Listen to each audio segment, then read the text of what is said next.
10 seconds remaining. 5 seconds remaining. Dire team pick.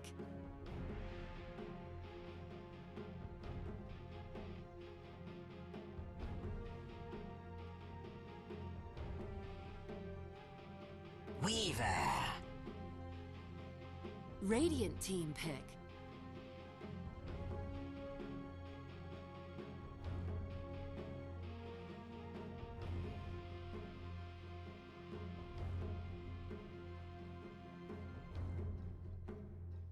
Ten seconds remaining. 5 seconds remaining.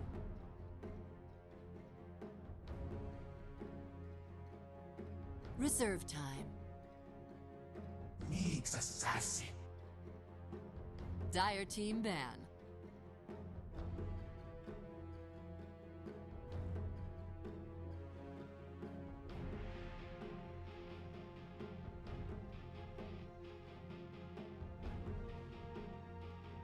Ten seconds remaining. 5 seconds remaining. Radiant team banned.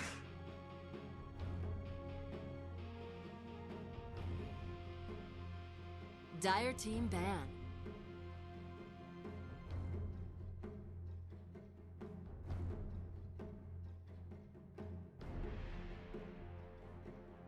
Ten seconds remaining. 5 seconds remaining.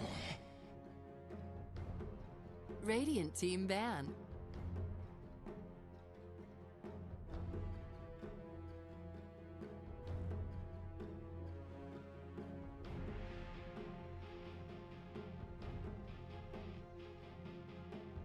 Ten seconds remaining. 5 seconds remaining.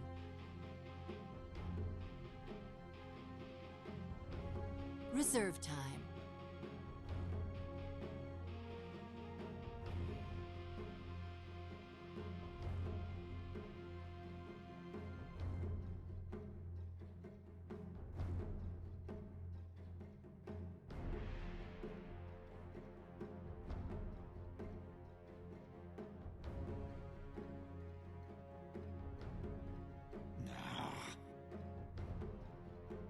Dire team pick.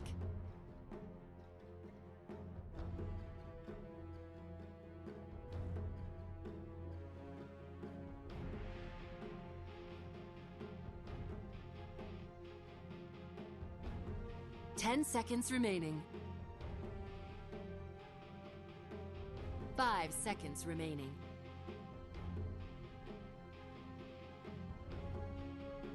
Reserve time.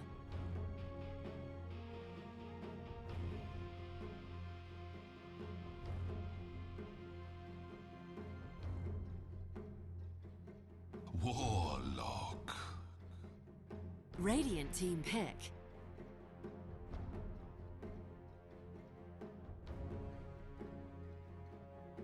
Juggernaut. Dire team pick.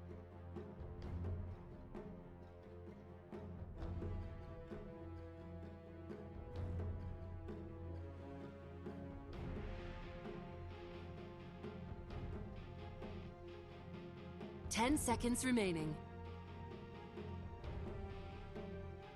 5 seconds remaining. Reserve time.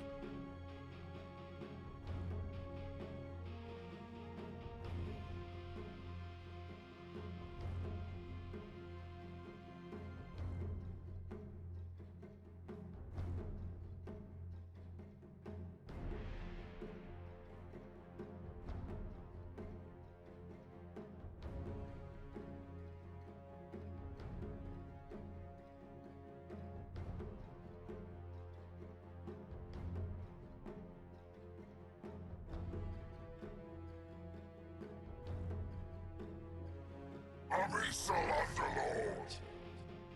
Radiant team pick.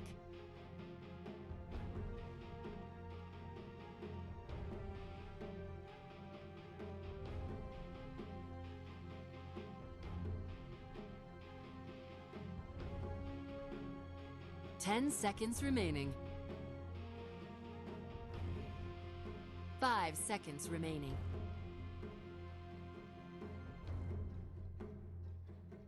Reserve time.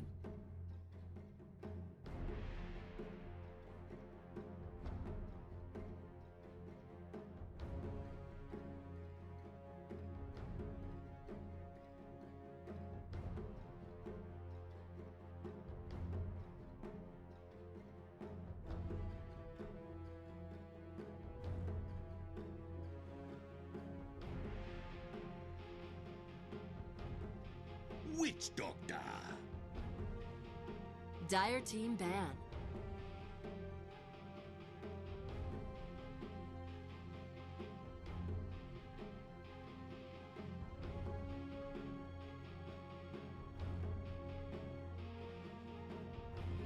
Ten seconds remaining. 5 seconds remaining. Reserve time. Radiant team ban.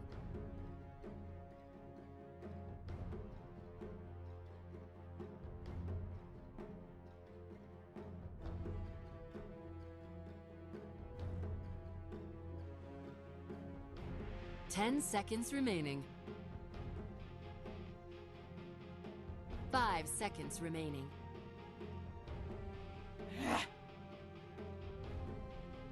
Radiant team pick.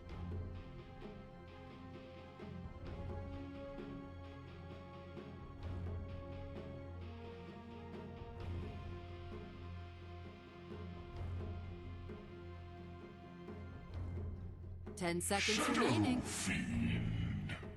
Dire team pick.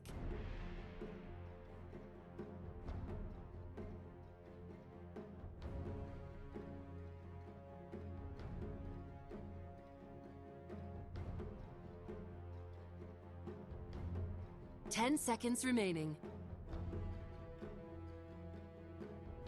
5 seconds remaining. Reserve time.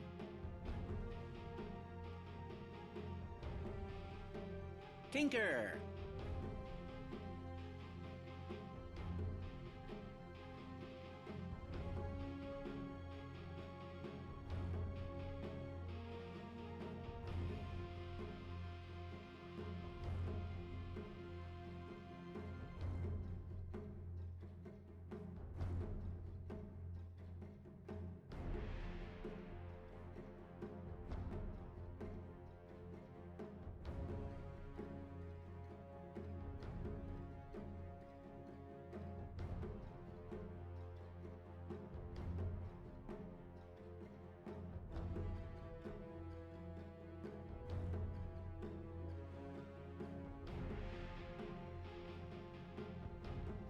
Ten seconds remaining. 5 seconds remaining.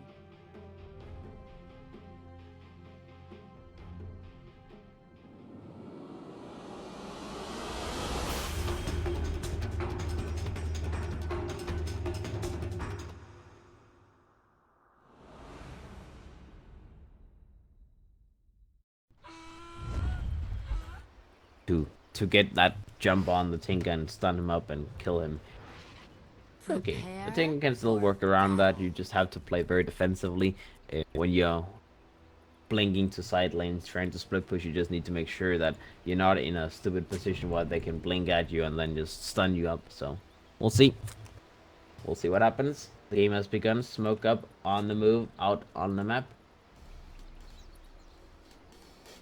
Alright, the Shadow Fiend will move up to the high ground. That's an interesting. That's a very, just randomly moving down the mid lane, just being like, yeah, whatever, hello, dude.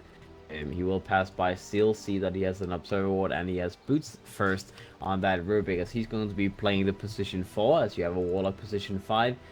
They already put down a lane ward in the top lane. There was a ward put down earlier by the Nyx Assassin in the meantime, blocking that small cam, making sure they cannot pull, and they don't have any sentries side of Firefighter production, so they're not going to be able to take that away. Kind of interesting that they don't pick up any sentries sentries, but I guess, you know, the Rubik is going greedy, and the Warlock can't buy a sentry if he wants to. He's just holding on to that money yet. But I suppose he will buy it. It's not a bad idea though, like holding on to your money and then buy it if you see the chance to use sentry for anything. And in 30 seconds he will realize that this camp is blocked, and then he'll most likely just instantly buy a sentry ward and try and take that ward away. Underlord in the bottom, and he's going to be laning to begin with. He does have a TP scroll on him, so he is setting himself up to try and just TP out from lane. And he actually got pulled a TP scroll from the Rubik, that's a pretty fancy move, but it's a very good move as well, because that means he doesn't have to actually like walk to the secret shop first, buy a TP scroll, and then be able to TP out. And the way that he does this now is basically that, you know, the only way they can kill him is by using a spin and cast and whatnot, and then he can just TP to TP away in case of emergency. And he will do that just now. They use the spin, he will TP to the shrine, he will heal up, and then he's going to be fine. In the meantime, in the mid lane, the Tusk is going to be taken down by Seal, so that's very unexpected, but a little lift, and then he ends up dropping down. That power of the Laser Boy and the power of the Rubik. Alright. First blood to fall fire production. Meanwhile, in the top lane, the next assassin is going to be laning here. He's okay for now. He's level 1. He will most likely get his level 2, level 3, whatever, very, very quickly this game. The Weaver is trying to be a little bit aggressive against him, but there's only so much you can do. You can see that the assassin does not really care too much. He does a lot of region. The Shadow Word is a very annoying spell, though. That's like the one thing that can continue to pull him down in terms of HP and keep him low, but so much.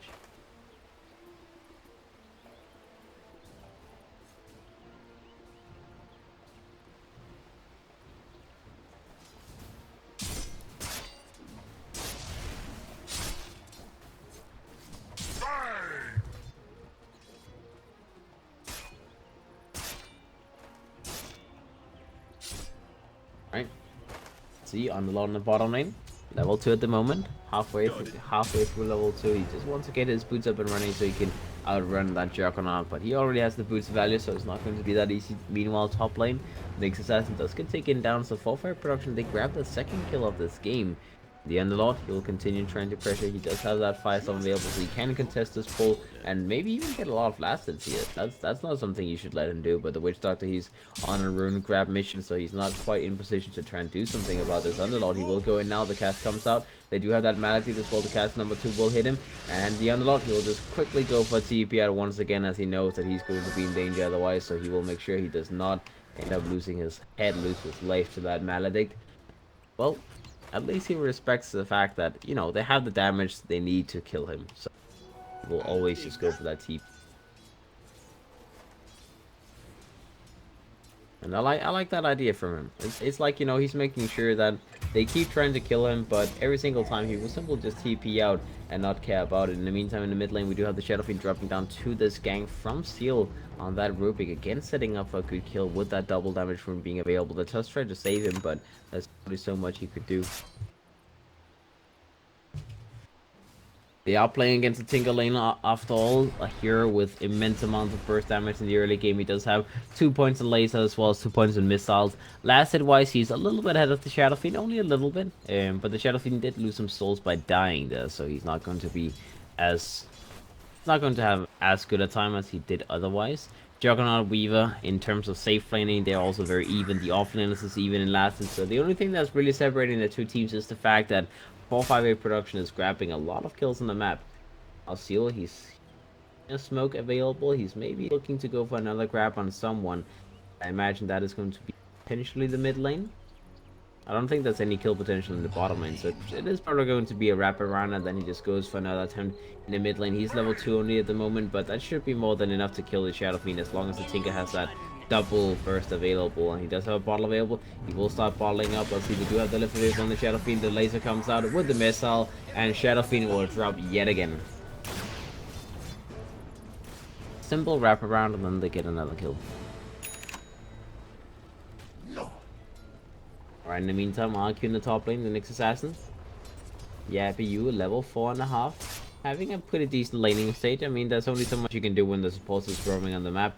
The Underlord will go into the jungle for now, as he does not want to be in that lane anymore. Obviously, every single time he goes into the lane, he pretty much just he has to just have a TP available and TP out whenever they try to commit on him. So, not wanting to do that all the time, he can just, you know, get a little bit of safe farm in the jungle.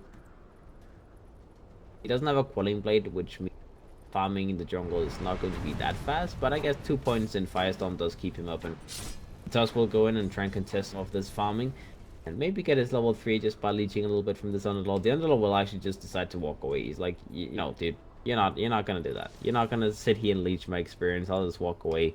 I'm not gonna give you free levels on your support here. Just, you know, get the hell out of here.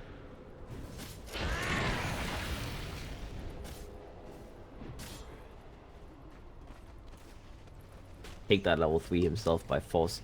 Take a couple of the creeps and then just walk away.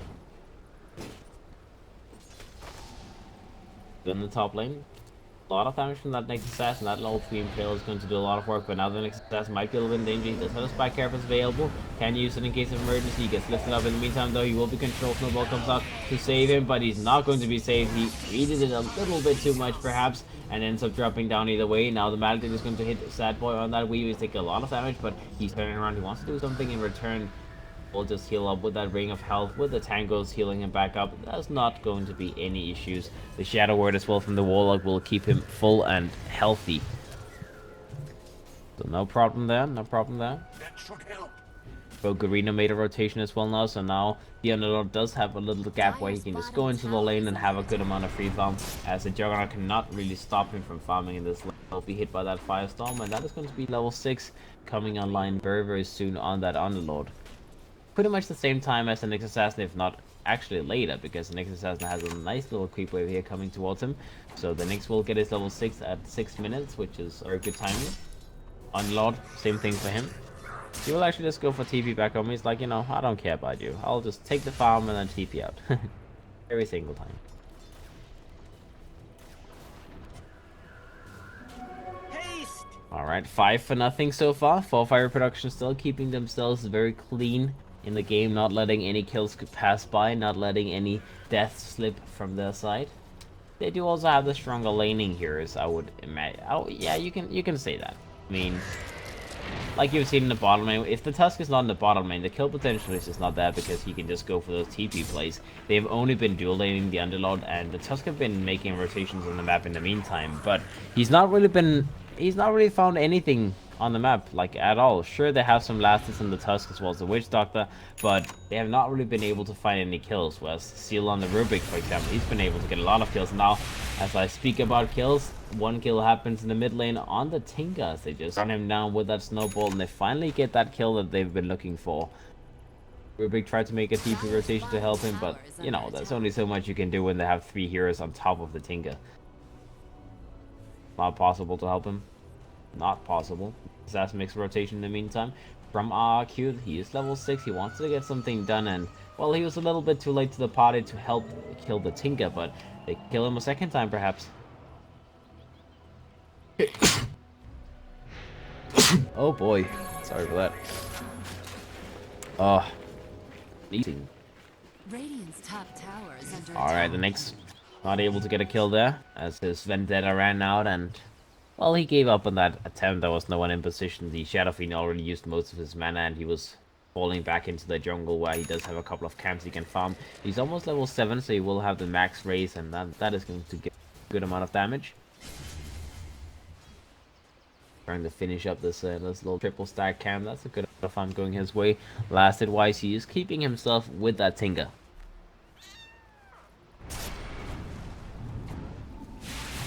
Alright, bottom lane.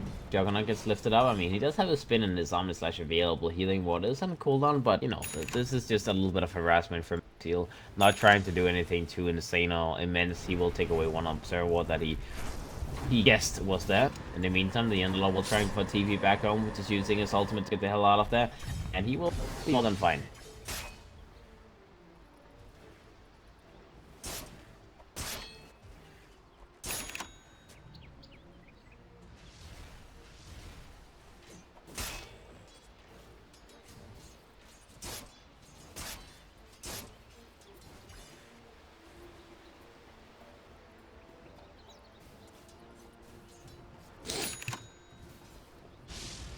Alright, very slow game for RQ. We should see the next assassin try to make some plays very, very soon again. He does have his arcane boots complete, his Paul Man shield. He's level 7, moving towards level 8. Have a pretty good start for himself, but he needs to be active in kills. I mean, Underlord is the kind of hero who's, like, you know, content with just sitting AFK in the lane for the first 15-20 minutes, get his first big item without making any big rotations. Whereas the next assassin is the kind of hero that needs to make early rotations. That's why you pick the hero. You want him to make plays early on. He tried to make one Vendetta gank, but sadly that did not happen. Ace Rune is now up and running on the Shadow Fiend, so he's moving up to the top lane. He wants to make a play up here. And looks like that is going to be an attempt to get that first tower, perhaps. In the meantime, Fire Production, they're doing the same thing in the mid lane, so there's going to be a trade-off. The Juggernaut will move into the mid lane, try and defend this tower as much as possible, but those marches is making his life a little bit difficult, so you'll have to wait a little bit. He does have healing ward available in a second with level 3 healing ward. There should be no problem defending this lane, and in the meantime, top lane, the Tinker APs into the position, uses a couple of missiles with those travel boots being available. He can force away Sheffer and make sure that none of them will get any towers. If they don't get a tower on the side of 458, then there's not going to be any tower grabbed by RQ either.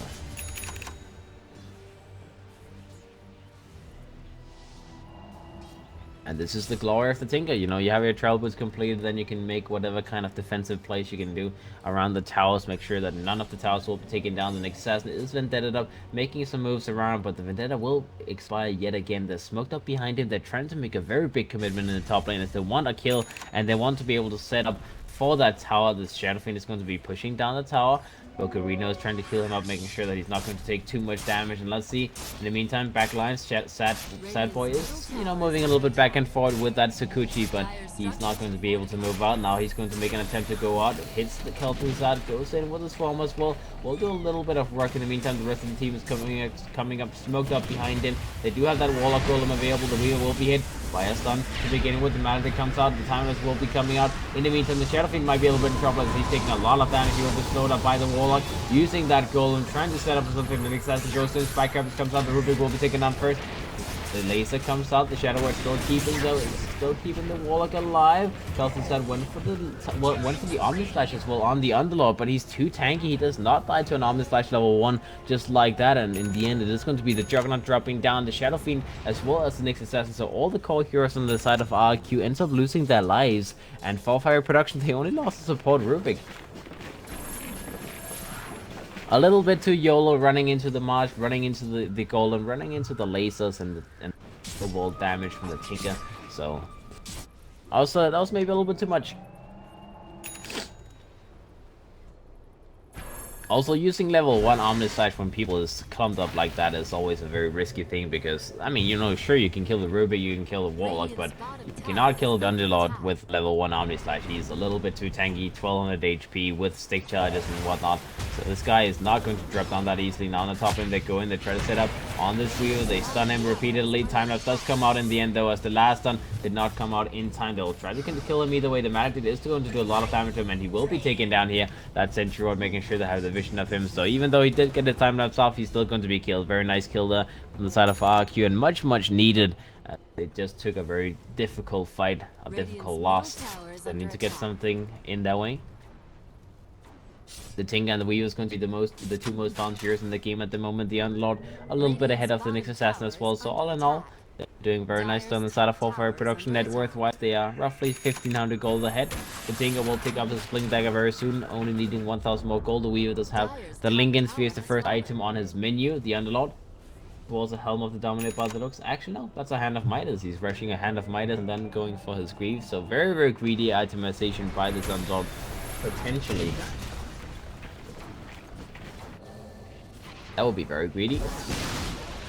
In the meantime, next assassin is going for Midas himself. He's trying to make a wrap around into the mid lane, trying to set up a gank onto Seal. Seal will be hit by that Impale. Rubik will be taken down. He impaled next assassin himself, but that is only going to do so much. Now Yabiyu goes invisible, tries to get away, but there's a Synthroid spotting him out. He needs to get to the edge. But he's not going to be able to do that. But Marina in the meantime in the backlines is going to take a lot of time. Sadboy might go for a chase here. He goes invisible with that Sakuchi, tries to go for Bocarino, and that is going to be Bocarino dropping down. Sadboy goes for that uppercut with that Warrior's Punch, and looks like Koala might be a little bit in trouble himself. Weaver plays it safe. Omnislash from Kel'Thuzad. That's a very greedy attempt to get a kill on the Weaver. I mean, again, it's Omnislash level 1. There's only so much you can do with that. And now Kel'Thuzad is going to be a little in trouble. He's going to be run down. He's going to take the hit from those Firestorm. Sad Boy's trying to find a jump on him. We'll take away the healing ward. And Kel'Thuzad will survive, but only barely. I guess he did bait out the Golem in the end, but the Golem can at least be used to farm the jungle a little bit. Whereas that Omnislash, that's just going to be a cooldown that you know, was wasted for nothing. Now the Shadow Fiend does have his Dragon Lance and over the top completed, so he's a very tanky hero at the moment, moving towards that BKB first item. Juggernaut trying to get his Mantis in the meantime. Will take him a little while, not the most fun here in the game. You know, farming wise, he's not had too much fun. The first two Omnislashes have now both resulted in no kills, which is, you know, that kind of puts a stop on overall farming speed Juggernaut if you don't get kills. And our bottom lane looks like that might be a little in trouble as that Warlock with the level 3 slow. That's an annoying slow as hell.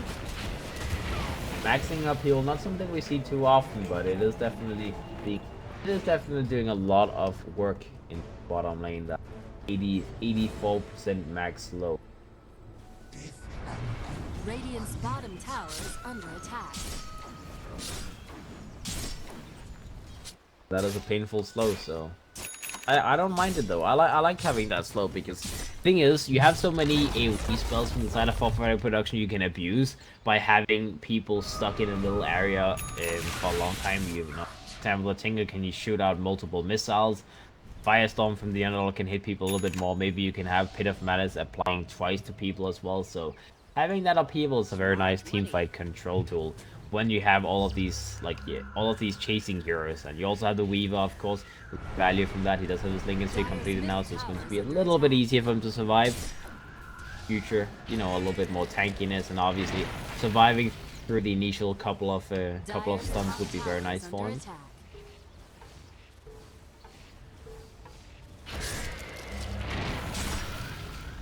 Dire's middle tower is under attack. Now they're trying to go for the tier 2 tower in the bottom lane. The Tinga will TP into the mid lane, try to defend that as much as he can. The Juggernaut is trying to push out the top lane in the meantime. They have taken down the tier 1 tower up here, but they will lose the tier 2 tower in the bottom lane very, very quickly. Well, you know, they are trying to defend it as much as possible, but there's only so much they can do. The tower will be taken down. In the meantime, the Shadow Fiend is trying to pressure the tier 1 tower in the mid lane, but the Tinga is making that impossible by repeatedly defending the tower. He will defend the top tower now, making sure that the Juggernaut will not get a free tower himself. Yapiyu goes in, gets an impale off onto that Tinga, making sure that he does not do too much damage to that Jug. In the meantime, bottom lane, they are taking a fight. Brook Arena is going to be picked off as they are a little bit tired of those two supports trying to just push out the waves. And the Underlord will go for his ultimate, try to get out with the rest of the team. And that is going to be the escape with the Weaver as well as the Underlord. They do not get the tier 2 tower though, so they only get a kill on that Witch Doctor. And in the meantime, the other lanes were actually pushed quite efficiently. The tier 2 tower in the top lane, very, very low. The mid tower got taken out by the Shadow Fiend. So overall RQ, they won the tower trade. And they managed to make it work that way. Next Assassin will get his minus in a moment, just trying to finish that up in the bottom lane. The Juggernaut will moving towards that Mantis. We'll have it up soon enough. The Shadow Fiend does have the BKB up in a moment as well. So a lot of big items is being finished up by RQ. They're moving towards multiple Glimmer Caves by the looks on RQ's side as well. The Tusk will have his Glimmer Cave up in a second. Very defensive item, but against Tinga, that is an item you need. Meantime, for fire production, they're smoked up, they're moving out. Unlocked, moving towards his mechanism next. On top of that, Midas, the greedy Midas, you know, he's having a good amount of farm, sitting on almost 6,000 net worth at the moment, keeping up with the best of the heroes. We're getting the top lane halfway towards his blink as well, moving as fast as he can. The Warlock wants to get a Midas himself. The Weaver trying to get his Dragon Lance up and running. We'll go for the tier 1 tower on the top lane now. As in the meantime, Kel'Thuzad is doing the same thing bottom lane. Koalas is sitting invisible down here. Maybe you can move a little bit closer to the tower and sit there invisible instead, but you know, he's just trying to be as annoying as possible. The Underlord TP's into the lane trying to defend it, but he's only going to be able to do so much. Yapiyu does reflect back that laser to the Tinga, make sure that he does not take too much damage. Yapiyu is going to be slowed up very, very much here, but he will survive. He's actually going to be blocked, has to move the other way, but he's still going to be fine. No worries. Well, Vendetta stolen by the Rubik, so he's going to be invisible moving around. He might just snatch that courier. That's going to be a nice little grab. Let's Courier, no, they control it. That sentry ward spotting out the Rubik.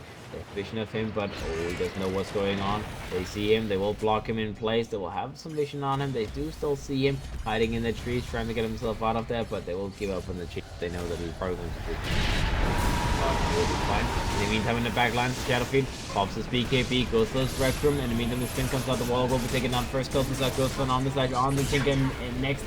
Tinga may be able to survive this one. Went for the lace on Kel'Thuzad still alive, but only barely. He will in the end survive. Sadboy tried to get that kill on him, but he's not going to be able to do enough damage. He needs to get himself out of there, as that is not the play to want to fight. With all of that sustain, with all of that healing coming out from RQ, they can keep everyone alive. Let's see, looks like Tusk very low. He is invisible right here. Margin machine comes out. Looks like he will be taken down with that Firestorm burst, so they don't even care if they can't see him or not. They will get the kill on him. The Shadowfiend very low as well, so they need to just get the hell out here on the side of RQ. Spike Carp is done from the Nyx Assassin just to annoy the Tinker as much as possible, but in the end,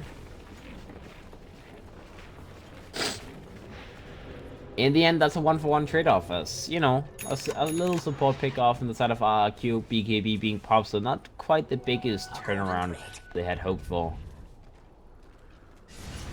That first BKB used from the Shadowfiend, you kind of hope that you just destroy a teamfight. You hope that you can just go in, show up big, and win a teamfight, but it didn't really happen the way that they wanted it to. Tinga definitely doing a lot of good work there. He will have his Acronyms to completed very soon. Looks like he's maybe thinking about changing his build a little bit, going for Hex instead, but I would say that Acronyms is still going to be very valuable this game. He's trying to chase down that Juggernaut. He needs to get vision of him. Let's see, do they see him? But they need to get that laser combo off, but nope, they will not get the jump on the Juggernaut in the end. They will get the kill on the Witch Doctor. They lost both of their support heroes in the meantime. Tusk goes in, tries to get his Warcraft punch out. Tinga TP's back home, same thing for the Underlord. The sad boy Weaver's trying to hide himself in the jungle as well, and he will TP out. So the last two support heroes and RQ, they will be the winners of that trade-off. The Witch Doctor will be the only one dropping down, and I'm sure they will be fine with that.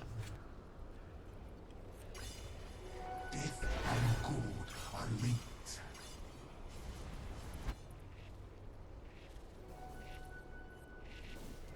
Alright, the Weaver's moving towards the Desolator as the next item, so just a little bit of damage moving his way. Well, possible the Rubik still actually decided to not go for the blink in the end. He's just picking up a casual cloak. Could still go for the blink, but if anything, that tells me that he wants to go for Glimmer Cape, of course. The Tinga sitting on 3,000 gold. Again, I'm not sure if he wants to go for the Acronyms or not. I mean, he's not going for Netherlands, and he just has a casual point booster, but if you have a point booster, you must go for the Acronyms. It's weird to just have a casual point booster otherwise, right? You know, it's not like you're building an Octarine core on a Tinga. That never happens, so it is going to be that Acronyms. In the backline, the next assassin as well as the Witch Doctor is going to be spotted out. They get hit by the missiles. In the meantime, Sadboy is going to try and chase him a little bit further. Book Arena taking a lot of damage here. The Pit of Malice comes out, and Sadboy will get the kill on the Witch Doctor first. They might try and chase a little bit further. Let's see, they go in. The Tusk is going to be lifted up, put back in the Pit of Malice. He will be taken down as well. Yabiyu gets spotted out by Sadboy. Another swarm comes out, and that is going to be a dead next assassin. 3 dead on side of RQ, as their core heroes were not in a position to help the teammates, as they just got run down and picked off.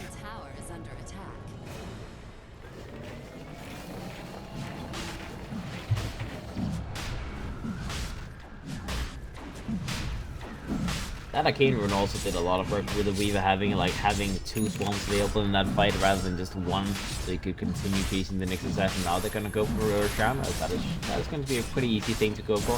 Arena comes into position, he goes for his ultimate, just tries to do a little bit of work in the pit in the meantime, but they come in from the side. They'll lift him up, they'll maybe even go for the steal and stop him from being able to do anything. The laser comes out, that is going to be a dead Witch Doctor. Aegis gets picked up by the Weaver. Sheffer goes in, pops his BKB, does have his ultimate available. Sadboy might be popped here with that Aegis, but looks like he's still going to be fine in the back lines. Will survive, just barely surviving. I see the Witch Doctor still going to be the only casualty right now. The Underlord healing himself back up with that mechanism. The Rubik will be the first one dropping down. The Shadowfiend goes invisible, tries to survive here, but he's going to be picked off slightly. The laser comes out from the Tinga, trying to burn through the Nyx Assassins first. The Omnislash came out, killed the Weaver. The Weaver's still going to be fine though in the backlines. 24 seconds before he has his time that's available again, and it looks like that is going to be the end of the chase, as the Tinga cannot get any more additional kills. So they only killed the Witch Doctor, they lost the Rubik, and they lost the Aegis. Not the worst fight in the world from the side of RQ, but you know, you use BKB on the Shadowfiend, and you only get a very even trade-off, so At some point, that is going to be an issue because the BKB is dropping low. He's moving towards the Sanjin Yasha Snake Knight to be going for some cheap stats, but there's only so much that that can help him with. Let's see, the next assassin will have a blink up very soon as well, only needing 300 more gold. The Juggernaut does have his Manta plus blink up running. I like that build. You know, having a blink before Diffusal Blade is actually a very, very strong thing, so you can go in for those, you know, go and jump with those Omni Slashes, which is something that you need to do on Juggernaut. Desperately need to do. The Tusk goes a blink on top of the Glimmer Key. Will take him some time before that is going to be completed though. In the meantime, Weaver, Desolator is going to be completed now. The Tinker does have 4,000 gold on him, and looks like he is actually deciding to just rush towards that Hex. He does not want to have his Acronyms first. He just keeps that as a casual point boost, and he will go for the Hex instead. Very early Hex, but I mean, Hex is not a bad item in this game by any means. You can set up on the Shadow Fiend, you can just repeatedly Hex the Juggernaut and whatnot, but it seems like an early situation to go Hex. Like, I would still rather see the Acronyms, Aetherlands, and then go for Hex, because that Acronyms can do so much damage this game. He decides not to.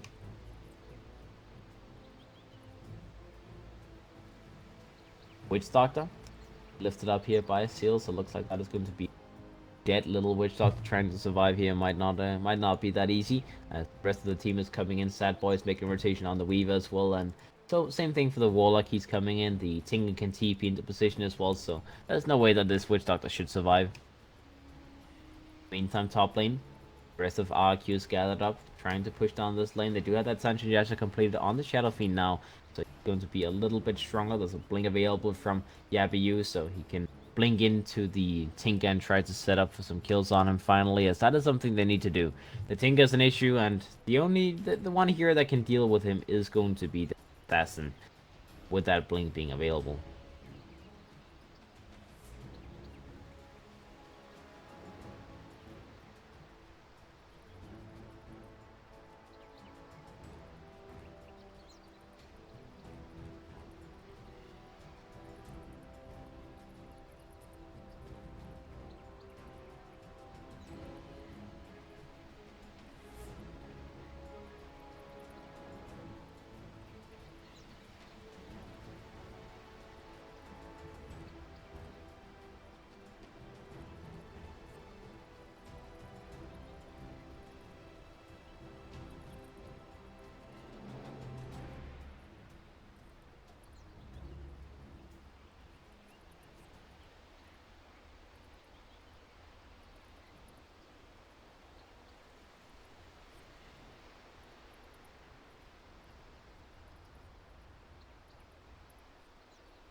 Alright guys, game has begun again. We are ready to go. Let's see. Okay, the Witch Doctor actually just goes for an instant TP, and he will be able to escape doing that, as they did use the left to initiate with, so I guess that is the only lockdown tool they had, so we could just get the hell out of that. The Underlord is moving towards the Rotterfatters as the next item on top of that mechanism. Do I like it? I don't really like it that much, honestly. I mean, sure the idea with the Rod of Faceless is that you use the Pit of Malice, then you use Rod of Faceless, and then the Pit of Malice will apply again. But they have Spin, they have BKBs, they have so many ways to counteract the Pit of Malice in the first place. So it just feels weird to try and focus on roots this game. I would rather just see him tank up the team more, like go for Crimson Guard, for example. Go for Pipe to block some of the Nyx Assassin's damage, some of the Tusk's damage. Just any of these things. You don't need to go for like items like Rod of Faceless, honestly. But that is what they will do. In the meantime, Dire Scan comes out. The next assassin will be spotted in that scan, and same thing for the Tusk as well, the Witch Doctor. So they know that they're sitting down here. They have vision of them as well. The Tusk and the Witch Doctor passes by an observer ward from 458 production. They know what's going on. They might set up for smoking themselves, knowing where the enemy is. Having good vision usually means that you want to try and go for play. The next assassin at bottom lane, making some moves around, will be hit by that March. He actually potentially runs into the Tinker. The Tinker's moving himself around, but as he does get spotted out finally now, the Tinker gets jumped on, and that is going to be a dead Tinker. Very nice jump from the next assassin, being very patient, just looking through, and that is going to be the Tinker dropping down. BKB gets popped by the Shadow Fiend. He's barely going to be alive. Gets that Requiem off. He's going to be alive. The healing ward keeping him up and running. The Dark Rift comes out from the Unlock, trying to escape with the rest of the team, but they are losing one more as we will be taken down. That is going to be the dominating streak ended from Sad Boy. Losing both the Tinker as well as the Weaver. That's going to be a very, very tough loss. RQ, they survived, they kept everyone alive with that level 4 Voodoo Restoration, with the healing ward, so much sustain on their side of the map. Sheffer himself alive, they'll go for the tier 2 tower, and they will continue pushing. They don't care anymore. As 2 core heroes being dead inside of 4-fire production, none of them have any buybacks. They don't know that, but either they force a buyback or they take a tower, because they are not going to be done just yet. Let's comes out on the Sheffin, trying to delay as much as possible with this push from happening. Sheffin's going to take a little bit of damage. Arena does heal him up a little bit, and looks like they will back themselves up as the Tinker respawns, so that is going to be the end of the push. You can only push until the Tinker's back up. The Shadow Fiend is moving towards the Sky's next item, so just continuing down the path of having value stats. As you know, he went for the Sanjin Yasha, so that's good stats for him, and now Sky is going to be the next thing. Probably a butterfly on top of that, so first he worries about stats, and then he worries about tanking it, about doing damage, because Butterfly is normally the item you want to go for in Shadow Fiend, but in a game like this, when you play against Tinker, you really just want to have as much survivability as possible. So like you'll see Sanjay Yasha, you'll see Scully, you'll see potentially Satanic as well. Mid lane, the next assassin gets jumped down by 4-fire production. In the meantime, they go around, they get that wrap around gank. The first one they run into is going to be still taking a lot of damage from that right from the Shadow Fiend. The Witch Doctor will be taken down first, though the Tusk is going to be in trouble as well with that Hex coming out from the Tinker. That is going to be 3 damage out of QS. This is going to be the time for 4-fire production to make their own push happen. With that Hex coming out from the Tinker, he's going to set up for some nice kills, and he will continue doing so. The Shadow Fiend needs to be very careful moving in, as he does not have the items to survive through it. Like, once his BKB ends, he's not going to deal with that Hex very nicely, so be careful. Tier 3 tower is going to be pushed down by Sad Boy as well, as he's waiting. They're waiting for the teams to respawn. 10 seconds to go for the next assassin. The Hex comes out on that Shadow Fiend. That's going to be Hex into Hex into Hex. The Shadow Fiend will be picked off. Down for 70 seconds. Goes for a buyback instantly. The Juggernaut is going to be slowed. On this edge comes out, trying to get some damage in return. The Dark comes out from the Underlord. In the meantime, they will try to get themselves out of there, as the Warlock as well as the Underlord will get themselves out. The Sad Boy will just run himself away with that Sakushi. They will survive. They will not lose anyone. They will force out that Omni Slash from the Jug. They could have maybe stayed a little bit, get the kill on the Jug as well, but in the end, just getting the hell out before anything goes wrong is going to be a very, very nice play from them. So they get the kill on the Shadow Fiend, they force a buyback instantly, and they pretty much did the same amount of damage as they lost themselves in the last push, so at least forcing a buyback is going to be a very nice thing. Having that Tinker's Hex available means that the next time they go in for play, he can just look to go in and hex the Shadow Fiend, because if they just get the first Hex off on the Shadow Fiend, then they can repeatedly use it over and over again, and if the Shadow Fiend dies, that is going to be about 100 seconds on the sidelines with no buyback available, so you do not want to lose this guy at the moment. The next assassin is obviously trying to go for Lotus Orb, as you need to get a Lotus Orb against that Hex. The Juggernaut, with that Diffusion Blade being complete, next item probably going to be something like a Basher. Witch Doctor still moving towards a Glimmer Cave, not having good luck getting gold this game. The Tusk is trying to finish up his blink in the top lane so he can be a little bit quicker helping his teammates. Now for fire production, they're smoked up in the mid lane.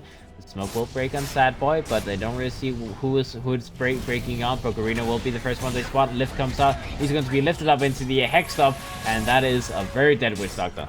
Down for 40 seconds. That Rada Faceless from the Underlord at least doing a little bit of work. If not a lot of work, just a small amount of work. The Tinker is moving towards the BKB next, as I guess he just wants to be able to take fights actively, use the Hex in the middle of the fight, not have to worry about the next assassin jumping him. So he at least has those 10 seconds where he can, you know, do whatever he wants to. A golden thread.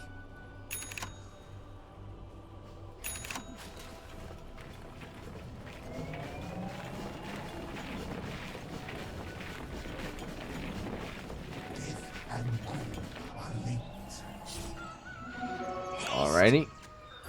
The Weaver's next items as well. He's going for BKB. Does have that BKB completed, so he's going to be able to survive very easily, having about 2000 HP and that magic immunity.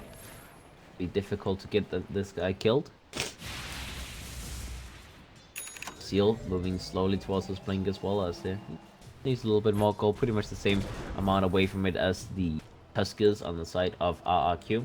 He'll pick that up now, as he does have enough gold finally, so he has the blink in his hands. And let's see what they can do as RRQ. They're so far about 5,000 gold behind of 4-5 production, and it's not looking to get any easier. We'll have those 4-5 minutes where the what's it called, buyback is going to be on cooldown on the Shadow Fiend. They did finish up the actually picked up the Aegis. Did I just completely miss out a situation with that? I guess I missed that out. That was in the past. That one was available in the end. And RQ, they smoke up, they move towards the pit. Maybe trying to spot out whether or not Roshan has respawned, but he's going to be back up in 30 seconds, so they will use that smoke to try and find some kills instead. The Swarm will be shot out towards the pit. They know where the Weaver is at the very least, so they have a good idea of what's happening in this top area. They will run in and try and find someone. They will wrap around, move towards the top area. The smoke is going to run out very, very soon, so they need to try and get a jump if they want to get it now. They will see the Underlord, they will go for him, they'll jump him, they'll get that snowball kick off onto him, and that is going to keep the Underlord dropping down. First, he tries to get a little bit of damage off before dying, but he can only do so much. Underlord down for 70 seconds, and that is a good timing because now Roshan is going to be back up. Kilthusar will run in and spot that out. They'll go for Roshan instantly and pick up that Aegis in the Shadow Fiend, so he does not have to worry about that buyback being on cooldown. He can just take the Aegis and then everything will be fine. Bomb gets shut up from the Weaver in the meantime, just trying to get a little bit of vision of the pit, trying to see what's happening. In the meantime, they could try and go for something. Sentinel gets put down. They know that the next assassin is probably moving around trying to do something a little bit fishy here, and they will be blocked away, so they cannot really do anything. The Roshan will go to the way of RRQ, and that is going to be the end. Lotus Orb is completed by the next assassin as well, which is actually very, very nicely done. That next assassin with a Lotus Orb means that the Shadow Fiend cannot really die that easily to the hexes. We saw what happened the last time that he got hexed up. I mean, he just got hexed one, and then another hex, and then another hex, and then another hex, and then he ends up dying, right? But with the next assassin having a Lotus Orb available means that the Shadow Fiend will always get his BKB off. So you will have to wait for the BKB to end to kill him with the hexes on the next from the Tinker. And even then, I mean, you know, you take away one hex from the Lotus Orb, you block away the second one because the Lotus Orb persists for a little while, and you don't want to hex him while he's Lotus Orb, because then you just hex yourself. Could be a little bit troublesome. I guess you can do that if you have your BKB up and running on the Tinker, but I don't know.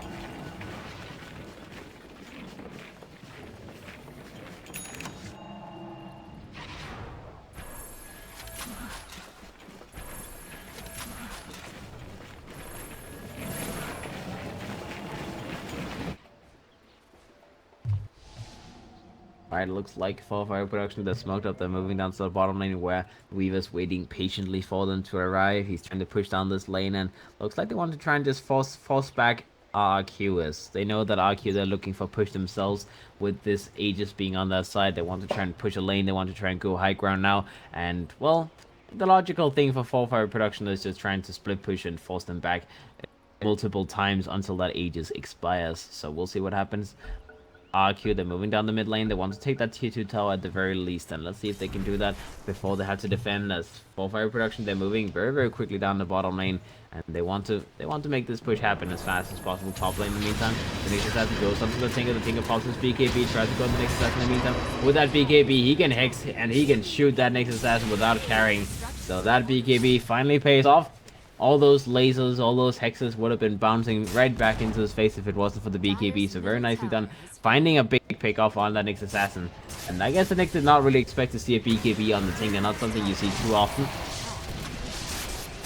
Now in the mid lane, the Juggernaut tries to get himself out of that. Sad Boy is going to go for the chase. The golden comes out. The Fatal Bonds is available. The slow comes out. The Juggernaut will be the first one dropping down. BKB gets popped by the Shadow Fiend, trying to survive, but this is not looking good as he goes through this Requiem. The next assassin goes for the buyback. Witch Doctor has been taken down instantly. The Death Ward being stolen from the Rubik. Shot right back onto the Shadow Fiend. That's going to be the Aegis dropping now.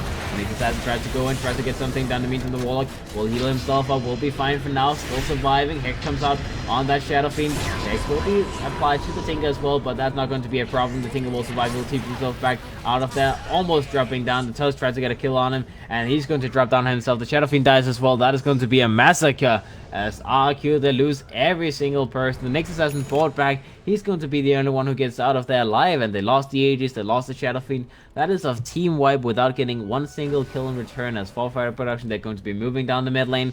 They're going to go for their own push as they're pushing down the lanes with the Tinker as well, having that BKB available in 35 seconds, so it's not going to be too big of an issue. And the Underlord, he's going to be on the high ground. No Shadow Fiend, no Jug, no Tusk for the next 20-ish seconds, and the Shadow Fiend, he's going to be dead for a long time. Meanwhile, bottom lane, that looks like it's going to be a dead next assassin again, as Yappy tried to set up on the Tinker himself, as he was like, you know, maybe I can kill the Tinker again, maybe I can kill the Tinker, but nah, you cannot kill the Tinker. There's never a situation where you can kill a Tinker. Melorax in the mid lane will be taken down, and the bottom lane is going to be pushed as well, as they want to take multiple sets of racks. The Shadow Fiend Nyx both being dead for a long time, so I don't think the Juggernaut can really do anything to stop this. He does have a BKB available now, but he needs to go for a jump Omni Slash and try to kill someone to stop this push from happening. The Underlord is very low HP, needs to be a little bit careful, but we'll see. Death Ward comes out from the Witch Doctor in the meantime. BKB comes out from Chelsea's side. He tries to run down the Tinker. We'll go for the Omni Slash. We'll try to focus him down, but the Creeps is tanking most of it, and they will get out with the rest of the heroes. They will survive. Timelapse comes out from the Weaver in the meantime. He's trying to get himself out of there. He does have his BKB in case of emergency with those 9 seconds left on it, so he's going to be fine. Pick up a Scotty in the meantime, so he's going to build up a lot of stuff himself with that push working out in their favor. They get the Melorax in the mid lane, they get the Melorax in the bottom lane as well, so that's going to be well worth it, taking a lot of buildings from the enemy team. Seal in the meantime picks up his Flame Dagger, does have 3000 gold on top of that. The Warlock, Glimmer Cape, and almost enough to go for a 4-staff as well. The Warlock, called the Underlord, can go for a Crimson Guard with that Vitality boost being available, so in the end he wants to go for that as well, with the Guardian Greaves already being completed. Tinker does have his Academic Scepter completed finally, so you go for those AoE lasers, the missiles that hits everyone and all that good stuff. The next assassin, not really anything on top of him, just, you know, a gem so you can get vision of the Sentry Walls that they always have everywhere. The Juggernaut finished up that BKB last fight, and the Shadow Fiend, Scott is available. But anything on top of that, the Witch Doctor still just being a very poor man's kid. Tusk moving towards another Lotus Orb, as the more Lotus Orbs you have this game, the better. Sure, the BKB is still going to be a problem, as the Tinker does at least have those like 8-9 seconds where you can shoot out spells without giving a damn about the Lotus Orb reflecting them back, because while he's magic immune, well, you're not going to do anything.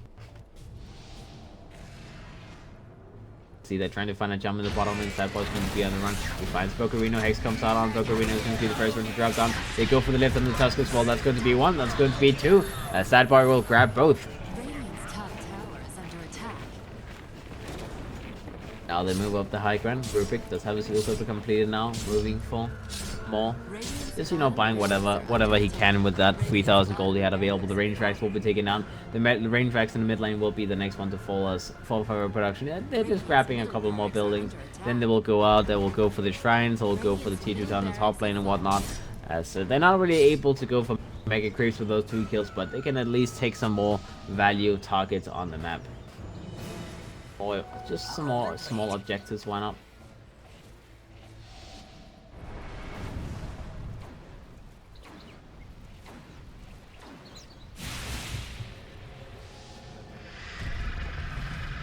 Doctor, hello. Crazy. I guess Bogarino's just trying to play with them a little bit, trying to TP in front of them, just like, hey, you thought I was gonna feed? Nah, I'm not gonna feed. Alright, the Underlord has his Crimson Guard completed, so that is 2.5k HP on that Underlord. He's going to be very, very difficult to bring down the next fight, especially because, I mean, you know, at this point, the Shadow Fiend and the Juggernaut, half the damage on the side of RQ is definitely going to be directly damage, so having a Crimson Guard is going to be pretty nice. Now they want to just push high ground. Tier 2 tower has been taken away. The Rod of Faceless comes out on the Shadow Fiend. The Pit of Madness comes out as well, keeping him in control, keeping him in that area of effect for a little while. The Ting in the meantime in the backlines, they're trying to go for a wraparound on RQ. They're trying to find a jump on someone. Let's see what they can find, what they can go for. The smoke is going to end very soon, so they need to go for something soon. Seal in the meantime in the bottom, and he's going to be isolated from his team, trying to split push down here. And let's see, they go in. That's going to be the Omni Slash coming out. That's a lot of damage coming out. Warlock will be taken down. The Dark Wave comes out instantly from the Underlord. Will take the rest of the team out, but that's going to be a Weaver in trouble. BKB gets probably trying to get himself out of there. 2 more seconds to go before the next Sakuchi, and let's see, can he get himself out? He will be hit by Vendetta Strike from the next assassin. Will be blocked on repeatedly. The Juggernaut trying to get it close enough, but the Sakuchi comes out yet again, and he will get himself out of there. They might still try to chase for him, but he should be fine. Alright, that looked like a good defense for the side of RQ though. Dark Rift barely coming out from that unlock, keeping a couple of people alive. The Warlock being picked off first. The Weaver barely survived that fight as well. There was a big amount of ultimates being used. Of course, the Rubik tried to use that Omnislash for something. I'm not sure if he actually ended up using it for anything, but being in the bottom lane, trying to be a little split pushing boy did not really work out in his favor. The next assassin, moving towards an Acronym Scepter next, that's his next big item. The Juggernaut almost has enough gold to go for a Butterfly, which will give him a lot of damage. Lots of damage. Same thing for the Shadow Fiend, moving towards a Butterfly. See what else. The Weaver, I guess. Daedalus next item. He doesn't know that they're going for butterflies yet, but once he sees that, he will probably just go for an MKB. So, but Demon Edge so far, so we'll take the next fight with just a casual Demon Edge, and then see what happens in terms of items on the enemy team, and then probably respond to that. Otherwise, Daedalus is still going to give him a nice amount of damage, just not a way that he can deal with that evasion, of course. You can always replace the Desolator with an MKB, of course, but you kind of want to not do that if you can, just, you know, not have to waste too much of your gold.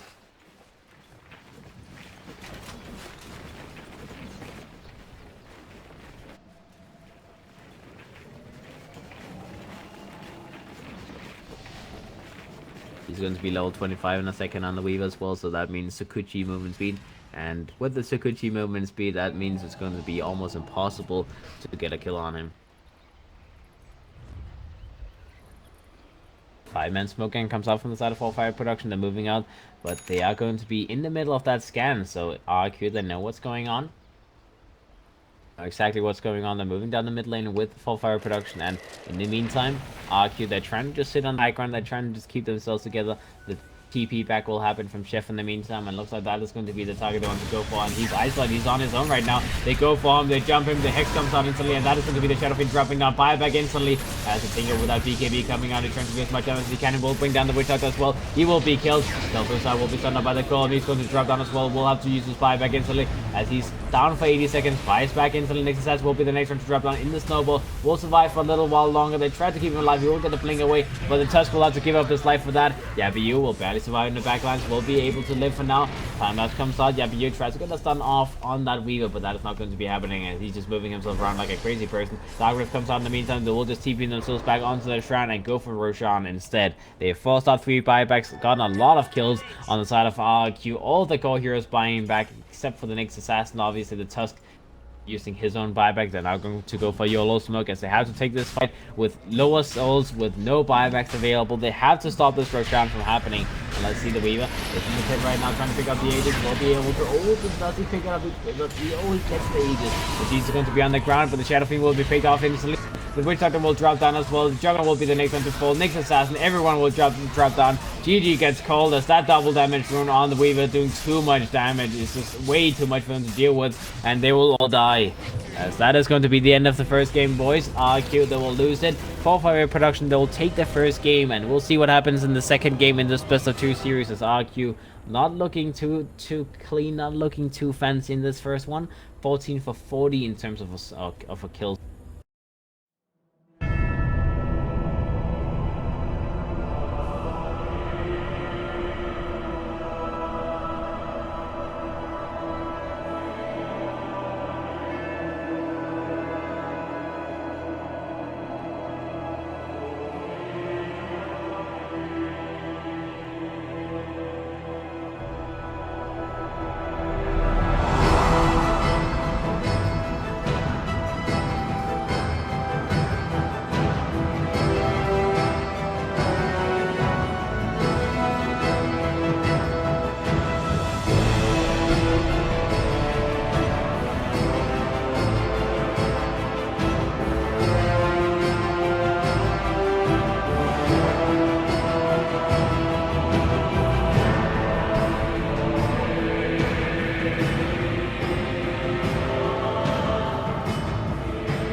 10 seconds remaining. 5 seconds remaining.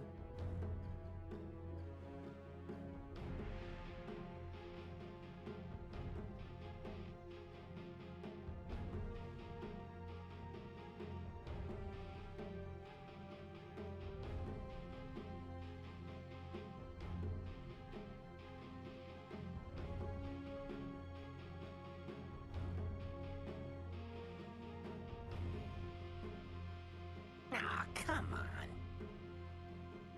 Dire team pick.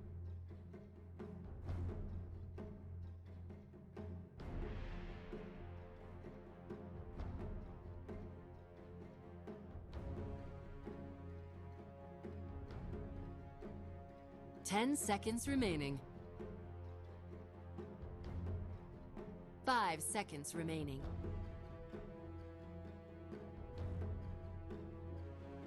Radiant team pick.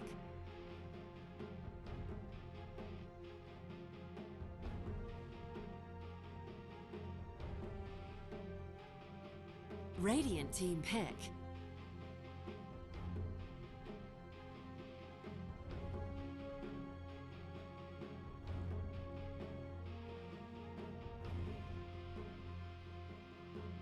Monkey King. Dire team pick.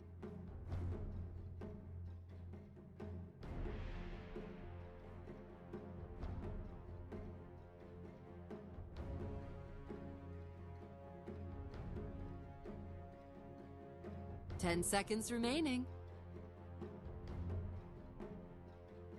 5 seconds remaining.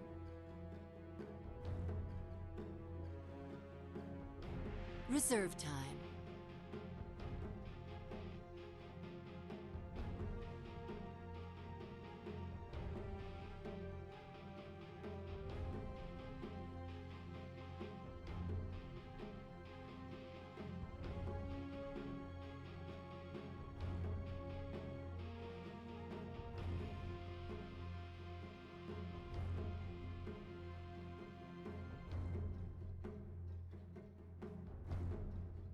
Behold the horn of Magnus.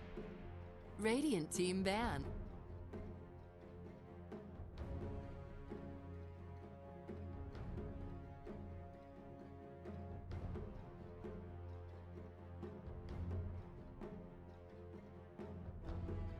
Ten seconds remaining.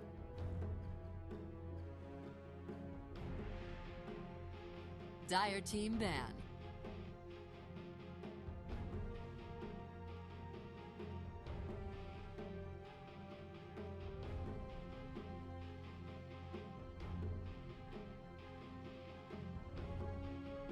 Ten seconds remaining. 5 seconds remaining.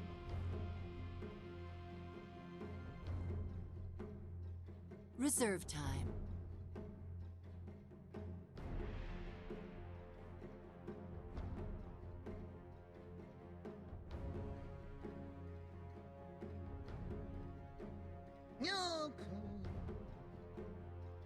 Radiant team ban.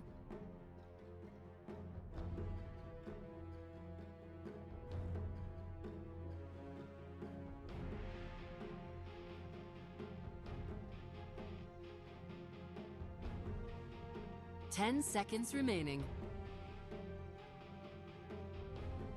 5 seconds remaining. Dire team ban.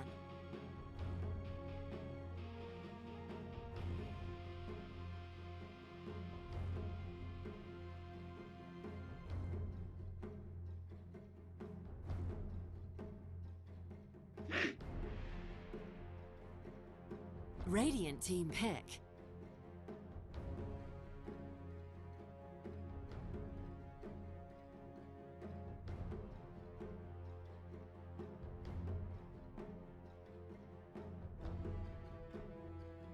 Ten seconds remaining. 5 seconds remaining.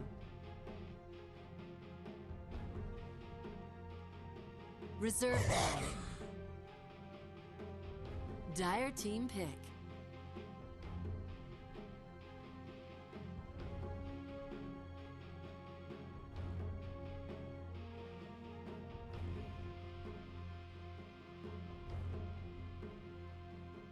10 seconds remaining. Lena. Radiant team pick.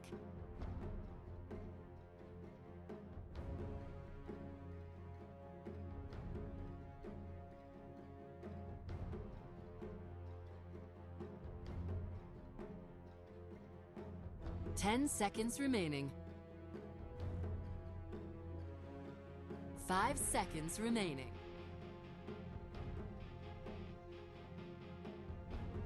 Reserve time.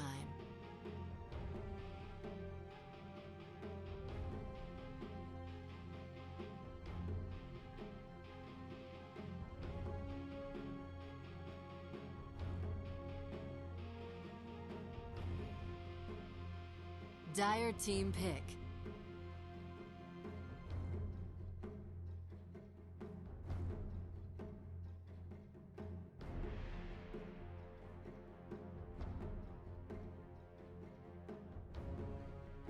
Ten seconds remaining. 5 seconds remaining.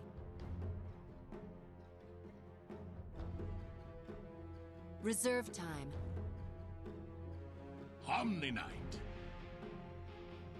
Radiant team ban.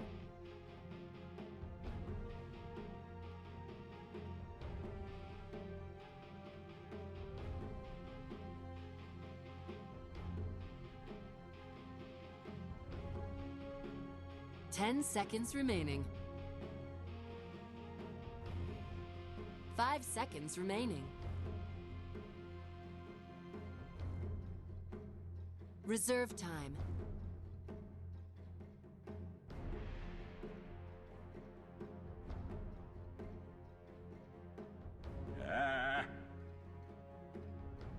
Dire team ban.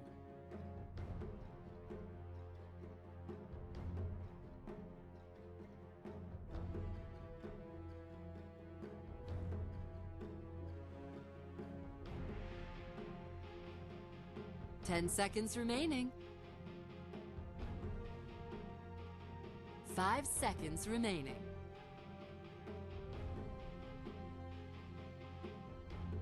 Reserve time.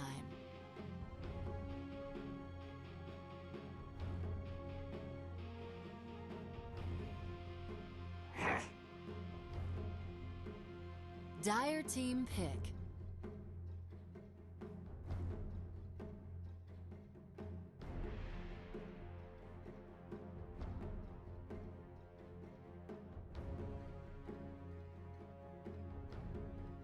Ten seconds remaining. 5 seconds remaining.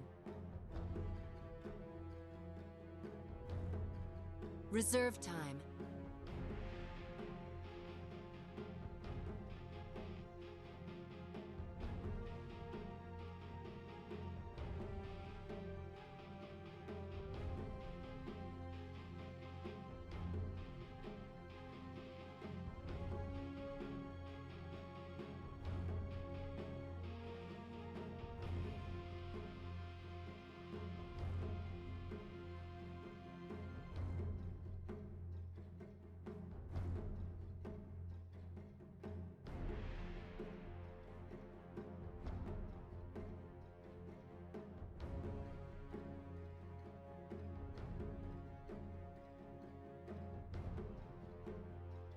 Phantom Assassin. Radiant team pick.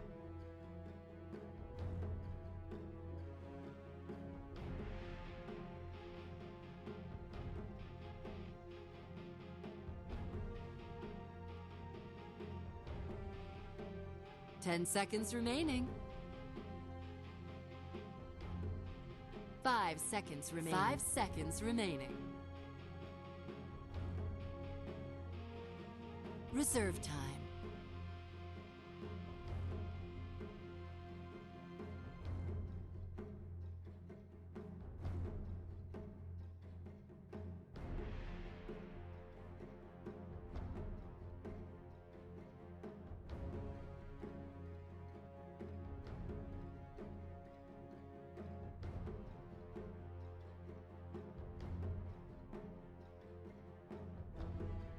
Faceless Void.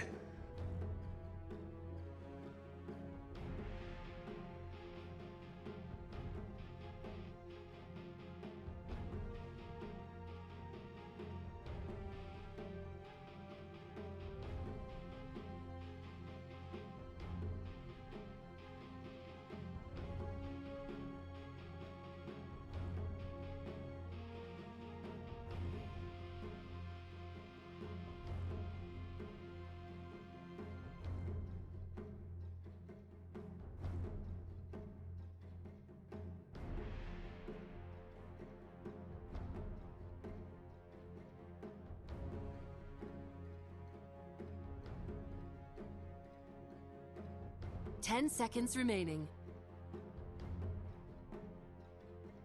5 seconds remaining.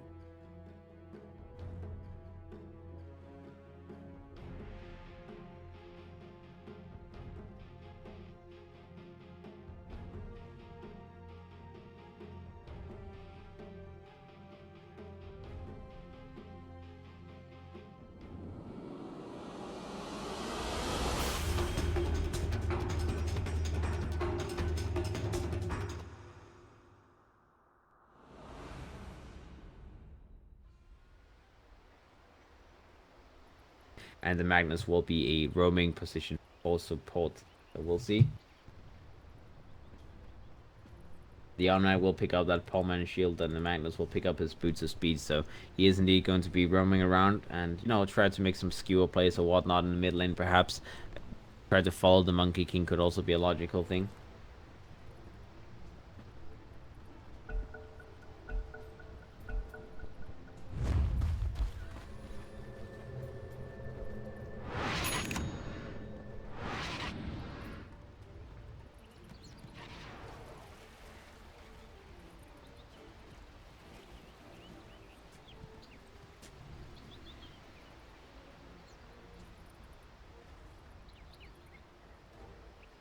Boccherino Cappuccino.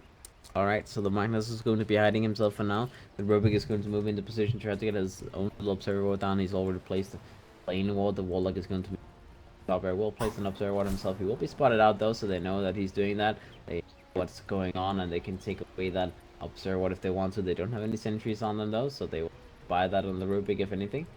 Like he will buy it, and that's the kind of play that I was talking about last game, that he actually just holds on to that 100 gold, and then if he sees someone use a ward, then he will buy a sentry. But if he doesn't see where they warded, then there's no point buying a sentry because you're just going to waste it anyway. Seal, let's get spotted out hiding in those trees, hiding on that high ground there, but you know, nothing happens to him. I guess he tried to, I don't know what he was trying, maybe skewer someone to the high ground, be a little bit of an asshole. Looks like play that he was trying to make, but looks like that did not happen. He ends up taking a lot of damage. We'll just move himself back to base and heal back up as there's no worry.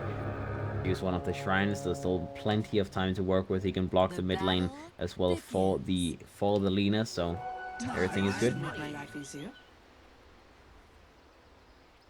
The Warlock will block the mid lane for the tango. Bottom lane, the face does have a lot of tangos available. He's going to be moving position. The Omnad position himself though. He wants to go and pull that creep wave away, get a little bit of value for himself, and looks like there's not really going to be anything that can stop him. The Monkey King is in position to try and harass him, but there's only so much you can do. He does have a Poleman shield on the Monkey King. Does have his passive available as well, and he just wants to go in and bash the Omni Knight in the face and do as much damage as he possibly can against that Omni Knight. Maybe block those creeps as well, mate. Trying to just back, trying to stop this from happening, and let's see. Omni Knight a few more times, get his up and running. Radiant's bottom tower But annoying. is under attack. First blood! First blood. Healing shock. Right, well, he's at least making sure that he's being annoying. That Monkey King is definitely doing a lot of work. First blood did happen in the meantime while I was not really paying too much attention. So let's see who was the lucky one that dropped on. That's the Abbott on the top lane that ended up losing his life. The Warlock is going to be here in the lane to try and help him. He actually skilled up his passive level 1. That's probably the mistake that he was making. Without having your Apothic Shield available, surviving is going to be very, very difficult. You know, I guess he found out firsthand how that works. Now let's see, the Monkey King is going to just go a little bit invisible, go into that passive mode. try to go past the creep wave, but you can't do that in front of the creeps. The creeps are not that stupid. They're stupid, but not that stupid. And now he'll just pass by. Sheffer will go and try and right-click that Omnite again as he's going to get that passive up and running. And well, this is the joy of having a Monkey King in the safe, having that Jingu level 1, having the Poleman shield. It is one of the only carries who can just trade with a hero like Omni Knight and actually win the trade-off. Now he's going to try and walk himself away. The Magnus is going to come into position. There's going to be a little rune available. He will skew himself through. Will be stuck on the low ground though. Chef in the meantime will just walk himself away. Will maybe be a little bit in trouble. Looks like he's not really going to be in a position to survive, but maybe he can go and deny himself. Oh, he will just at least dodge out a little bit, and he will actually get the deny off on the Ancient. It's very nicely done with that, going for that little what's it called, mischief play. Nice deny. Wasting a lot of time picking up that bounty rune as well. The Magnus will take the enemy's bounty rune in the meantime, so it's not like they lose any value with that. He's level 2 now as well. We'll move into the mid lane, try and do something. In the meantime, he's going to be pinged out. The Monkey King does know what's going on. The Korea, not going to be in trouble. Tinker might be in trouble himself though. He's going to be very low on HP. Does have a point available in case he wants to go for the rocket or not, but now that Lena's making his life very miserable. Lasted wise they even, but the Lena is doing so much damage with that Dragon Slave spam. It's one of the most annoying spells in the world. Be a little bit in trouble. He'll still just waiting for his moment of glory to go in and do something, but he will have to wait a long time. Kelsis out in the meantime, the following with that Alpha Venom available. He's trying to harass the Omnite a little bit back as Sheffa is pulling the creep wave in the meantime, trying to deny as much experience as possible from this Omni Knight. The Omni Knight will move into position, and let's see, Sheffa could maybe try and go for a jump on him here if he wanted to, but nah. The Omni Knight is going to be fine.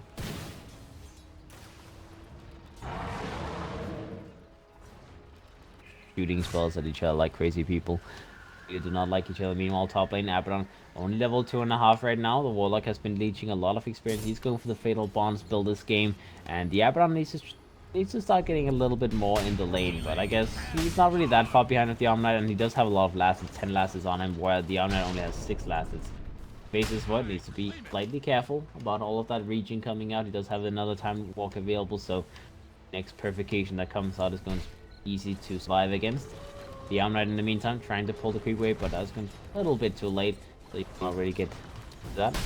Maybe try and pull the next one, but do. Meantime, Monkey King just picking up a bounty rune here and there, and he will go back into the lane. Top lane, Bogarino taking a lot of damage. That Shadow Word is only keeping him alive so much. Shockwave comes out from the Magnus as well. He will be lifted up. Another dagger should be enough to kill him, but no, he gets healed up by that Abaddon. He will be able to survive. He does have another Shadow Word available in a second or two, so he should be fine. Sadboy takes a little missed call to the face as well, and looks like that is going to be Sadboy dropping down very low. No more region available on this guy. He does ferry out another set of tangos, so he can just continue surviving in the lane, but not going to be the funniest of all things. Guess they want to go and use the shrine soon, but Bogarino, he just used a tango, his clarity and whatnot, so he doesn't want to use the shrine, but he might be forced to while is kind of low. But I guess he does have 10 stake shadows available, so he does have lots of mana left on him. Lots of mana. Faceless Boy is moving towards the Helm of the Dominator. This game, that's going to be his item of choice. Fighting up against that Omnite, trying to trade hits with him as efficient as possible. The Monkey King is going to be in other lanes doing other stuff. He's level 3 in the mid lane, trying to make set up for a kill on the Lina. Faceless Boy, he's fine on his own. He doesn't need any help. But that does give Omni Knight at least a little bit of freedom. Obviously, he can just continue laning. He can pick up his boots of speed. He can just sit here, you know, trade farm, get his level 6 possible. The Abaddon in the meantime is not really getting as many levels because of the Warlock leeching so much experience. Get levels as soon as possible, because getting level 6 on Abaddon is pretty much well, it's probably one of the most important heroes to get level 10 on fast, just for that 20% experience gain talent, the value talent, and Warlock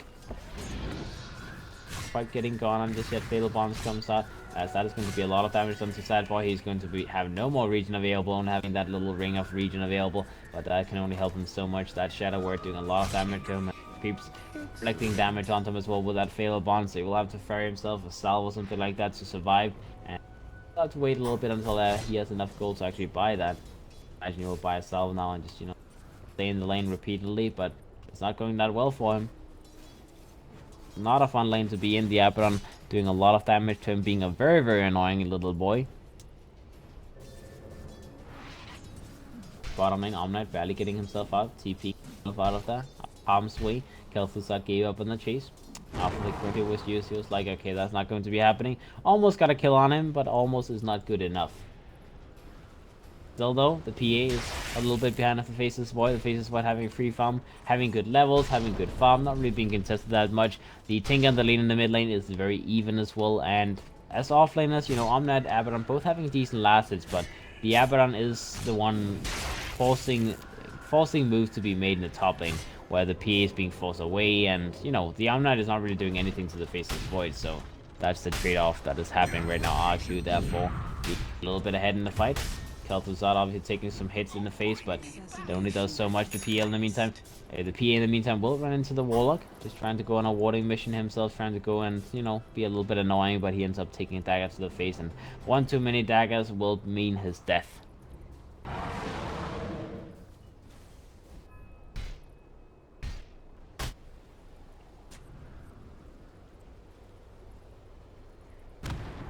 ProDotA Monkey in the meantime running down, as Rubik is going to be the one who gets initiated and does have a list available.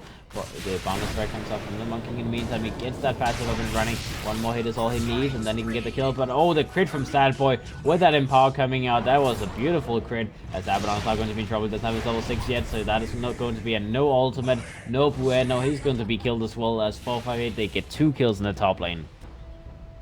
Nicely done there. Only level 1 Empower, but still good enough to set up for that instant death of the Monkey King. The Rubik barely surviving. One more hit, and like, he even had that hit animation going on the Monkey King, but then he just gets destroyed, blown up to bits.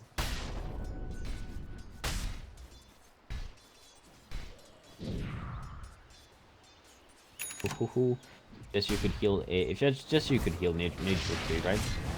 That Faceless Void would be a little bit in danger. The Abaddon just dropped down a little bit. Still not level 6, and that is the issue of the Warlock leeching so much experience, is the fact that the Abaddon is still not level 6.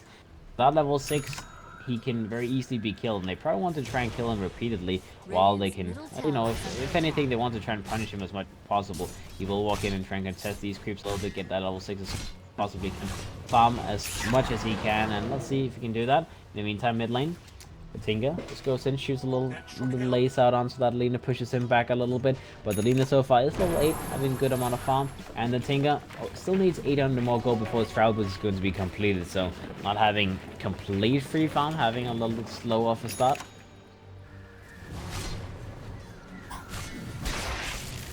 The Abaddon once again gets jumped, still not level 6, this is why they want to try and burn him down. The Shadow Word comes out to keep him alive from Bogarino, but that is run out in a second, and he's going to be on half HP. Does leech the experience now, and this is the experience that he needs to get his level 6, so does have his ultimate available now. No worries about that anymore.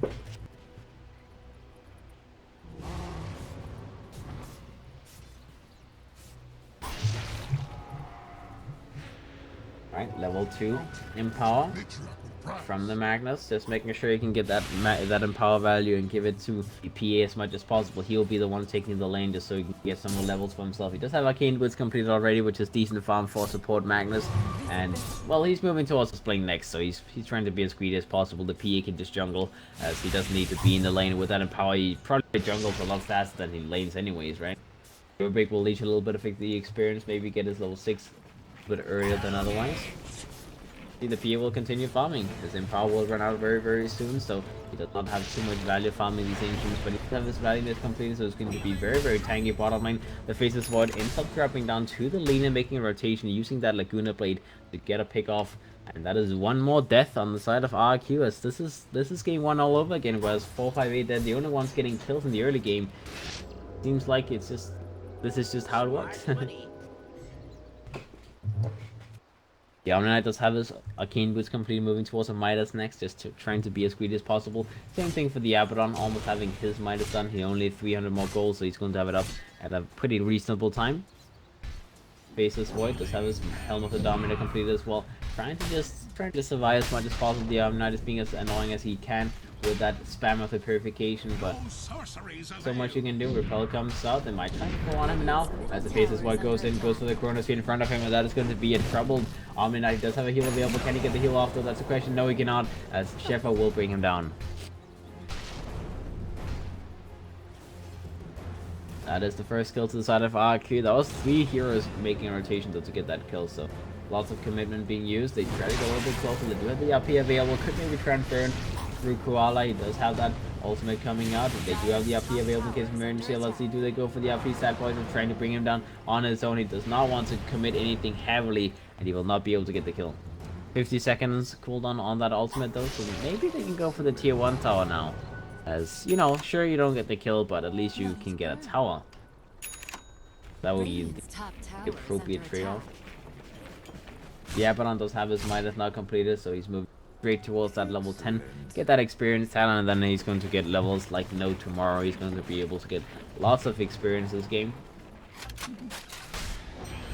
The Tinga does have his Travel Boots not completed, Soul Ring almost done as well, so you can have that mana sustain of the fight. And now he's running into the Omni-Knight, who's farming the jungle right now. He will go in and try and contest a little bit of that farm with the March of the machines, get a couple of those lasts, stop the Omni-Knight from getting all of the farm in the meantime. The rest of the side of 458 is trying to go in and stop this guy from moving around. They will realize that the monkey's here as well, but to stop him from moving, he's going for Midas himself as well. Very greedy item, not even having face boots before that, just straight into that Midas. It's like everyone wants Midas, guys. Everyone wants farm, everyone loves item. Other Faces want to continue around now, maybe a little bit in trouble. He will be stunned up, he will be controlled, and that is going to be 458 grabbing a kill with another Laguna Blade coming out.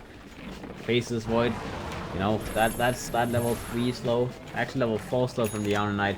Super annoying to deal with, as he's just going to be run down, he's going to be controlled, and the Lina has enough burst to burst through that Faceless Void instantly. Very painful thing to deal with. The PA is moving towards a Desolator as the next item. Makes sense, you know, Vlad's Deso, a classic build. With that Empower, he should be able to finish it up very soon. 2,000 gold already ahead of the Faceless Void, so this PA is going to be a troublesome hero to deal with very soon. As, you know, sure, the Vladimir's is like whatever, but once the Deso is completed, his damage output is going to be insane. And then, you know, the BKB on top of that, the bash off, those good things make it worse and worse. Now they're trying to make a chrono movement up to the top lane. They want to use this chrono on the PA potentially. Let's see, they go in, they go for the chrono, they try to go for the PA. The PA is going to be killed first. Golden comes out as well. The PA will be the first one to drop.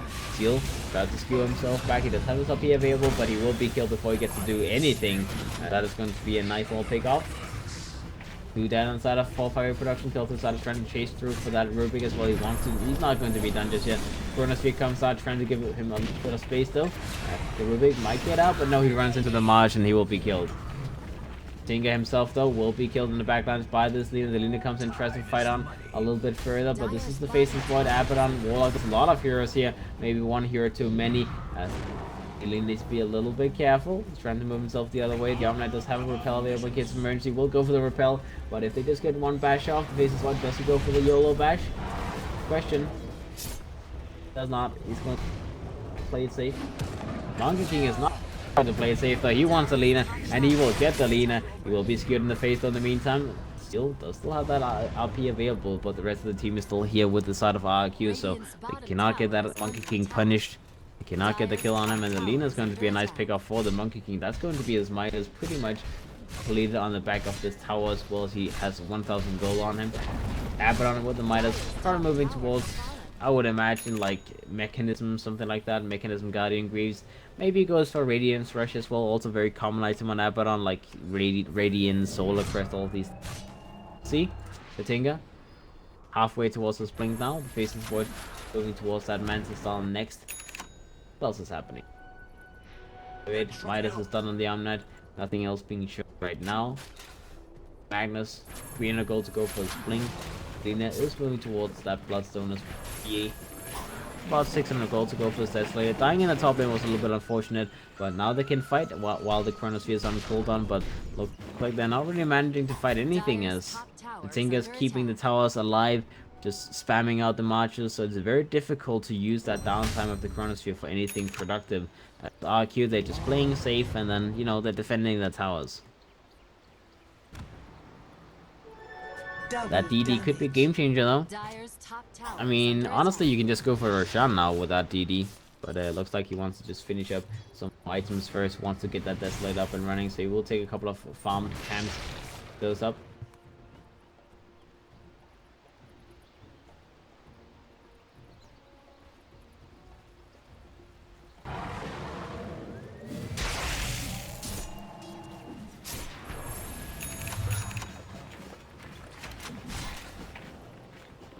With the blink done on the Magnus now, so he can initiate with his up piece as well now. Desolate is on PA moving towards a Yasha next, and something that we saw Sad Boy do the other day as well. He didn't want to go for the BKB, he went for the Sanjin Yasha instead, just trying to get as many stats as possible, and looks like that's going to be the same thing this game. Maybe he goes for Manta Style instead, because of the laser from the Tinker. Would make more sense, but we'll see. They're now going for Roshan, as they want to take this for themselves. Seal's going to help him a little bit, as it will take them a little while, but with that Desolator and the power damage, it should be doable.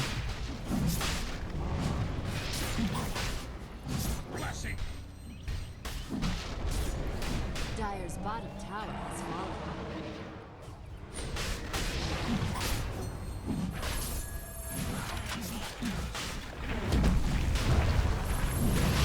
Oh boy, the Golem comes on. Looks like they're trying to contest this. Sad Boy will pick up the Aegis though. The RP comes out. That's going to be the Faceless one dropping down instantly. Sad Boy tries to go for the Warlock in the meantime. The laser comes out from the Tinker. Will be able to burn down the PA. So 2 for 1 so far. As the Lean and the Magnus is both dropped down. Abaddon does not have an ultimate available right now. Sad Boy needs to try and fight more, but no empower available because the Magnus is dead. The Golem will be killed. At least that gets farmed up, but they lost the Lina and they lost the Magnus and they lost the Aegis instantly. So a very good fight for the side of RQ, keeping themselves ahead.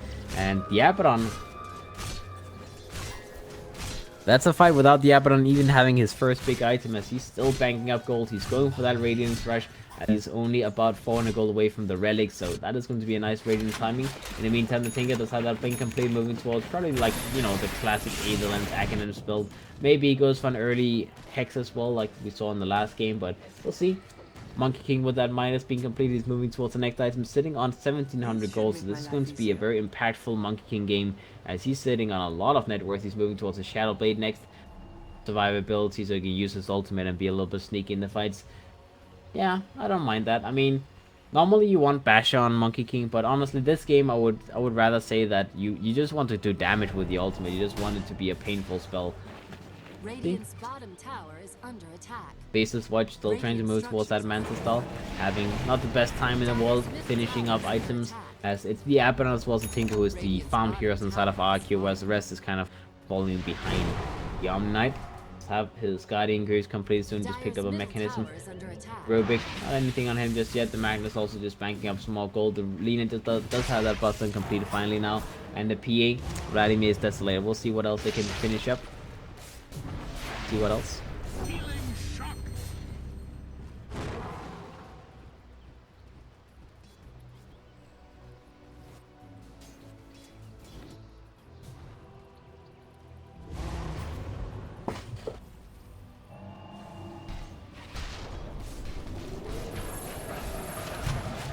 Alrighty, let's see, mid lane. Monkey King ultimate will be used defensively, just trying to keep this tower alive. In the meantime, the Faceless Watch goes in for the critical, tries to target down the lane. The lead is going to take a lot of damage. The Bloodstone is available in case of emergency. The Warlock has already been taken down. The Alchemist is going to be slowed down. They want to try and get this kill. They will go for the RP. They try to burn him down. They will get the kill on him. That's going to be 2 dead inside of RQ. As Sad Boy gets a double kill. They will go for the tower in the mid lane as well. They will get the tower. They will get 2 kills. And, well, that is not the fight you want to take on the side of RQ. That was pretty much a panic. Kronos here trying to just get something out of a bad situation. The Monkey King was used to zone away from the tower, so they didn't really have any of their big spells available to take that fight.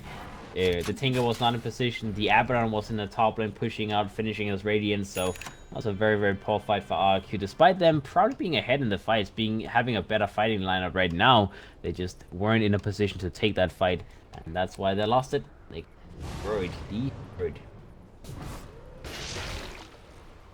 Lina. Picks up a couple of Bloodstone charges in that fight as well. He's moving towards Travel Boots next to some more movement speed. As I mean, you know, it's a Lina, it's Bloodstone, it's Travel Boots, it's potential Aetherlands, Eel Scepter, Acronyms, all of that good stuff. Just lots of utility. See, Sad Boy in the top lane. Goes in, takes a lot of damage, maybe a little bit too much damage. That Magic Machine is very painful. The lasers as well from that Tinker is not fun to play up against. He's moving towards an Aetherlands on the Tinker, so he is indeed going for some more range on his bells. I like that.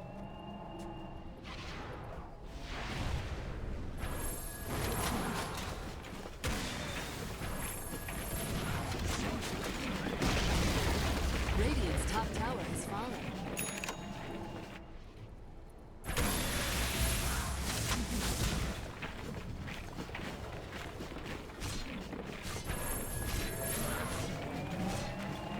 Mountain which my matriarch would prize. Alrighty. Let's see, the PA will have his Manta Star complete in a moment. Needs the last little bit of gold. The Faceless Void does have his Manta Star out very well, in a long time, honestly. That guy does not have good items on him. He has a Yasha completed now. The Shadow Blade is up on the Monkey King, so at least he's going to be able to keep up with the Faceless Void. Like, look at the Monkey King. He's having the same amount of farm as the safe lane carrier of RQ, so Kel'Thuzad is having a rough game. Smoked up, they're trying to move for a jump. They see the Lina here, they're wrapping around, they want to go for a jump with the Chronosphere. Let's see if they get a good one off.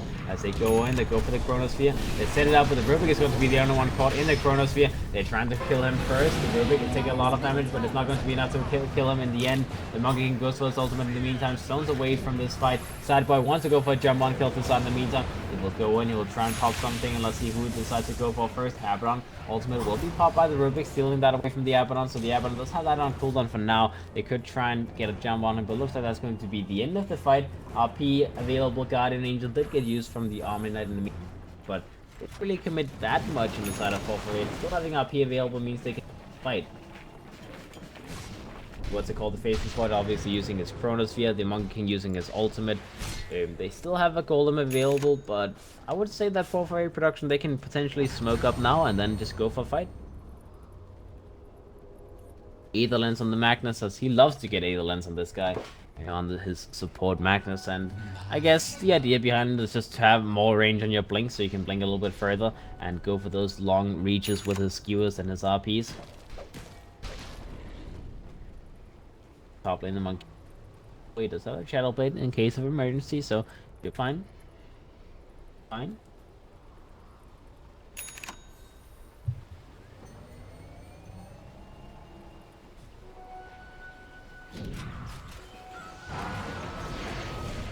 Lina moves in, the Monkey King is going to maybe go on this Lina, try and stun him up, but looks like he's going to move the other way. The Monkey King does spot out the Monkey, and then Magnus as well as the PA coming into position. The Abaddon will be forced to use his ultimate very soon. The Rubik used his first, and now the Abaddon gets that ultimate off. The thing in the meantime in the background will be killed by Sad Boy, so has a vision of him with that obstacle ward on the high ground. They will kill the Abaddon as well. Now the Golem comes out from Bugarina, but Bugarina will be spotted out hiding in the trees. He will be killed. The Golem will be found out as well. 3 people dead on the side of RQ, as they do not take a fight in a place where they can win. That Observer Ward giving the vision of the Tinker, and then that Tinker just gets jumped in the face by Mr. PA, and the PA will bring the justice, bring the doom. Tinker will be killed. Tier 2 tower will be taken down as well. The Monkey King is in position to try and deny this, maybe try and do a little bit of work. Not sure what he wants to do, but he wants to do something. Dyer's middle tower is under attack. Radiant's Tower will top be tower taken is down. fallen. They might try and push a little bit further, but I guess they're already kind of won the fight. They don't have to overextend and end up losing the next fight. The PA will have his splasher complete in a moment.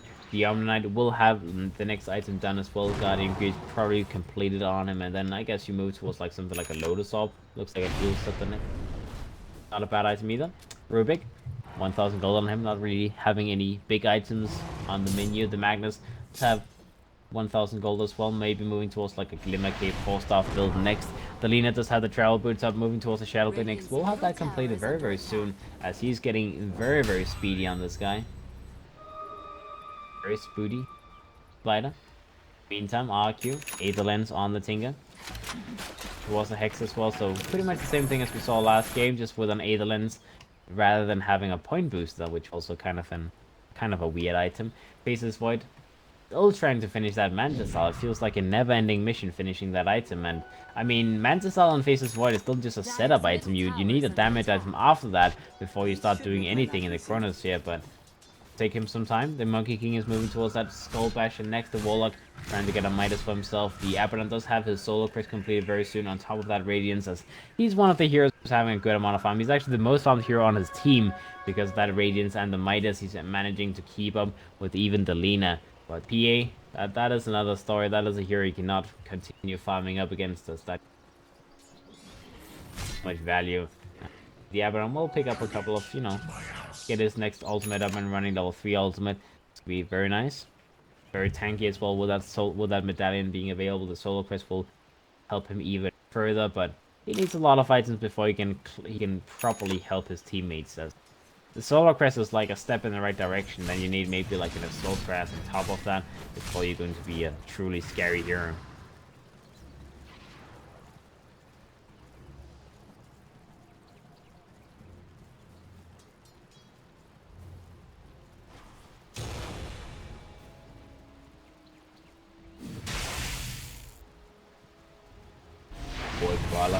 Going down, Life Breakaway comes out, his ultimate will be popped out instantly. He will go for it, he goes alive for now. The Monkey in the meantime goes for his ultimate, goes for a boundless track, hits the boundless track off, hits the Magnus, hits the Rubik. The Magnus is going to be taken down. The Lina and the edge of that Chronosphere is going to be found as well. As RQ, they get 3 kills there. Monkey King very nicely done, sitting in the backlines with that Shadowblade, spotting out all of those movements from 458, and they could set up for the perfect fight. Chef is going to run down the Omnight as well. Repel has been used by the Omnight, but he's not going to survive this one. He has no way to get out, no TP, so this is just going to be a slow and bleeding death. What's the opposite of register?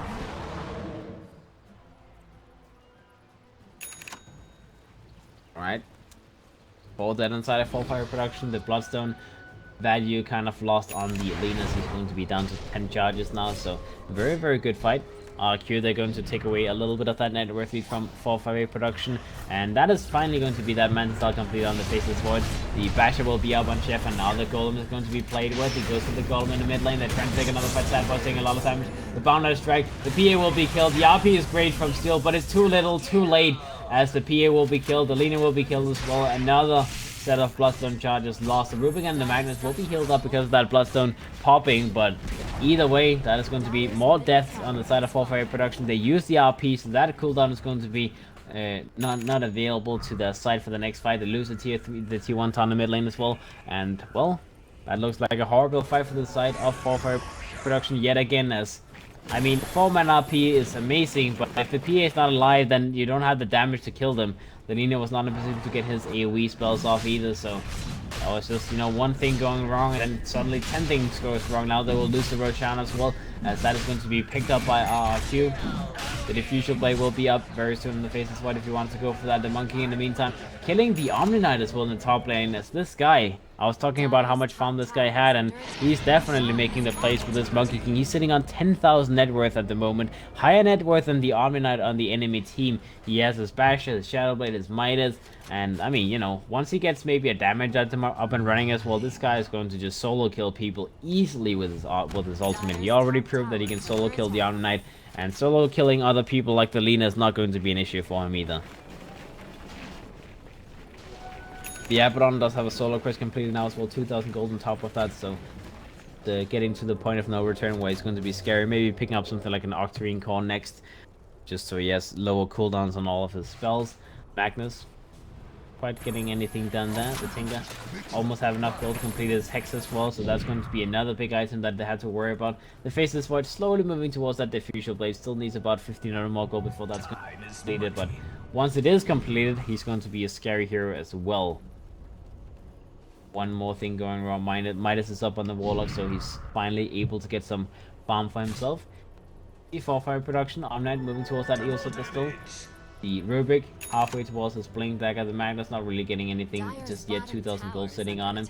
The Lina, and by BKB soon enough, but I mean, he's sitting on 1,500 gold. He still doesn't really have a big damage item. He doesn't have his acronyms or anything like that yet, so not sure how much the Lina can do in the fights. It's all about the PA with his Basher, Vanguard, almost an Abyssal Blade. The TGs on the bottom lane will be taken down from RRQ, and they're just trying to take as many towers, as much advantage as they can on the map.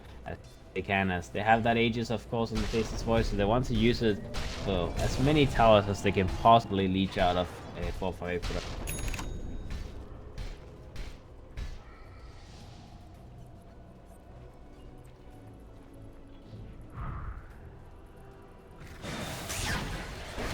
Alright, bottom lane looks like he is a little bit in trouble. He will be jumped on. He's taking a lot of damage with that laser. It's going to be backed up again. And another laser comes out from Yabayu. That is going to be the PA dropping down 70 seconds on the sidelines as the Monkey King once again using his ultimate for another big kill. Tinker's help with burst damage, more than enough to set up for that.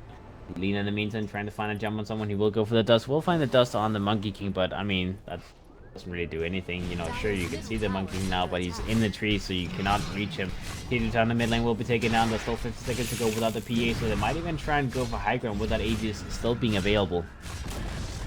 Dire's middle tower has fallen. Indeed, looks like that's going to be the play as the Faceless Void will move himself in. Thought the work on the high ground. T3 tower is going to be pushed down as the Abaddon very best at making sure that passive is on the tower so they can bring it down. They do have a fortification available, but see, did they survive? Did they use the fortification? 20 seconds to go before the PA is going to be back up. The tower is burning down very, very low. The Faceless Void is keeping himself alive, and the tower is going to drop down by the looks of things. Fortification comes out finally, but the tower should still be dropped down if they want to commit for this. The Faceless Void will move himself a little bit back and forth, but he wants to get the tower. They want to take it, and they will get it. Dire's middle tower has fallen. Very important thing to get the tower, so that now they can just fall back, take shrines, and then they can be satisfied with how they use the Aegis. As the Faceless Void will replace that Aegis slot with Diffusion Blade straight away once it is gone. The Tinker does have that hex completed now. The Monkey King can move into the next damage item, something like a Desolator potentially, so you can do a little bit more work, do a little bit more damage. Maybe even a Monkey King bar against that PA would be a nice idea. I mean, it's a greedy item, it's a very big item for support here to grab, but he's had so much net worth and so much so much killing done in the fights that a Monkey King bar is definitely going to be available for him this game. The Abaddon is indeed moving towards an Octarine Core as well, as that is going to be his way of upgrading himself. You know, less cooldowns on all of his healing spells, less cooldown on his ultimate, more uses of his arcane boots. His Midas, of course, can be used a couple more times. Makes sense, you know. Everything just values from having that Octarine Core reduced cooldown reduction. That was what's called cooldown reduction on the Octarine Core. He already has the 15% from his talents, so that Midas is going to be like a, I don't know, like a 50-second cooldown. Right now it's 85 seconds cooldown, which is actually very low. He can use that Midas all the time. And that 25% from the Octarine Core is going to make it even better. It's going to drop it down even further. Like that. I love it. Love it. Alright, let's see the net worth so far. RQ, they're 3,000 gold ahead, and the Monkey King in the bottom lane will be found and killed by this PA. That's a very, very big kill, as the Monkey King has been, he's been an issue for a long time so far, but a little bit too greedy in the bottom lane, ends up being jumped by the PA, Abyssal in the face, and then he gets killed. The PA is now moving towards that BKB finally, as, I mean, he's been greedying it the whole game, but the last couple of fights have definitely told him that he cannot beat that BKB any further. That Tinker does way too much free damage on him, and with that Hex being available, it's not going to get any easier. Does need that BKB to function in the fights. Smoke comes out from 4-5 production, as with the Monkey King being dead, they want to use this. They want to use this time and get some more kills. They need to try and fight, because the Monkey King is the bane in the ass on their side. So if the Monkey King is dead, that's the best time for them to take a fight. You'll set it down on the Omni Knight as well now. Let's see top lane, they go for the Abaddon, they try to target him down. He does have his ultimate available, so he will be able to survive for a long time, but is it going to be long enough? And they go for the RP, they get the RP on the Warlock as well. The Abaddon will be alive for now. The Tinker tries to help him as much as possible, but he's not really going to be able to do anything. Rubik will steal the Abaddon's ultimate as well, and let's see the Abaddon. He is going to be picked off. That's going to be the gem on the ground, but the courier picks up the gem, so they do not lose the gem. In the meantime, the Chronosphere happen in the sidelines to kill through side of wind in. The Lean is going to be in position as well. Tries to go for the ultimate. Doesn't actually hit it onto anyone. I actually think he lays at a creep there. I'm not sure, but he did not lace anything valuable at least. Faceless Void trying to get himself out. In the meantime, the Light Strike away comes on, misses onto the Faceless Void as he gets Chef in the meantime on that Monkey King. Will stop them from moving. Goes invisible here, and he's going to be like, guys, you're not going to move past this point. This is the point of no return, as I will defend my team with the rest of my spells. Will I get 2 kills? But the gem is still going to be on the side of Arky. They don't lose that, and the Tinker at least survives. The Faceless Void survives, so it's not that bad. It's okay.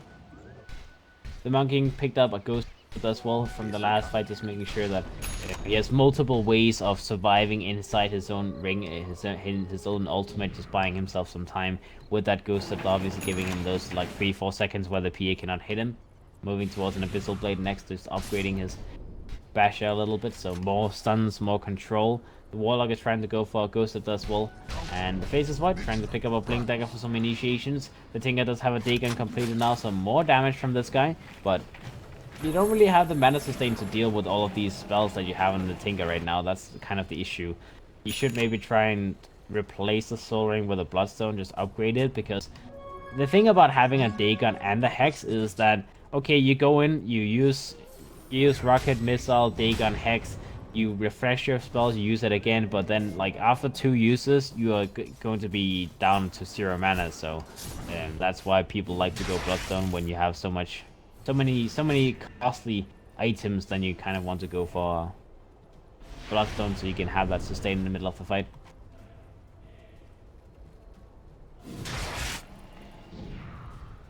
Radiant's bottom tower is under attack. Radiant structures are fortified. The bottom tower needs to be defended. T2 tower is going to be pushed down. The Abaddon goes in, tries to do a little bit of work against this team, tries to push him down. They will stun him. The Boundless Strike will hit. The Hex comes out, and that is going to be a for 30 seconds. Down for the count. Repel comes out from Sad Boy in the meantime. He'll just go for TP back out. In the meantime, the smoke comes out from the side of RQ as they want to go, and they want to try and take a fight wherever they can find one. As they will smoke their way towards the mid lane. Maybe just move straight up towards the top lane as they see multiple heroes up here in a second, farming the lane. So they'll move up there. The Tinker in the meantime will TP into the mid lane, just join his team, join the ranks of his team.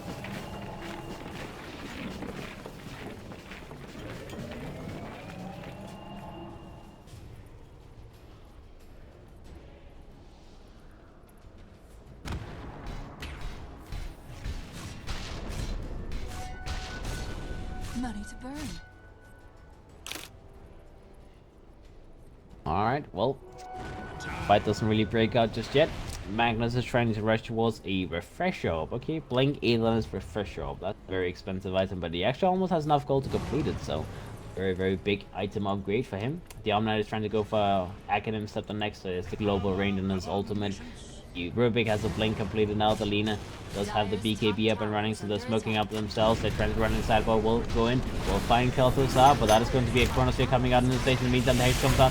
They will control the faces, the PA. They will try and get a kill on him. The BKB gets popped in the meantime. The Abaddon gets targeted. In the meantime, Rubik will be killed off first. The Tinker in the sideline, sitting in the dreams, the Monkey ultimate doing a lot of work as well. The Abaddon will keep himself alive. The RP comes out. The Faceless Void a little bit in trouble. The Abyssal Blade comes out, and the Abaddon will be killed alongside the Faceless Void. The PA doing so much damage. The crits comes out left by right as the PA gets 3 kills instantly. 3 dead inside of 4-5-8 as well, but that PA just critting everyone in the face with that empower damage. So much damage being done by this guy. It's a scary hero for sure. Very scary hero. He will go in, he'll see whether or not Roshan is alive. It's going to be back up in 30 seconds, but not see that happening, so let's go back to farming. Magnus does finish up that refresh up now as well, so we will have 2 LPs available in the next couple of fights, which is going to be very nice for him. That boy goes into the pit again, tries to see what's happening. Sheffer does have his Boundless Strike available. They see each other, and I believe Sad Boy does know something is going on. Maybe? Roshan responds. Sheffer going to be able to contest it if he wants to. The Light Strike away comes out. Sheffer, no, just in case he's sitting on one of the trees next by. And let's see the Dagon. Ooh, Rubik will be killed. But Sad Boy is a little bit in trouble himself with that Observer was scouting him out. Sad Boy is going to be targeted, and he's going to get the Blink Strike away as he will get out of that Monkey King's ultimate. That is going to be the PA getting a trade-off. The Rubik will be killed, but the Tinker will die himself in the meanwhile. Double damage will pick up by the Monkey King. In the meantime, the Monkey King tries to go and tries to steal something. He will be able to go in. Does not actually get to steal anything, as the cheese will be picked up by the Lina, the Aegis will be picked up by the PA, and the Monkey will lose his life trying to go in for that steal. BKB did get forced out from the Lina, but that's a small consolation prize. Now the Lina, okay, Light Strike away comes out, Bogarino as well as the Lina might be actually, the Faceless Void might actually be able to go on this guy. Let's see, they go in, they try to focus him down, they try to burn him down. And let's see, can they get the kill? Blink, very nicely done from Kel'Thuzad, dodging out that as much as possible. Go on the Lina, and the Lina will be dropped down. Shields will be eaten, trying to give himself a little bit more time. He might have to go for this Chronosphere. Does he go for the Chronosphere? No, Kel'Thuzad will not get the kill as he's not willing to go for that Chronosphere just yet. Lina in the meantime, top lane, they see him. Oh, but the PA goes in, Abyssal Blade comes out, and that Faceless Void gets annihilated with the RP coming out as well. Dead for 60 seconds. This might be where Fire Production actually meant to win the game, as this is not looking good. But Garena will be killed as well. 50 seconds on the sidelines. That's 2 people dead on the side of RQ. They bought back on Shefa as well. The Monkey King losing his life, so they've already used buybacks. They've still lost multiple heroes, and the PA, he wants to go high ground. He wants to end this game. The tier 3 tower will be taken down. Hex comes out on that Lina, but now Lift comes out on the Tinker. He's going to be controlled. He's going to be run down. He's going to be killed. 80 seconds on the sidelines. No buyback available. This could be the end as Fire Production. They will take the middle Rex in the mid lane. They will take the range Rex, and they will continue from lane to lane, as the top lane is going to be the next place they push. Take that set of racks as well. That is going to be a huge prize to claim in the enemy base as RQ. There's a couple of fights going wrong, and then suddenly they're going to be destroyed. Abaddon will be skewed right back towards the enemy. Abaddon ultimate comes out. He's going to be controlled for now. Will be lifted up into the air. The steel comes out. The Apothec shield will be stolen. A Monkey King goes for his ultimate. Tries to help his team a little bit. He will be fine for now. The Golem comes out as well, but the Monkey will be killed in the end. That's going to be that. So Abaddon is dead. The Monkey is dead. Bogarino went for the Golem as well. The Golem will be found up, as they just cannot kill anyone. They cannot break through one single person. Sad Boy too strong on this P at the moment. Too big, too strong, too powerful.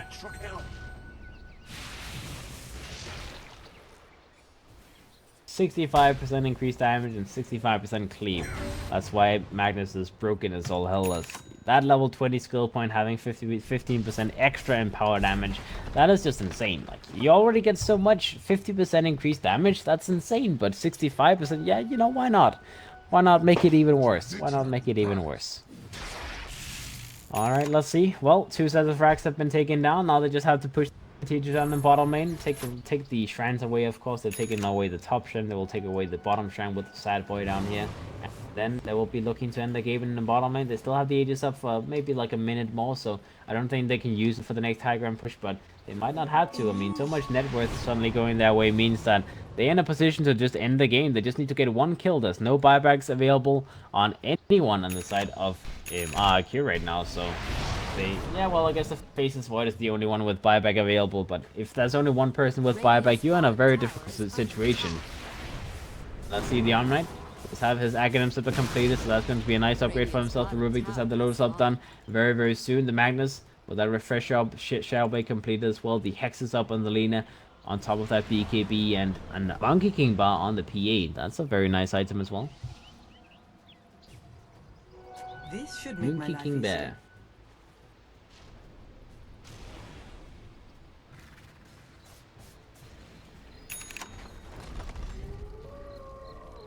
Suddenly, in about like 5 minutes time, you know, from a no net worth whatsoever lead, Fire Production, they're suddenly 20,000 net worth ahead. That is the incarnation of just, you know, one fight going horribly wrong, and then they take advantage of it now. Let's see in the backlines, the Illusions is doing a little bit of damage, popping that Abbott on shields like it's no tomorrow. As well, he's not level 25 just yet, so he doesn't have that extra shield absorption. That is a very nice upgrade if you can get level 25, but that might not happen this game. Tinker himself, a little bit of magic resistance and whatnot, but that is it.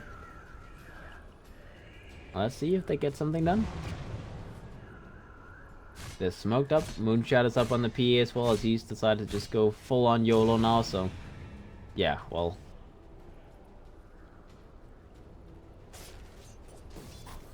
There's nothing stopping these guys anymore. He's just a little bit too fat right now, sitting on 32,000 net worth.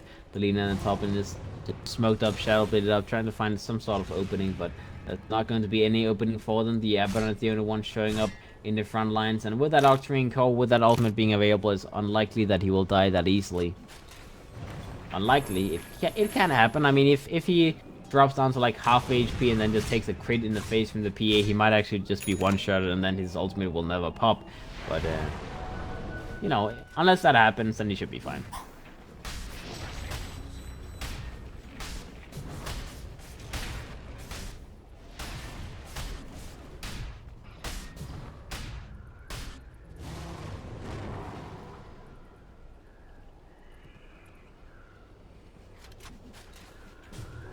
Money to burn.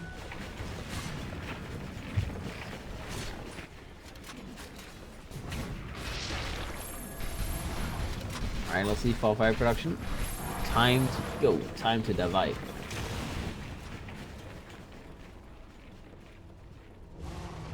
Divide, I said. Go. Move it. Alright, let's see if they can end this game now. That is going to be the final push they want to use. Maybe they're trying to greed a little bit, wait for Roshan, as, you know, you might as well play safe, but do they really want to play safe? That's the question. I mean, they don't really want to give too much time for RQ to pick up more items, as that would be, I think that would be a mistake. You don't want to give them time to get that buybacks off cooldown, to get buyback gold available and whatnot. You want to just try and force something out. The PA will jump the Abaddon, will pop up his ultimate instantly, as, you know, 2 hits, both being crits. That is going to be instantly down to no HP and instantly full HP again, as the Abaddon will have his ultimate on cooldown for the next 20 seconds. The PA goes in, gets his Chronosphere off onto the PA, will control him. The Guardian Angel comes out in the meantime from the Omnite. The Golem comes out from Broke Arena. Is it going to be good enough though? The Magnus not able to get his RP off in time. The stolen Golem comes out from the Rubik. Buyback comes out from the Abaddon, trying to fight up. Sad boy, will that BKB still fighting, still trying to pop. That Monkey King ultimate being very, very annoying. He'll have to back himself up before it's going to be too late. The Abaddon goes in, blinks forward, tries to initiate, tries to go for a fight, as he does have another ultimate available. The gem is going to be on the ground. Delina tries to go in and pick it up, but Kel'Thuzad will pick it up instead, and Delina will be picked off, as that is going to be 3 dead on the side of full fire production. Successful hold from RQ. They did have to use a buyback on the Abaddon, but that is still a small price to pay. They win the fight, they get a lot of gold on their side, and they take away a gem from the enemy team as well, so they get a lot for it.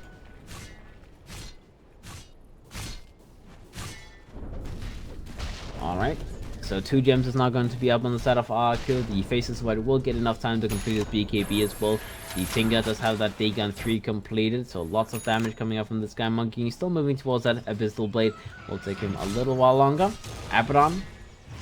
Next item will be the Shiva's Guard as well. You know, he has his Blink, he has his Ultimate, he has his Octarine, Radiance, all of that good stuff. Now let's see, he's jumping the Rubik, trying to go for a jump on that guy. Let's have his... Ooh, he gets lifted up onto the high ground. That's not quite the place he wants to be, but he should be finding to fling himself to the low ground again now. And let's see. Still fighting, still staying strong. Level 25 as well, so that Apothic shield absorbs a lot of damage, 500 damage every single shield, and it's only a, what is it, 3-second cooldown, 3.8 second cooldown, so that's a lot of damage absorption for sure.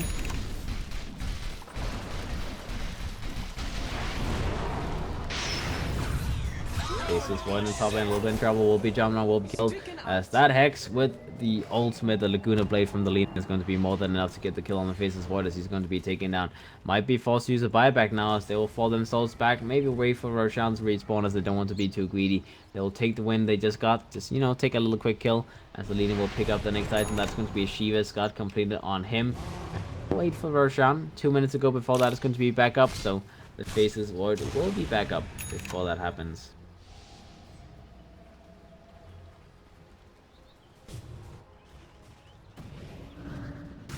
Oh no, not again. Abaddon, this is the guy without buyback. He cannot afford dying here. Light Trigger comes out. He's going to be controlled. He just has his ultimate available, and he just has that Blink available as well, so he should be able to survive no matter what. But they try to control him. The PA gets hexed up in the meantime. Repel comes out. Sad boy wants to try and focus on someone. Bogarina is going to be the target. He goes on him. He gets that back off. He gets the kill on him. That is going to be one dead on the side of RQ, as the Warlock is going to be down for 50 seconds. Does have buyback available. And let's see, they continue. They want to try and keep fighting, keep pushing. Sad boy will move down to the bottom lane. Try and force something out, as 10 seconds to go before the Faceless Void is going to be back up. Let's see what they do. Tier 3 tower is going to be worked on. Warlock goes for the buyback. Fortification gets forced out. Faceless Void will be back up in 3 seconds, and now they back up as the Faceless Void is back up. They forced out a buyback. They almost took down the tower, and they forced a fortification, so that's good enough. That's good enough. Now they can just fall back, get Roshan, and then go for the final push. He's up in 30 seconds, so they will just beeline towards the pit. Rubik will have his Lotus Orb completed for the next fight as well, so they don't have to worry as much about that Hex from the Tinga. The Omni-Knight with that Aghanim's as well. I imagine you will go for like a refresher up now on the Omni-Knight, just multiple repels, multiple Guardian Angels in the next decisive fight. The Magnus with that refresher up, Shadow Blade moving towards the Lotus Orb as well, so they want to get as many Lotus Orbs as possible, just keep that PA out from harm's way. And the Lina, Shiva's guard is complete on this guy. They now Roshan respawning, a couple of hits, and then it's almost already dead. In the meantime, RQ, they're busy defending their base, and Roshan will drop. Fatality. The Aegis will be picked up by the Magnus, as he did have some issues in the last couple of fights surviving. He did not manage to get any of his RPs off at all, so see if they can defend this, if they can push it back. RQ.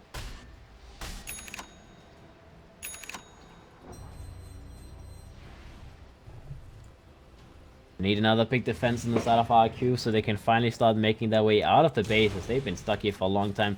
Blade Mill is now completed by the Abaddon. That is going to replace the Midas. Is going to be, yeah, the Midas is in his stash.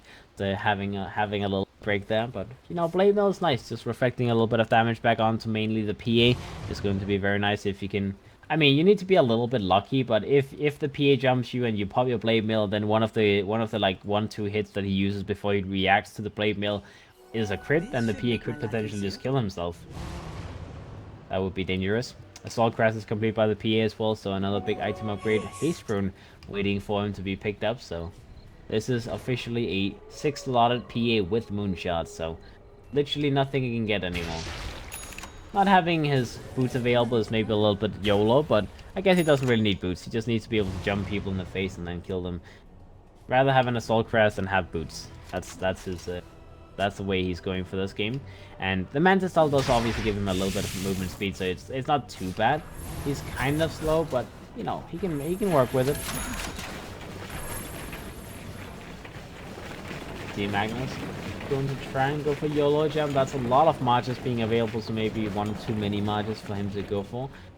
Marches will end now. He's going to be a bit closer. Let's see. He goes in for. Oh, he tried to see whether or not kill Facade. He went for the skewer, but sadly he was a little bit off, hitting that onto the Faceless Void. He, in the meantime, will continue pushing. The Melarax is going to be a little bit in danger, as Abaddon will continue defending, will stop this from happening. Lotus Hope gets used on the PA in the meantime, and the Faceless Void with Sheffer on that Monkey. He's just sitting in the sidelines, sitting in the tree line, trying to wait and see what happens. Repel comes outside, but will go for the Melarax. The Range Rex is going to be taken down as well, and that is going to be the range as well as the Melarax. They got Mega Creeps, so now the PA will be jumped on. Guardian Angel comes out, he's going to be alive for now. Maybe taking a little bit too much damage from that Tinker, but he pops his BKB, gets it off. Will work on the PA, on the Faceless Void first. The Abaddon is going to be the next one to be worked on. Blade Mill gets popped, tries to get himself out of that. He does not have an Aegis on him. He needs to be careful. He needs to get himself out of that. Buyback came up from the Tinker as well. They had 2 buybacks used already. The missiles is being shot up. The Abaddon is chasing. He wants to continue fighting, as he does have his ultimate and cooldown. Does have another Blade Mill available. The PA will be run down. The Omnight will drop. The Rubik and Lena will all die as they chase and kill with the Abaddon in the front lines. This guy is very hard to kill. This is why Abaddon is a very annoying hero. He does have his buyback off cooldown as well in 10 seconds. And that Blade Mill, I mean, this is a 5-second uptime Blade Mill with 11-second cooldown. So it is one of the most annoying heroes you could possibly imagine. The duration of his ultimate is 6 seconds as well, so he can use Blade Mill, then he can use his ult, then he can use another Blade Mill, and it's just like a never-ending spree of survivability from this Abaddon. So definitely a very annoying hero at the moment. Has the Shiva's Guard completed very soon as well, which I guess will be replacing his... I don't think he wants to replace it with the Solar Crest, but I guess maybe just not use boots and have like a Shiva's Guard instead, or drop the Blink and just be an initiating hero. Blink is so much value on Abaddon though, so I don't know if you want to drop that. See though, they're going for a push themselves. They want to try and force some buybacks off the side of Full Fire Production. They did have Mega Creeps in the last fight, so they're still going to be ahead in terms of buildings, but now they're going to lose some buildings themselves. So Melarax is going to be pushed down. Seal is in position to go for an RP potentially. He does have this refresher up on cooldown right now. Lotus Hope is in his dash as he goes for the skewer. Skewers back to the wall as well as the Abaddon. They buy back the Omnight. They try to go in and fight. The Monkey goes in, goes for his Boundless Strike, goes for his ultimate as well. Will be a Clarity for a little while, just trying to survive. The Abaddon is still going to be alive. Has his ultimate available still. And the Omnight is going to be the one using the buyback. Warlock is going to be the only one dropping down there. Magnus gets jumped on. Sheffer gets a kill on him. That's going to be the Magnus dead. But that's just the Aegis though. As he finally gets to use the Aegis, the Melarax is going to be taken down. And now RQ, they're going to be the ones trying to disengage. They don't want to continue fighting, but have a chance to do that. Rubik is going to be on the chase. He wants to get a kill on someone. He's going to be chasing with that Time Walk being available, but he's not going to be finding anyone.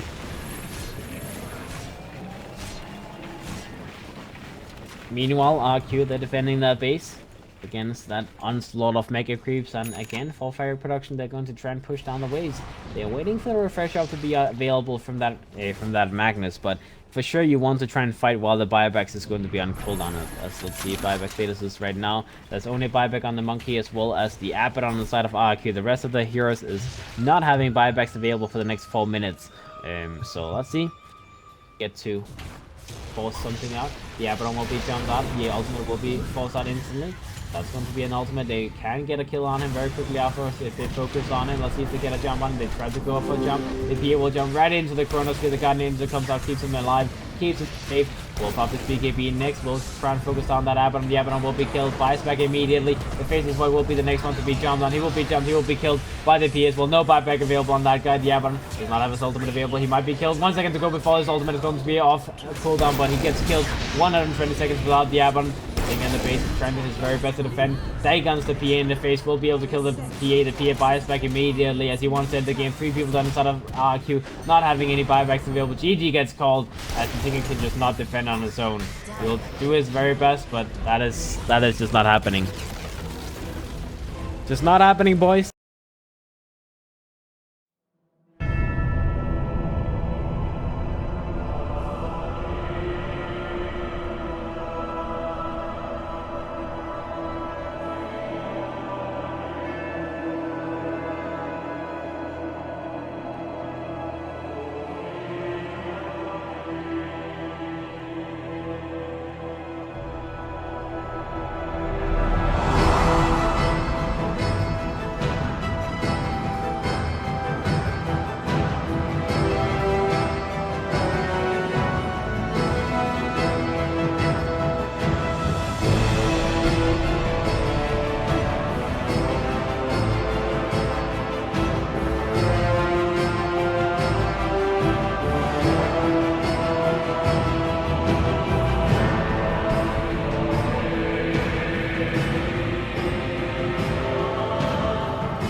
Dire team ban.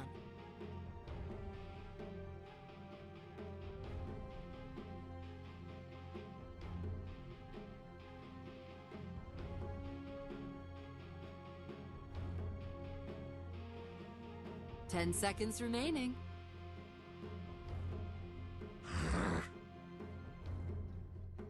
Dire team ban.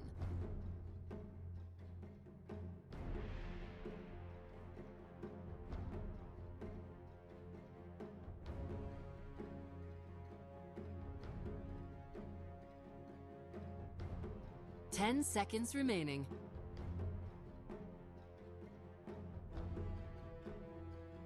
Radiant team ban.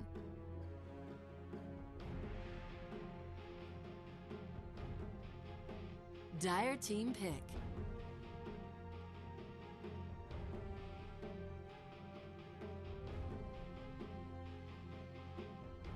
Radiant team pick.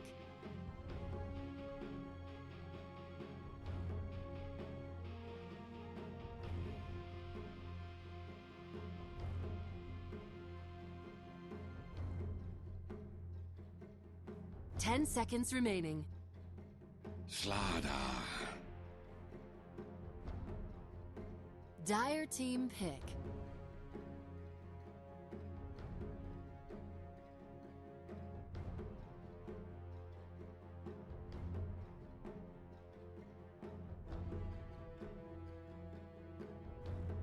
Ten seconds remaining.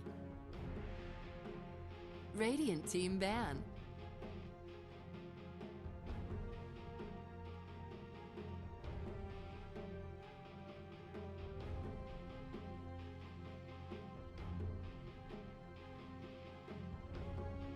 Ten seconds remaining. 5 seconds remaining. Reserve time.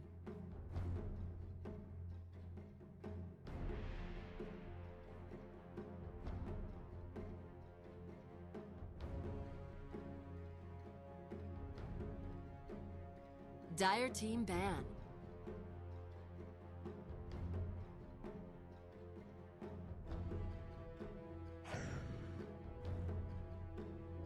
Radiant team ban.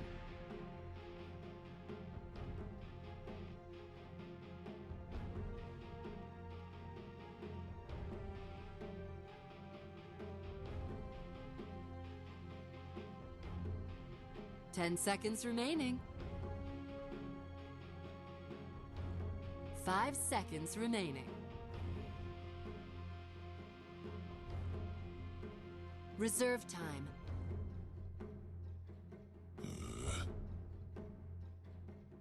Dire team ban.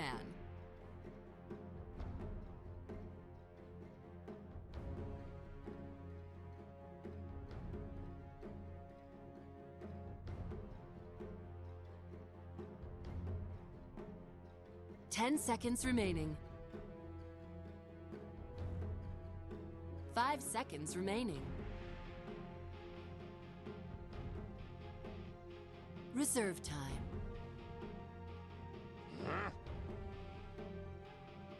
Radiant team pick.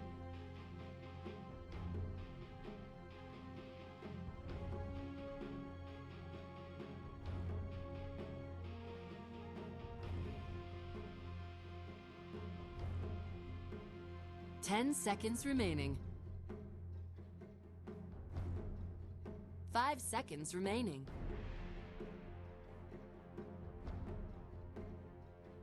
Reserve time.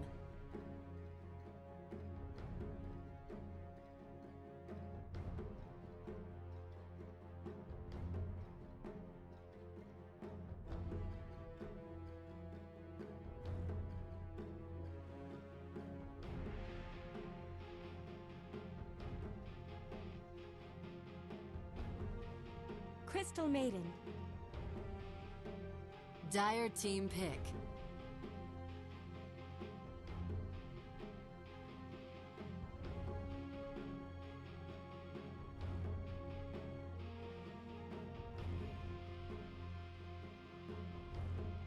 Ten seconds remaining. 5 seconds remaining.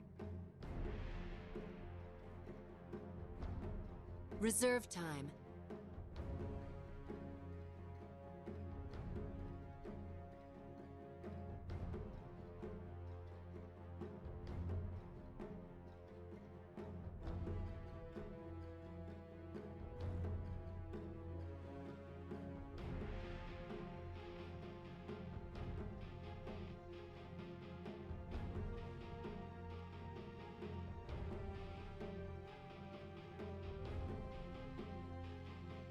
Radiant team pick.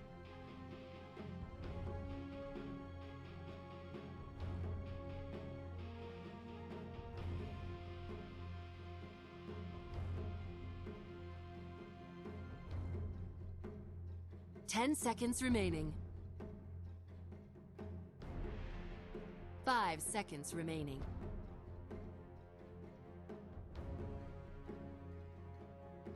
Reserve time.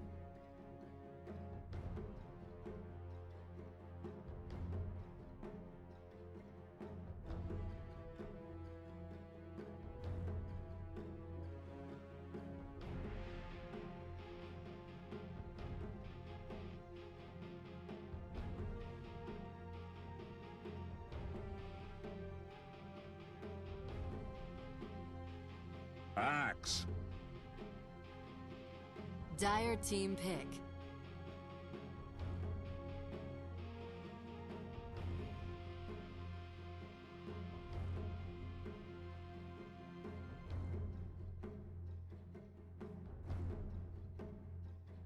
Ten seconds remaining. 5 seconds remaining. Reserve time.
Invoker.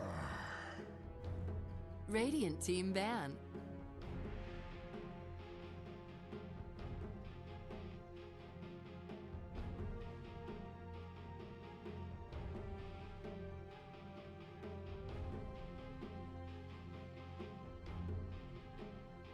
Dire team ban.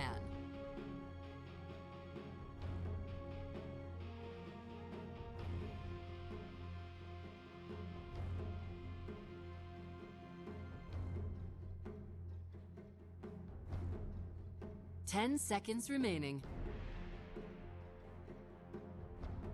5 seconds remaining. Reserve time.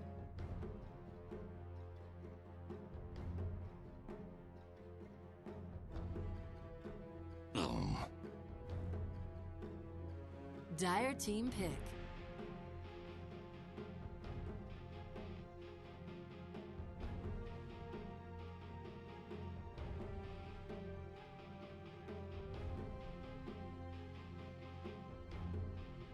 Ten seconds remaining.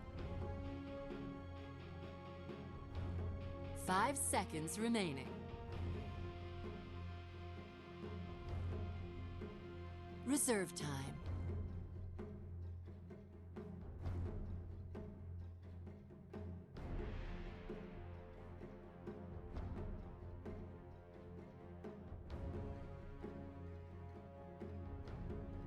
Ten seconds remaining.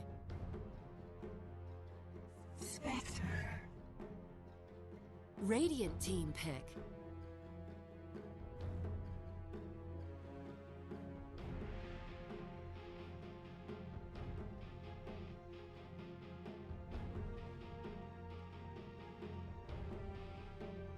10 seconds remaining. 5 seconds remaining.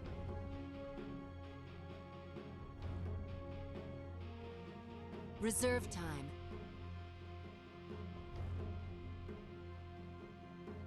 Slog.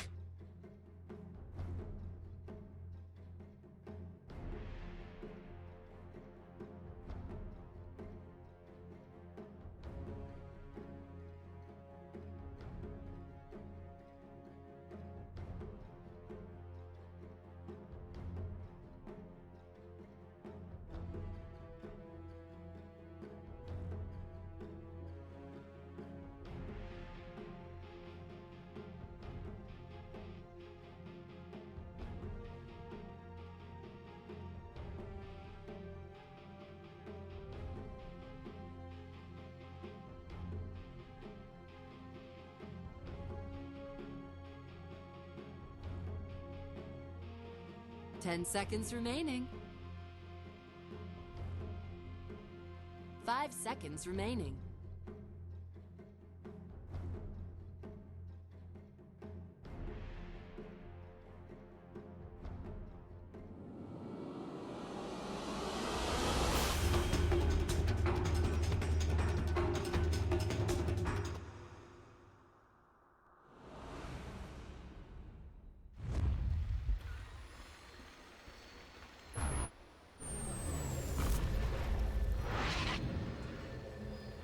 Prepare for battle.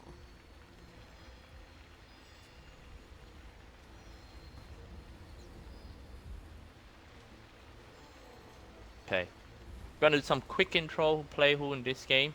For team Happy Feet in the Radiant side, Jesse Wash on Slaughter, Ben on Lina, RR on Crystal Maiden, and Jules on Slark, and Yarch on Axe for team Faceless in the Dire side. Nuts on Witch Doctor, Black on Spectre, Jabs on Invoker, Eyesight on Magnus, and XY on Monkey King.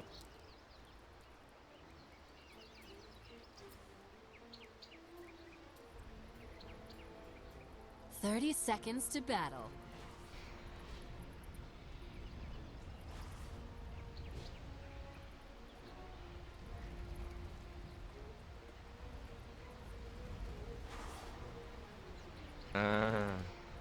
Very nice disguise. Monkey King as a tree. Alright, seems to be 2 boundary runes for each team. The battle begins. Get up.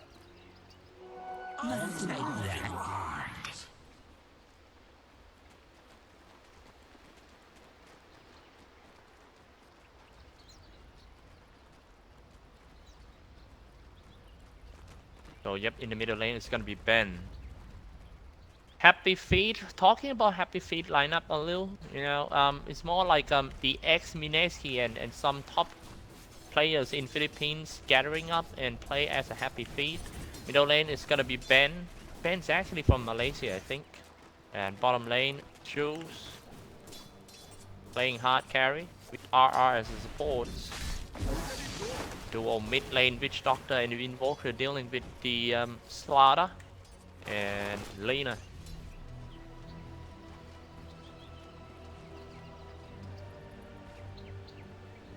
Get back.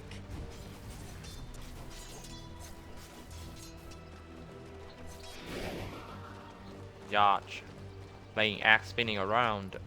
As I told you guys that Axe got very high win rate yesterday in the Summit 7. So better gotta trying to shut down this Axe. Yarch. Bottom lane trying to harass that Eyesight side. He was a little bit too brave. I think he didn't know that 3 heroes is waiting to gank him down. Jesse Ware is right here, Citrine Crush, and that's the first blood. It's always the same problem to Eyesight side. Sometimes I think he's a little bit too cocky and too confident. So that he gotta pay it off. But yeah, I think he got some philosophy that he rather die instead of not getting levels. think it's more worth it that way. Now Yacht, Side coming in trying to harass that Axe out.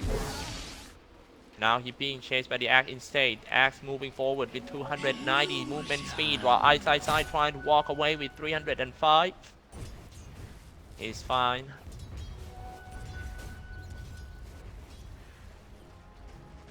Ben is right there.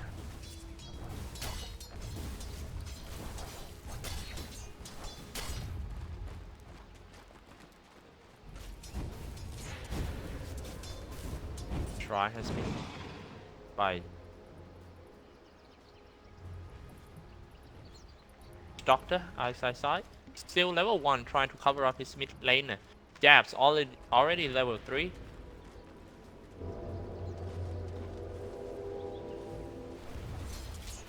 Spectre by Black.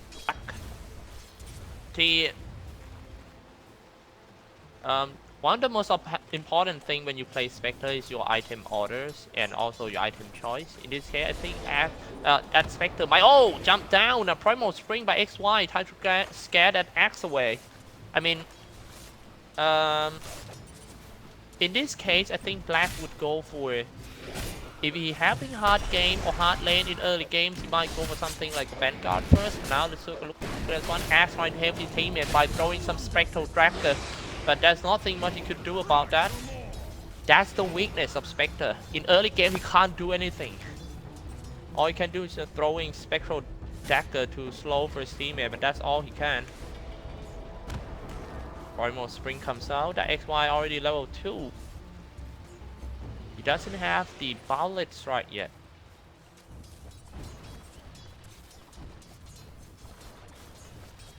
All things fall. Bounty, which my Fighting matriarch for the body would rune. It was Side who picked it up. Double damage.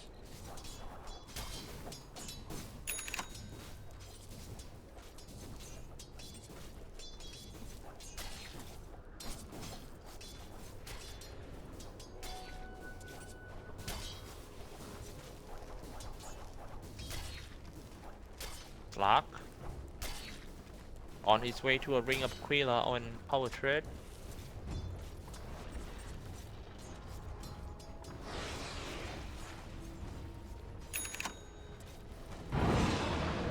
Yeah, one thing I noticed about our audio system is when someone buy an item, it's so loud. Sorry about that. Take a look at the graph. Happy Feet ahead in terms of golden, XP and earn. It's quite good start for Happy Feet. If I were Faceless, if I were Black playing Spectre, this game I might go for something like a Vanguard first. But yeah, he might just go straight to a Drum. Drum is not a bad idea too, increasing HP and also movement speed and some damage. Now the bottom lane disguised as a tree. Not sure Ben know about the trees or not. Jump down, Primal Spring. Maybe Bullet Strike. He doesn't have a Bullet Strike. It's gonna be quite hard to gank anyone without that half a second stun. Not for you. Top lane Spectre.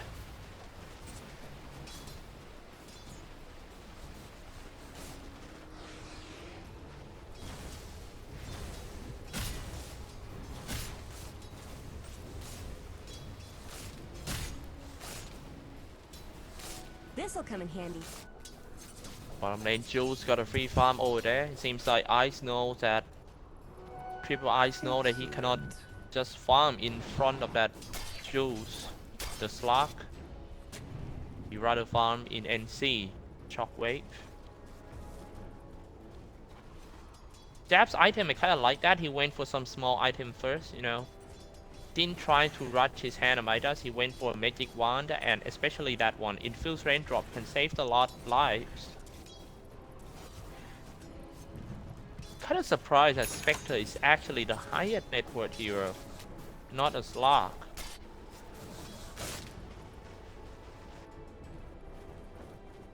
Be an Urn first. Dire's bottom tower.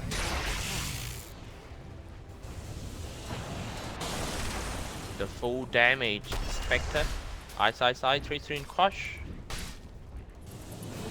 One Citrine Clutch would be able to kill him. Jesse Wash got him, but they get into a little bit too deep. But here comes Sunrise's hit that Sandy Jules. Dropping quite low, no problem. Lark with the infuse raindrop as well.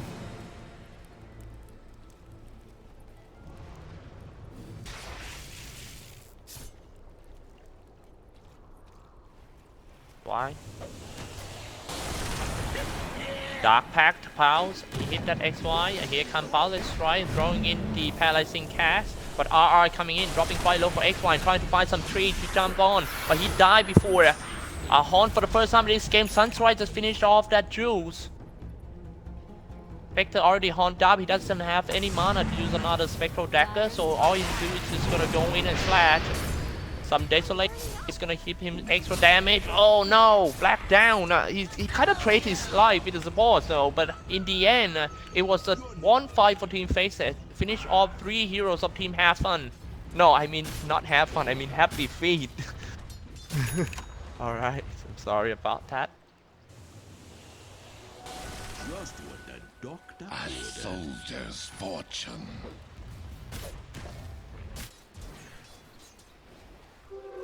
Invisibility. Slaughter with invisibility, played by Jesse Wash. You know that Jesse Wash has been away from competitive scene for a while, to being a coach for Team Minaski. Now it's time for him to start something by his own.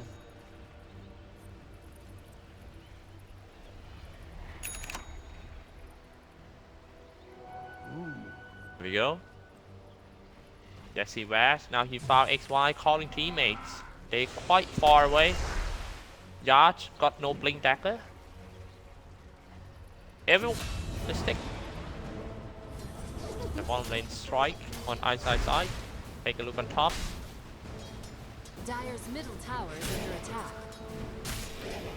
2 Quelling Blade by Team Happy Feet. Counter that Primal Spring down, but nice dodge by the Ben. Ben dropping quite low. Laguna Blade finished off that XY. Just one hit away, Ben got away. It seems like Jab trying to go in, but he is going to trade his life for that. Shooting down by the tower. RR also teleport down. Jabs. Very nice coming in and saved by the supports of side. Give double kills to FL Jabs. Meanwhile on top, Dire's top tower is under attack. here comes the monkey. I'll take that. Died 3 times already for XL monkey. Violet Strike and Spectral Dagger trying to slow down that Axe, but Axe is already level 8. He's quite tanky. Using Berserker Call and spinning around. That's why I say first 2 pick Axe and Slaughter is quite strong, man. It's like Team Happy Feet got 2 initiators, while Faces only have 1 real initiator, which is Magnus. Chrysamidon.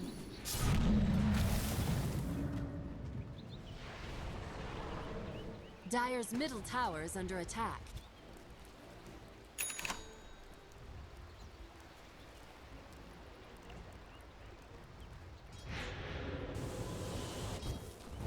Alright. Ben. On his way to a Bloodstone for Lina. 7-5 game score. Now gather up 3 heroes on the bottom lane, 2 on smoke. XY and side is there, ready, jump in for the power. Dark Pack's already been used. Here comes the first RP in this game and team up with the Sunstrike, but it didn't hit. However, it was enough damage to take down that Jules, the hard carry of Team Happy Feet.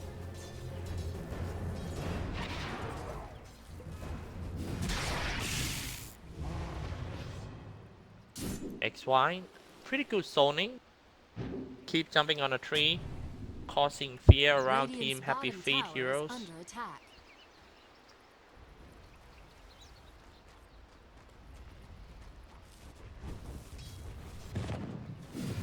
Oh, dodge and Violet Strike. Dodge 2 skill at the same time by RR. Look at that fancy footwork. Stings like a bee. And look at that. under Frostbite coming out and Jewel finished off the target. Skill will already been used, but Yard using the Berserker Call on the high ground, but he missed the target, dropping quite low. Now he popped with an Arcane Boon in order to get more mana. Stuck in a Slithering Crutch, being dark packed by the Jewels, and it's a double kill for that Slark. Only 1 kills away from the first 10 kills. The team had fun if you, hey, what is the first 10 kill? If you kind of wonder what it is. Oh wait, take a look at that one first. Nice, 7.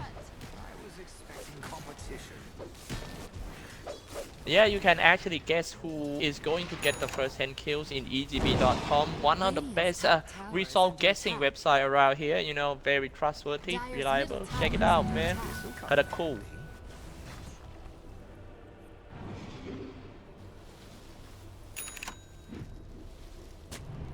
Doing great for Team Happy Feet in the first game of the series. Taking the lead, but not so far. Around like 1.5k network ahead. Crystal Maiden with the Tranquil Boot and a Magic Wand. Dire's bottom tower is under All attack. teams smoked by an axe. Slaughter doesn't have a Blink Dagger yet. I think it's quite slow. But the fact that he playing position 4, well, we gotta understand him. Ben.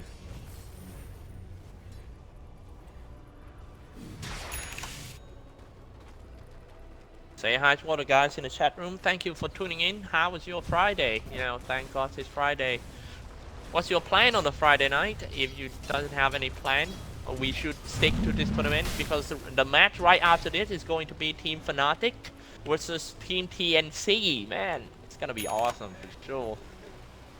Fnatic TNC with a new lineup of Fnatic has been scrimmed for only 3 days. Let's see the results of that 3-day scrims of the new Fnatic.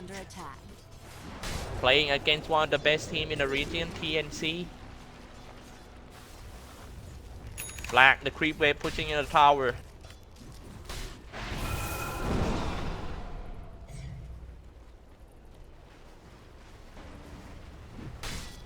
Dire's middle tower is under attack.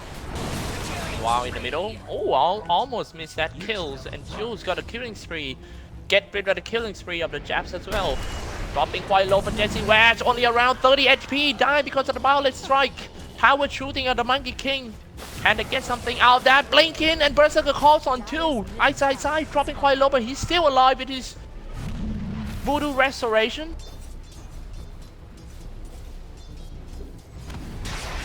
Yard.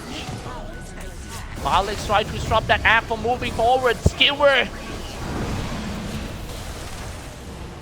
Ben just doing some Dragon Slave and Jew is in the middle of the fight. 3 down for Team Faceless. Nice shadow dance. 12 to 9 and they know the Spectre is still inside behind the tower. They might considering a dive. Pop the smoke.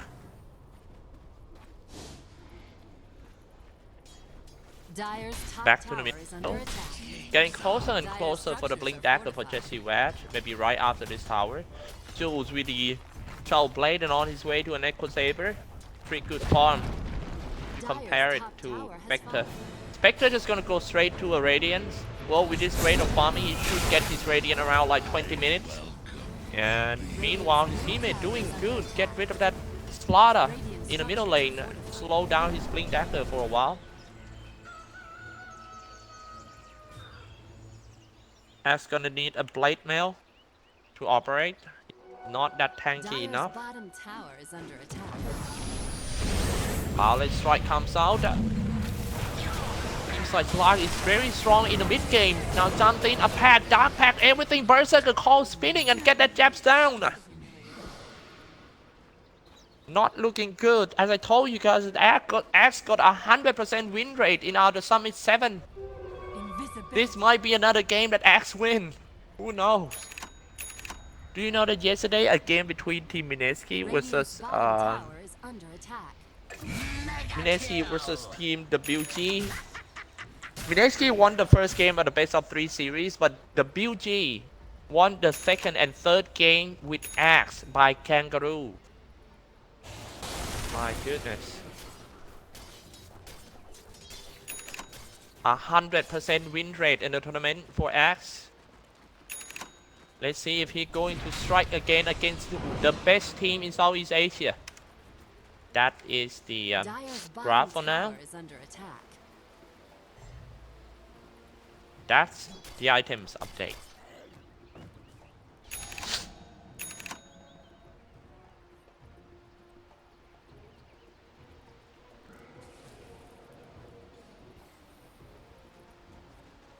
Jesse Rash with a blink dagger. 3.3k gold in that black pocket. 500 gold away from the sacred relic.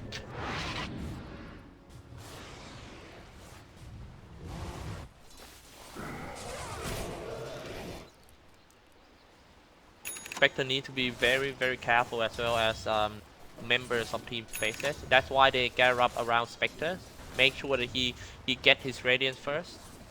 Dire's Once bottom Spectre got a tower is Radiance, under it's attack. gonna be quite easy for Team Faceless. They just try to start a team fight, and then Spectre hunt down, killing everyone with a Radiance aura, and the Blind aura is quite important now. But his teammate got caught, 2 down in only 1 fight. A double kill for Yacht.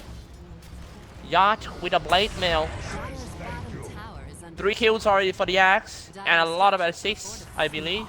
Meanwhile, bottom lane, Ben is pushing the bottom tier 2 tower.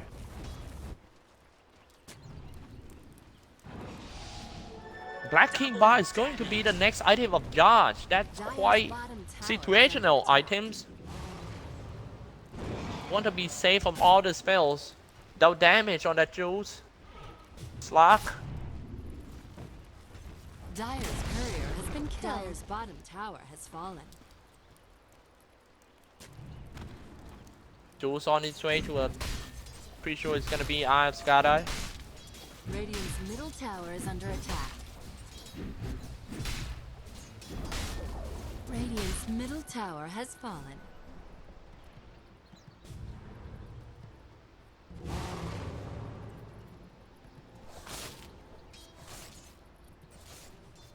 Oh man, so far ahead for Team Happy Feet. Now it comes down to the team experience. I mean, if you are inexperienced, you tend to have failed the mid-game transition. Yeah, you might have the good early game, but it doesn't matter if you cannot end the game, right?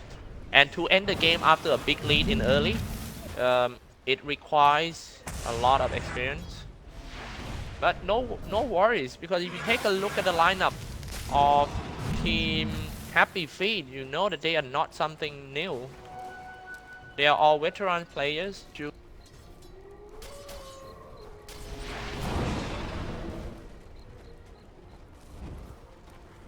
Pushing top lane, gonna lead the army.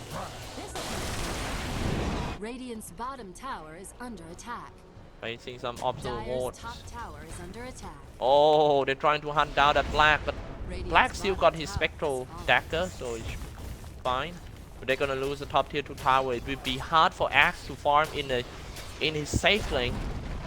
Dire's top tower Just has got the fallen. tower.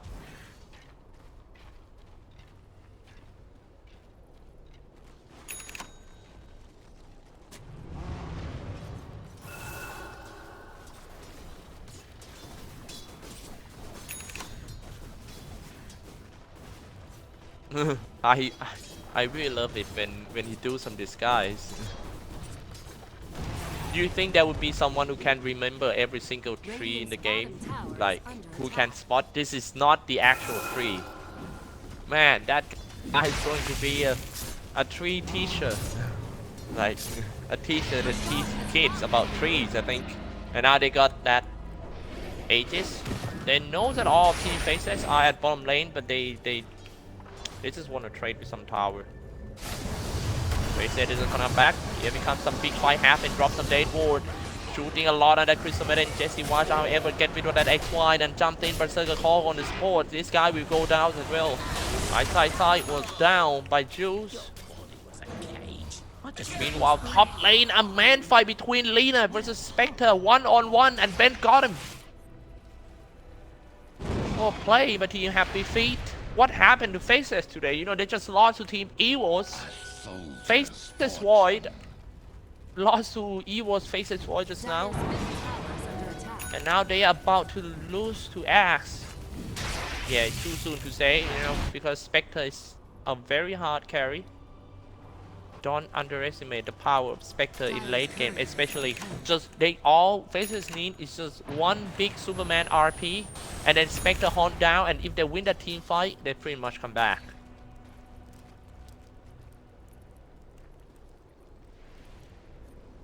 Dire's middle tower is under attack. They need to control the lead. And they're gonna make sure that every time that they get an Aegis, they will get some tier 3 towers. It's an Elko Saber and an Aegis. Level 17. Trying to catch the monkey.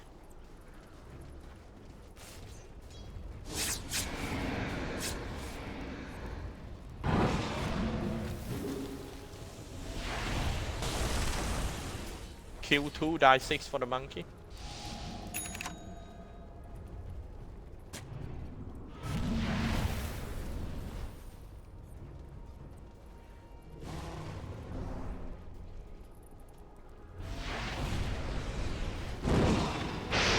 Oh! Just one combo killed that Monkey King, but he might trade. Oh god! Using the Scepter to dodge the RP, a mistake made by Team Faceless. A big mistake.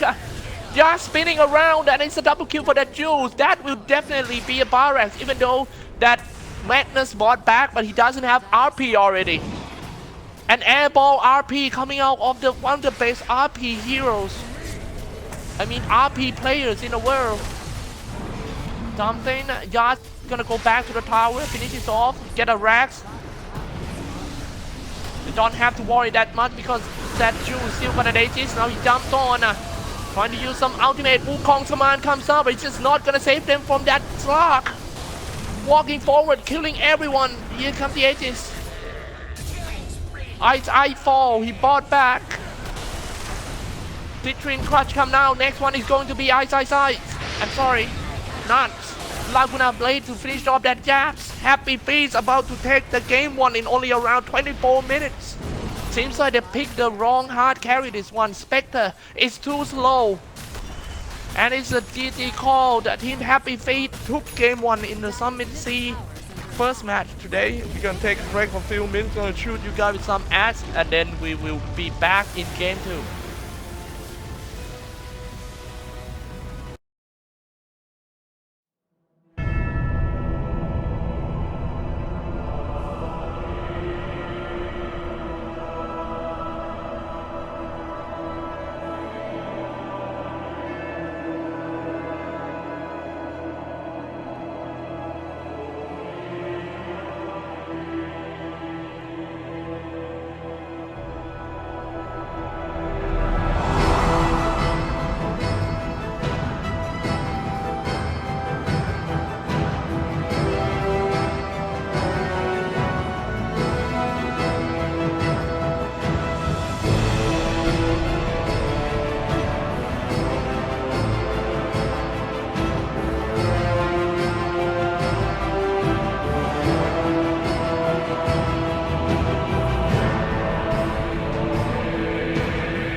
Radiant team ban.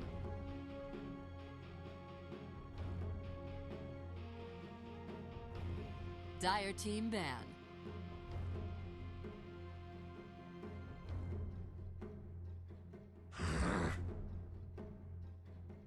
Radiant team ban.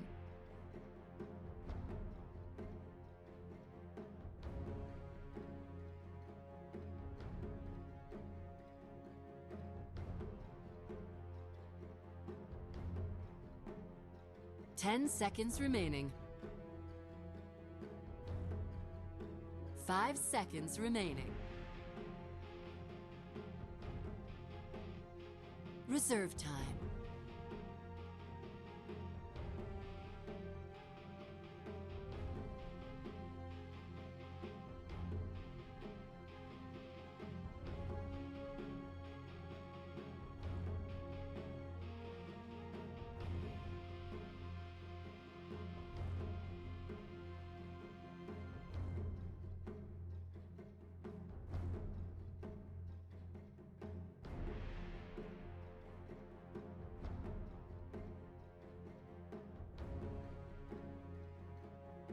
Dire team ban.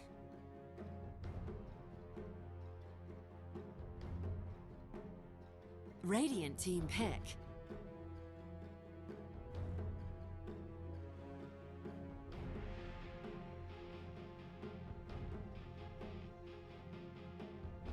Ten seconds remaining. 5 seconds remaining. Reserve time. Dire team pick.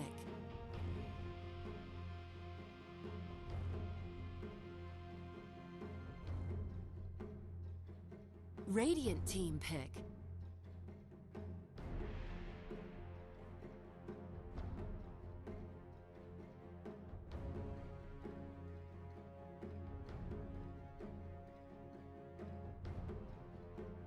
Ten seconds remaining.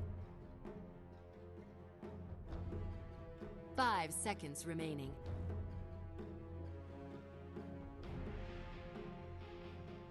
Reserve time.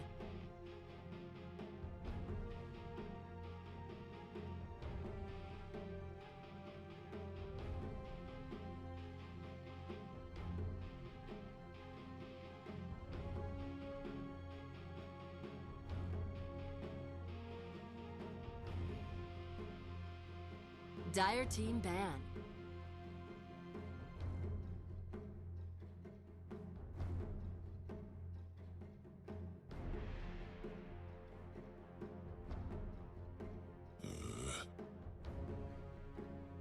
Radiant team ban.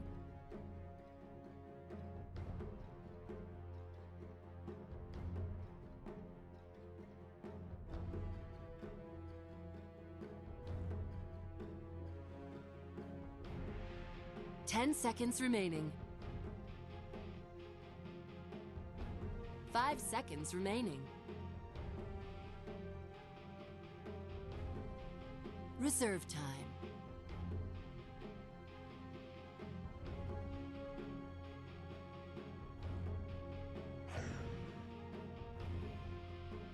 Dire team ban.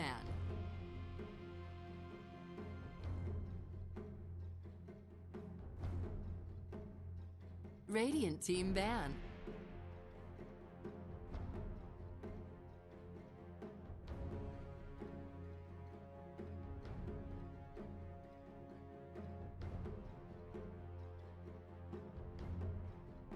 Ten seconds remaining. 5 seconds remaining. Reserve time.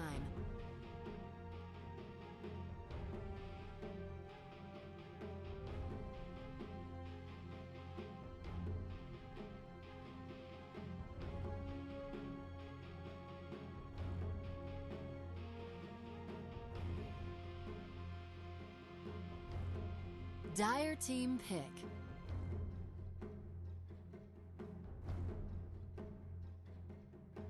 Radiant team pick.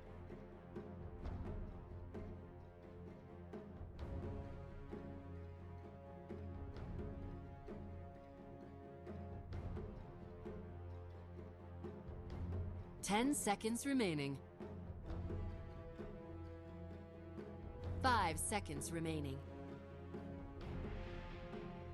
Puck! Dire team pick.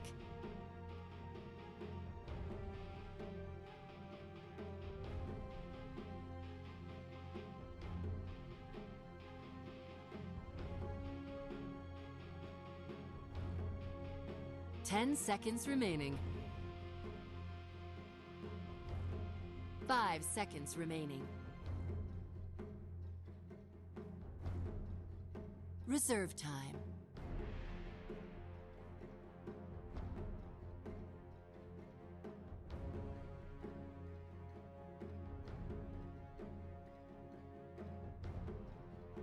Ursa Warrior. Radiant team pick.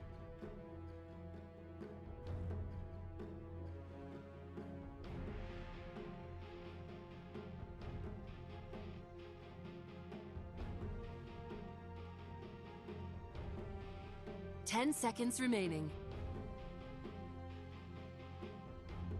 5 seconds remaining.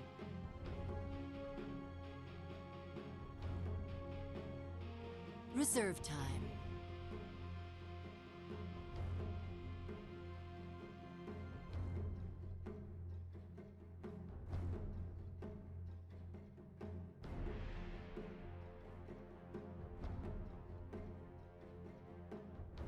Vengeful spirits. Dire team ban.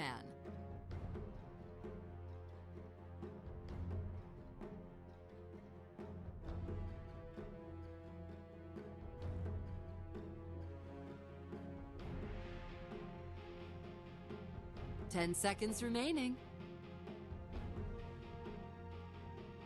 5 seconds remaining.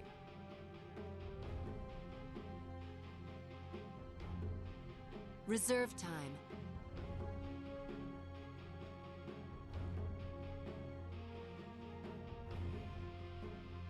Radiant team ban.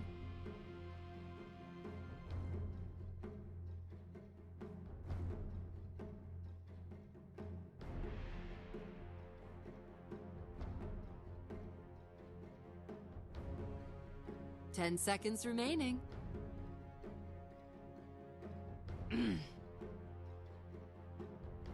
Radiant team pick.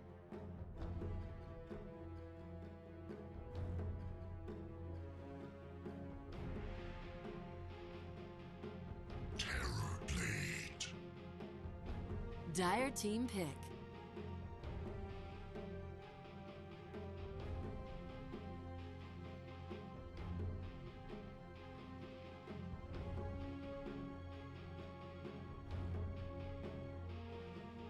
Ten seconds remaining.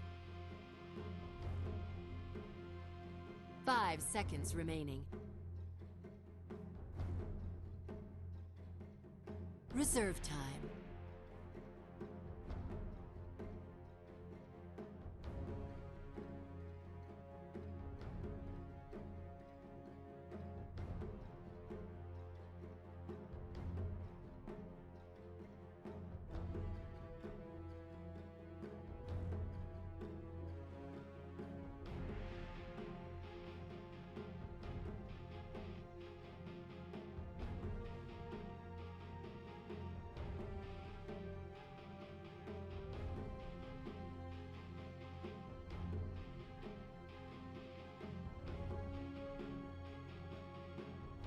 Templar Assassin.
gentlemen, we are in the game already. Let me do you guys some quick intro right here. Faceless this game in a switch back to the Radiant side. Side we'll be playing Vengeful. I'm sorry, Nuts. We'll be playing Vengeful Spirit. Black on Terrorblade. Jabs on Puck and Side on Magnus. XY on Monkey King for Team Happy Feet. On the Dire side, Jesse Wedge on Crystal Maiden. Ben on Temple Assassin. RR on Lina. And Jules on Ursa. Yarch on Slaughter. No smoke coming out from both teams. They're just trying to secure their own barrier runic. Yes.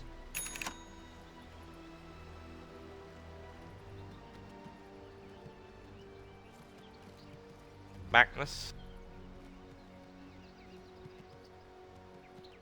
30 seconds to battle.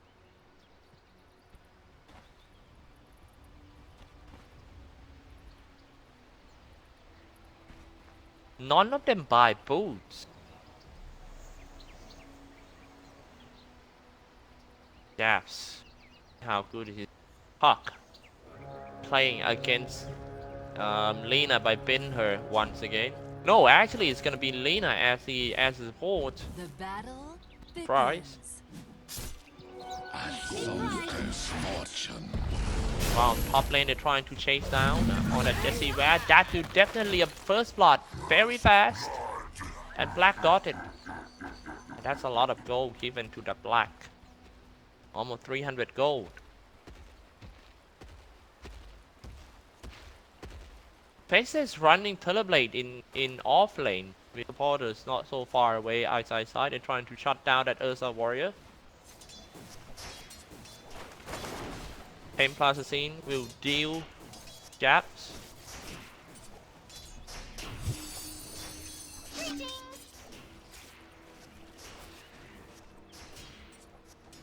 Man fight between TA.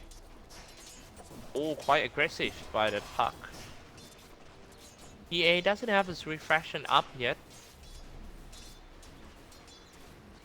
He went for the first level side plates.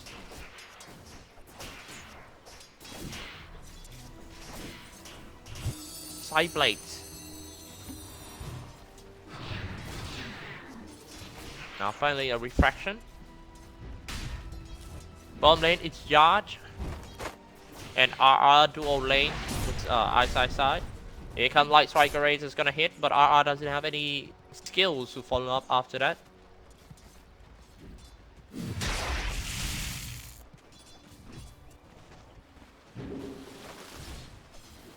Top lane Terrorblade with the highest CS in the game.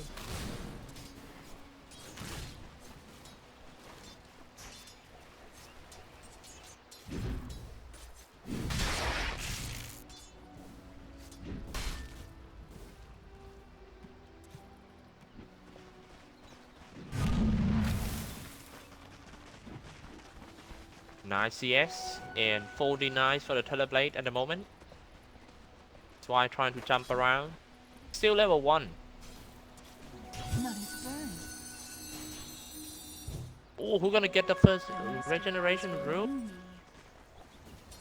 Picked up by Ben. Very lucky that he decided to go for a rune. Regen rune. I think Jeff didn't know what rune it is until his illusory just reached the rune, so didn't land it. Try has been used.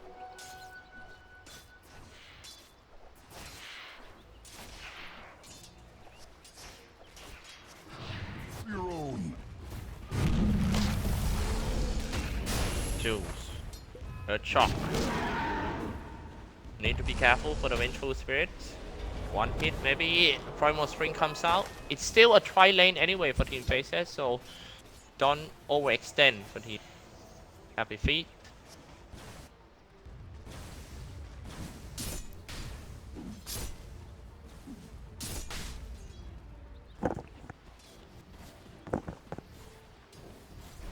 Top lane Jules might get dropped off. Jump down with the Primal Spring. Jules dropping quite low, diving in for the Terrorblade. Nobody comes in and takes him. He's still just one hit away, trying to juke, running away from XY. XY finishing with his mate, but however, They might have to lose someone. Dire's top tower is under attack. And maybe 2. Nope.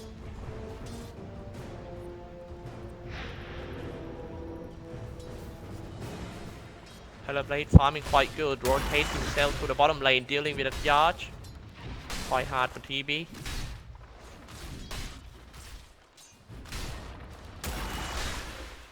Now the Citrine Crush come out. And Yarch! Magic Missile Wave of Turrets.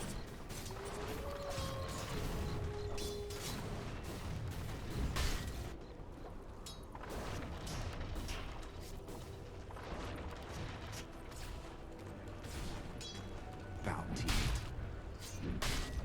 Conceal yourselves. Stand in RR.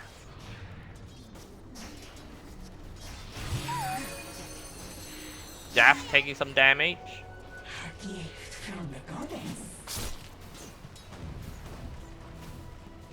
Take a look at the graph. It seems like Happy Feet is still ahead in terms of golden XP and earn. They always have a better laning phase for Happy Feet. Black seems to be the only hope for Team Faceless. And already got Ring of Aquila.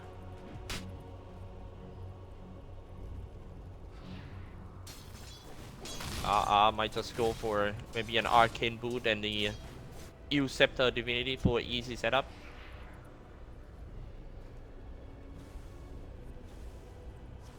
Pretty nice placing of the wards here. See the gang from Lina at this area.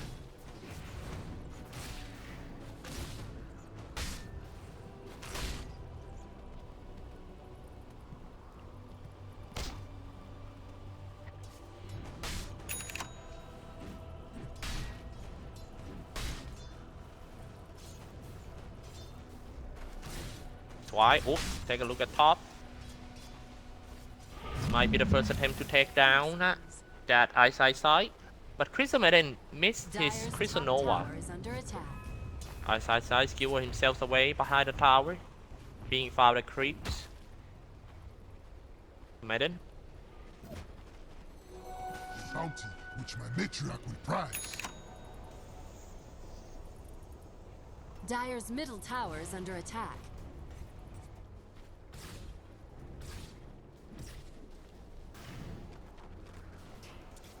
A soldier's fortune.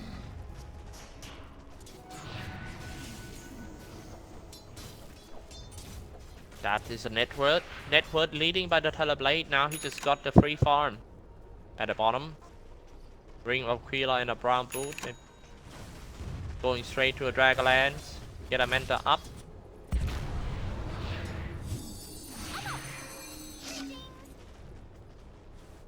Quite hard for Park to deal with that TA because of the refraction.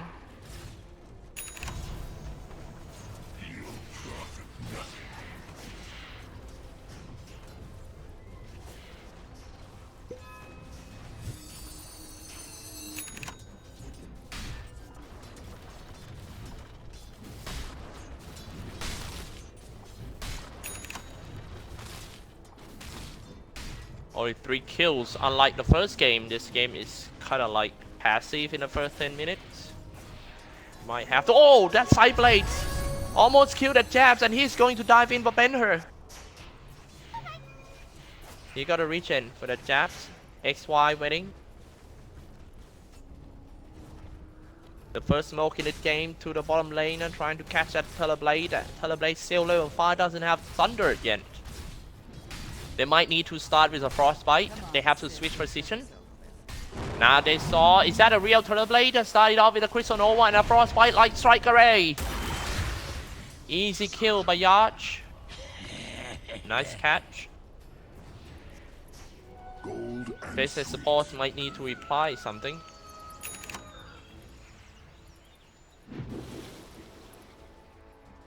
XY position 4. Jumping here and there. Jules, pick up the Battle Rune. Money to burn. Dire's top tower is This'll under come in attack. handy. 4 heroes skanking Ben in the middle. Started off with a Dream Toy, but 2 teleport down right away. Very nice save by the 2 supports. Jumping down, trying to land some Primal Spring, but he kind of stuck in a tree line. Jump to another tree and teleport. Nice save with supports of Team Happy Feet. Reaction time. Top lane, let's take a look.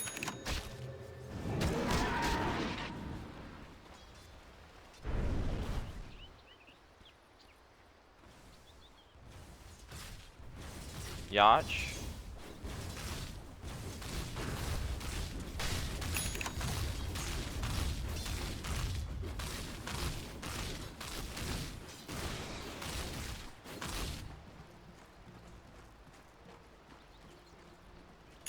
Turtle Blade is quite fat. Now he got a power triad, Ring of Aquila, Rolling Blade, 260 gold in his pocket in around 10 minutes.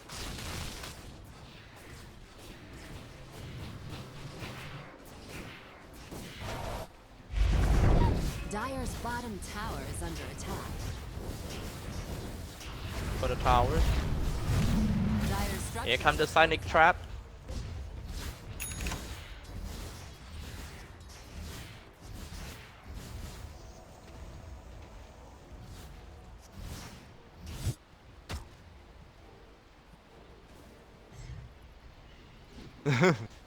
Dire's That's bottom slow tower is under moving. attack. This'll come in handy. And it seems that the graph keep dropping down to Team Happy Feet. Well, not looking so good for the Faceless fans. Illusion. Dire's top tower is under attack.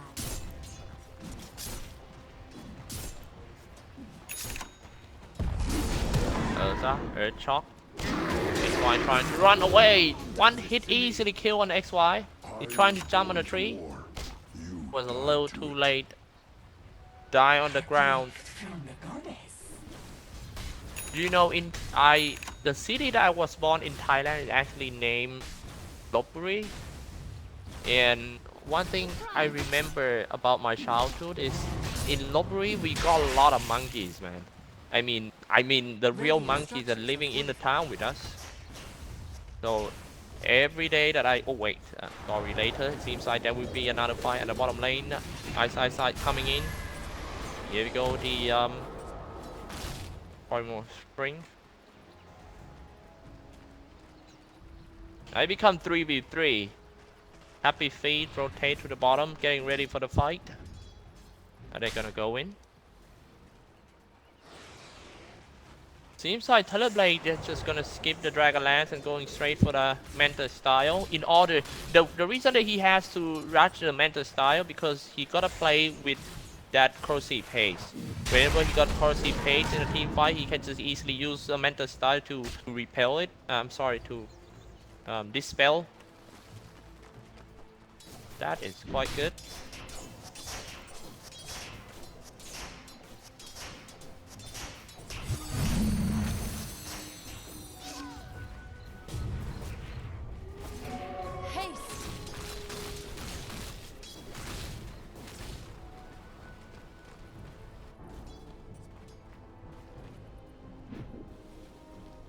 XY. Dire's top tower is under attack. Top lane, some fight here. They're trying to get that Urza. RP is one heroes. RR, however, finish someone at the bottom. But we'll keep, and yep, nice trade there. 1 for 1. A good trade for Team Faceless. Dire's top tower has fallen.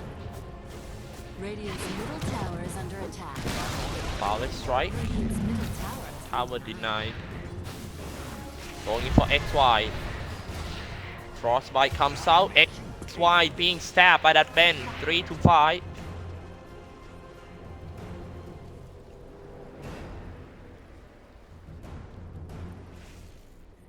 A bounty which my matriarch will prize.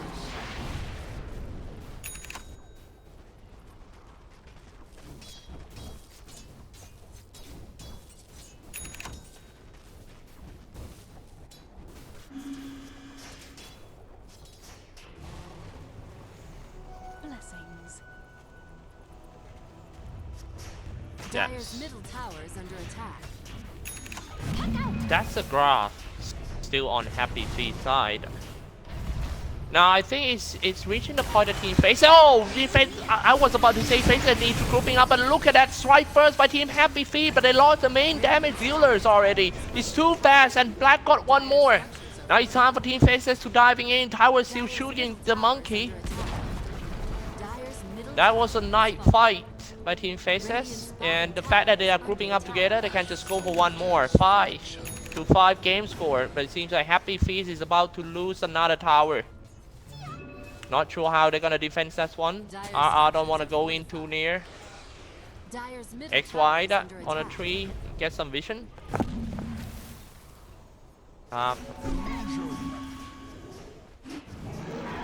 Lada dropping load, die because of the violet strike.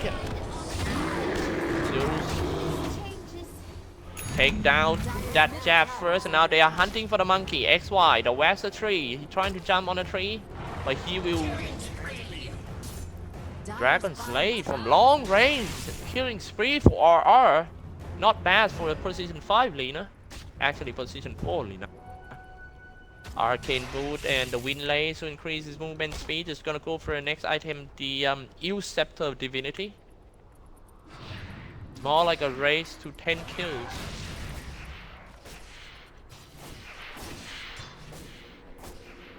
First 10 kills, who is going to get it?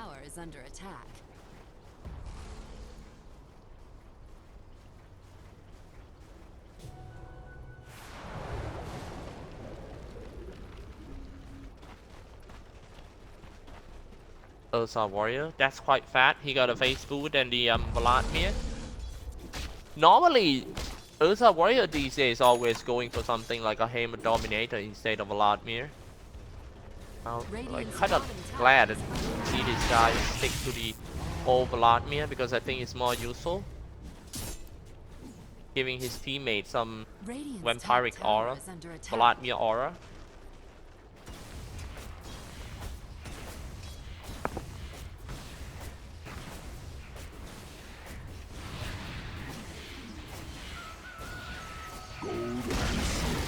Radiant's top tower has fallen.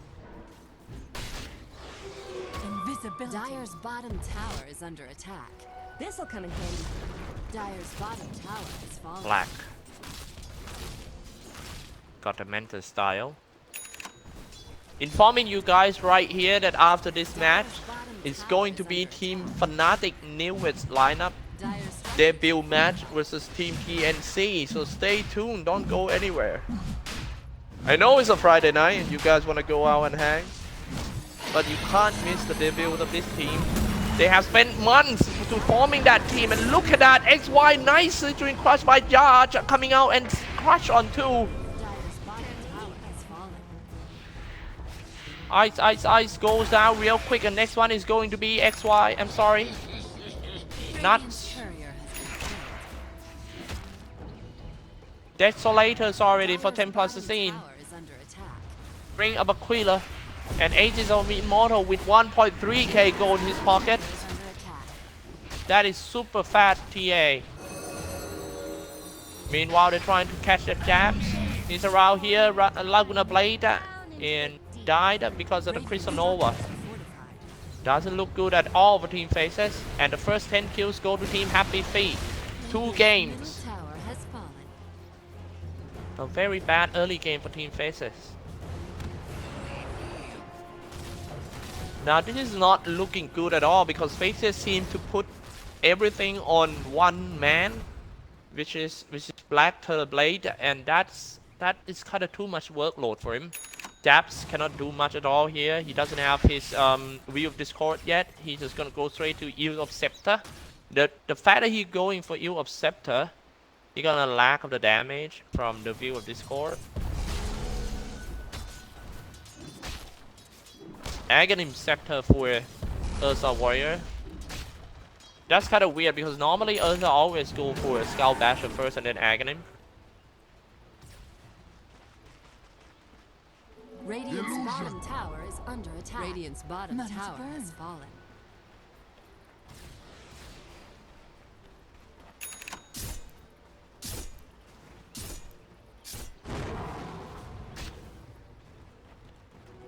bounty which my matriarch would prize.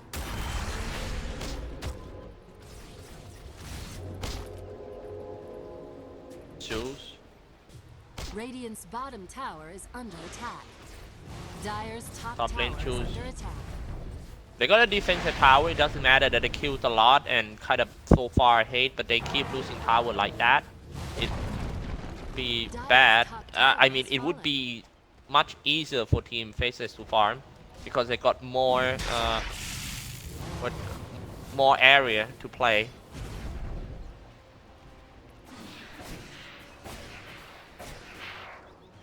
Happy feet. Templar is in the score for on his way to a Hurricane Pike now. Let's take a look at this one. He Dire's top tower is under Happy attack. feet is ready to fight because still got an Aegis on Templar Assassin. And only 2 hit jabs down. That's the core heroes of Team Faceless. Informing you guys again, whoever loses this match will go down to the lower bracket. Oh, not a good diving in like that for the Slaughter. His teammate was too slow. Going in alone and RR, however, finish off that XY with Laguna Blade. Then get rid of that ice supports. Like Teleblade got away. He need that mental style so bad to counter the corrosive haze. Double damage. Yeah.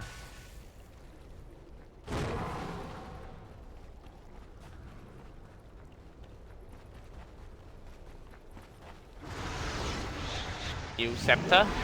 Light Strike Array trying to skewer away, but it was too late. Too much damage produced by that Ursa Warrior.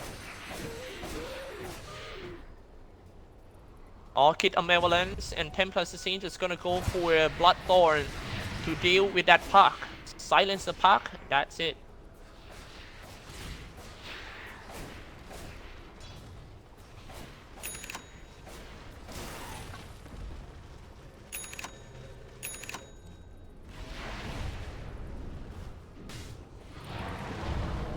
Monkey King.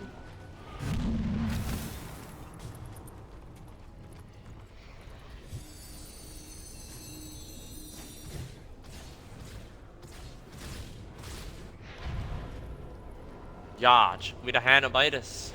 Plata. That is quite a good farm. I'm gonna show you guys some items update right there. That's the item. Radiant's bottom tower is under attack. The warrior on the bottom lane. Radiant structures are fortified. Getting closer and closer to his Aghanim Scepter, while Faceless knows that they cannot split anymore. Happy Feet got too much damage to kill them in a one-on-one situation, so they're just gonna stick up. Radiant's F5 bottom trying to tower is push under the last attack. out tower. Radiant's Happy bottom Feet got tower right has here. fallen. Only around like 300 HP.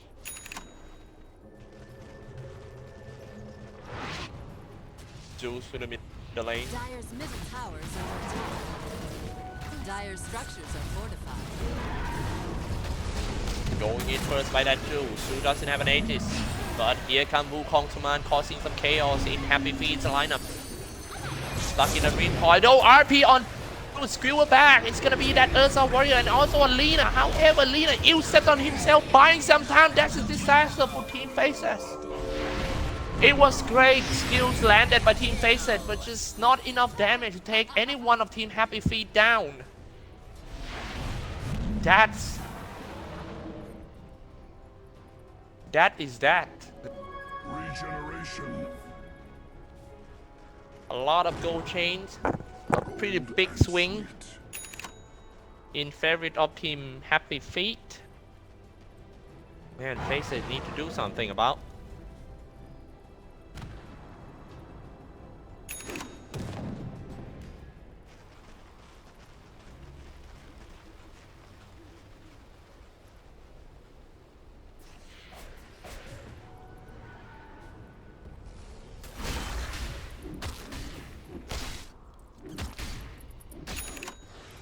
Now he just got an Aghanim Scepter, reduces cooldown and allows Ursa to use Enrage while disable.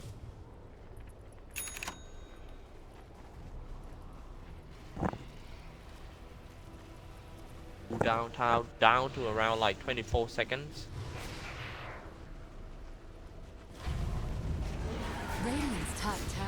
under attack. Sao? Dire's middle tower has been denied. Radiant's On the high top ground. tower is under attack. Radiant's top tower has Power fallen. from Ben. Can't outrun a wildfire.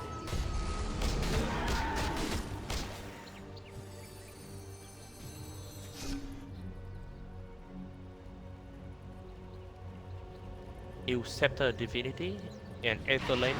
That is really big fat Lena. Take a look at his range of Laguna Blade. It's very long range.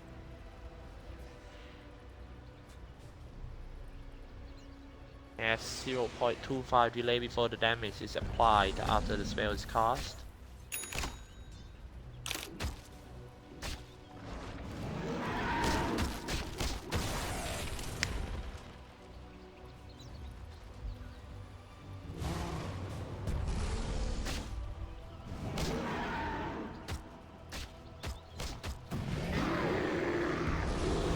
Now this is gonna push in. That would be another team fight inside off with a Boundless Strike, but Laguna Blade still works well as usual. Get rid of that side, the core hero. Here comes you Scepter trying to kill that. Oh, bait ship trying to run away, but where is he? Comes out, Earth Shock, finish him off. 3 down for Team Faceless. Pushing forward for Happy Feet. That will definitely be a rags if Team Faceless doesn't have a buyback.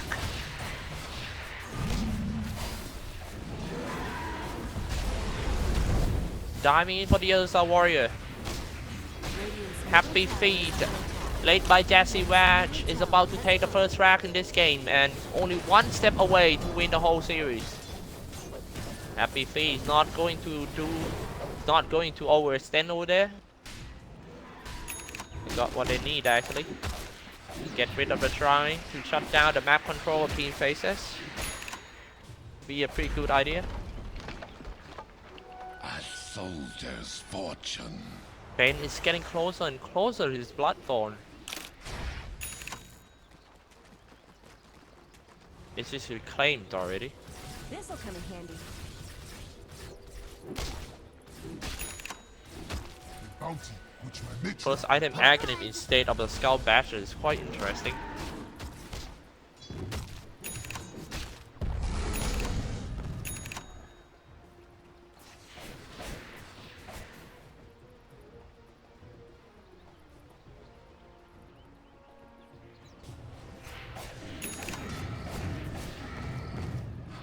That's the net worth. TA is very high, higher than others. Hurricane Pike.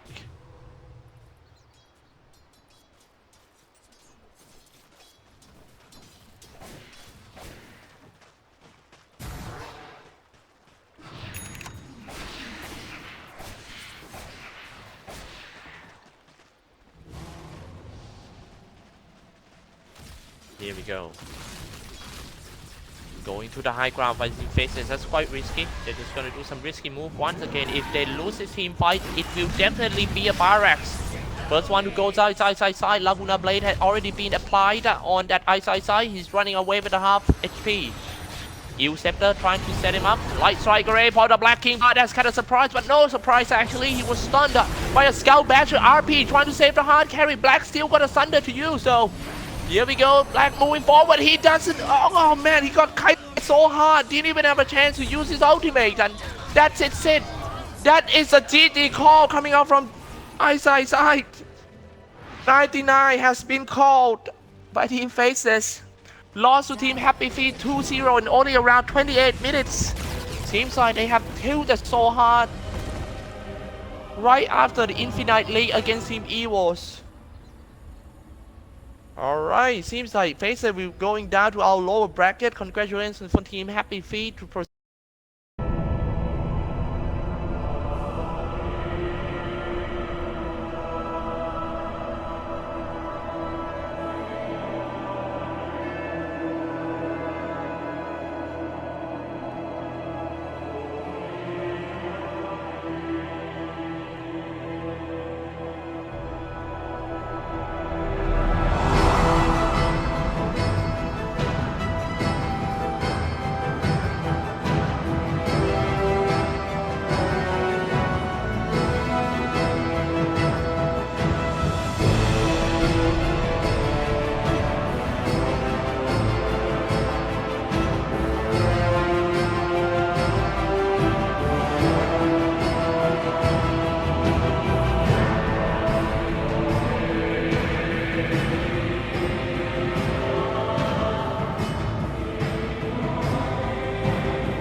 10 seconds remaining.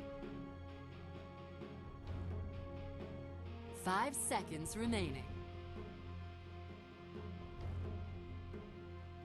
Reserve time.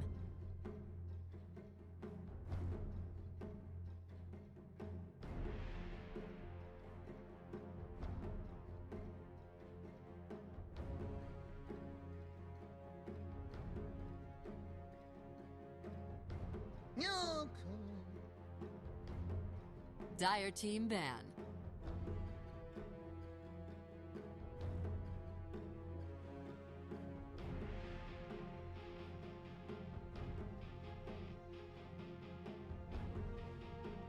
Yeah.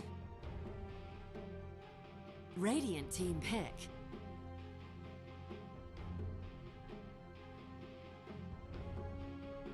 Dire team pick.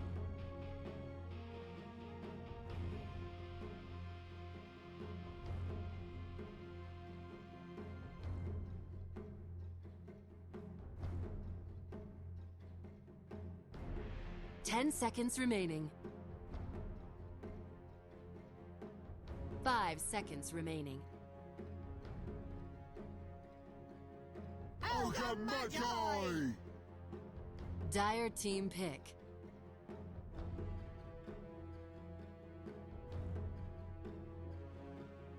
Radiant team pick.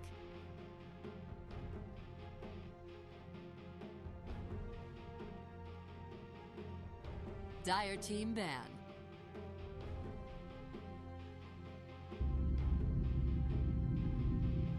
Radiant team ban. Aw, come on.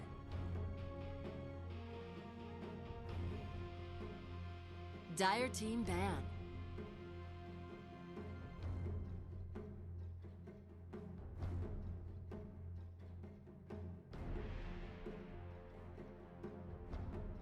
Ten seconds remaining. 5 seconds remaining.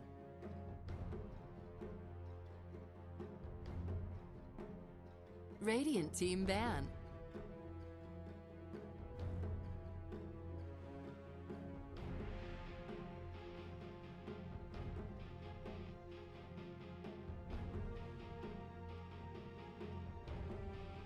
Ten seconds remaining. 5 seconds remaining. Reserve time. Dire team pick.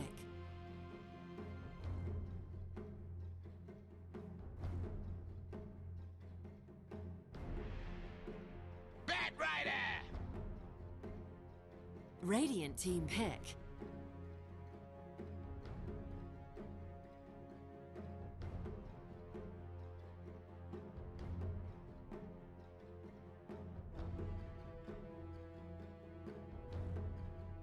Ten seconds remaining. 5 seconds remaining.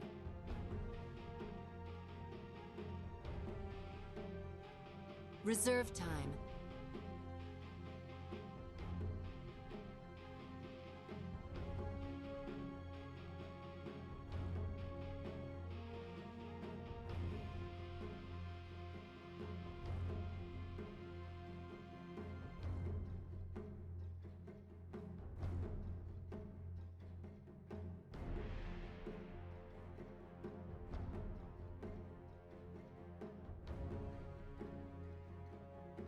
War Chief.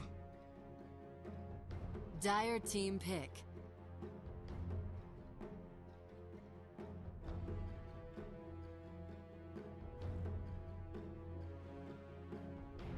Radiant team pick.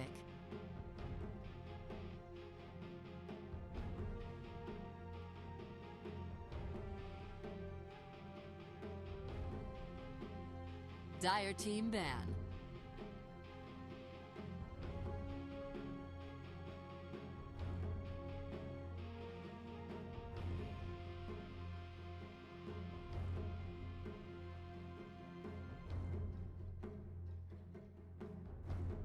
Radiant team ban.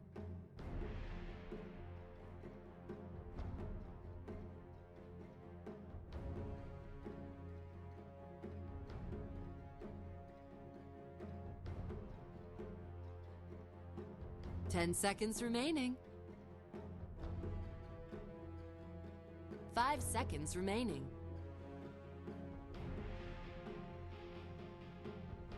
Reserve time.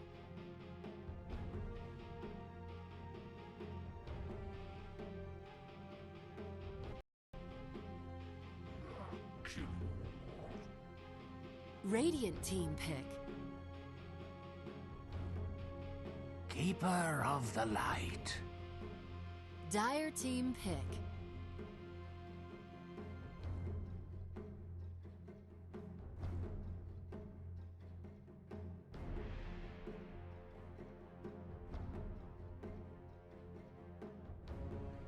Ten seconds remaining. 5 seconds remaining. Reserve time.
Morphling.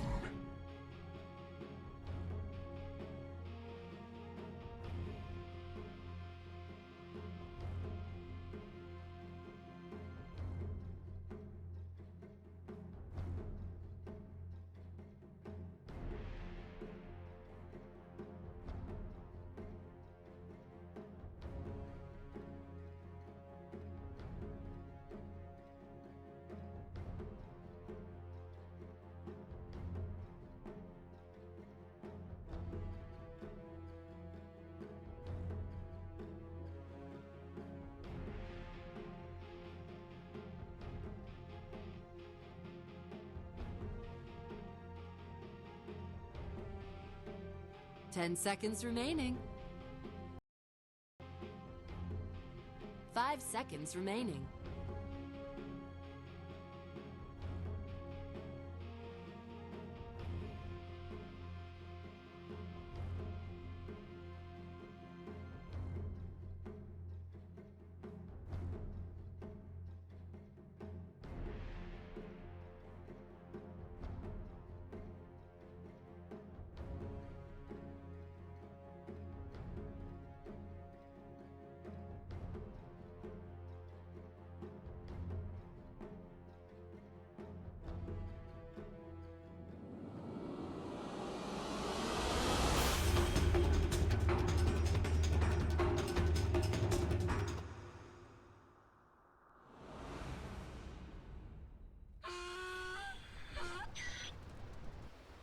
Alright guys, we are in the game already. I'm gonna do some quick intro who play who in this game.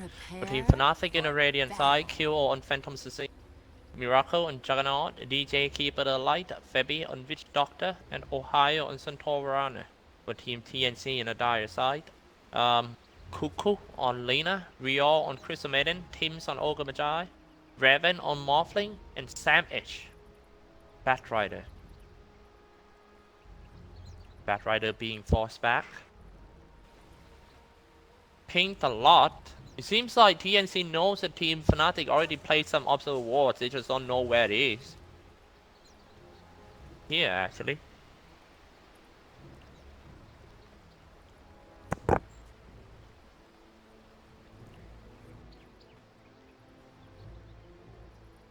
30 seconds ping to a battle. lot. Not sure what happened inside Team TNC, but they pinged a lot around here.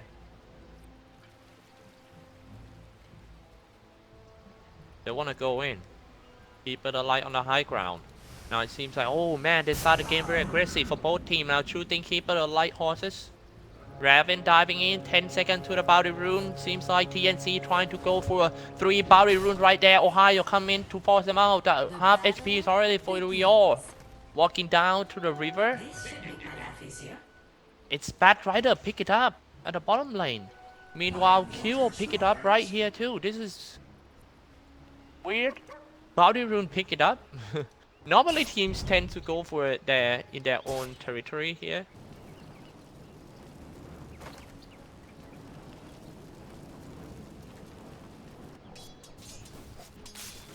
Cool Predator.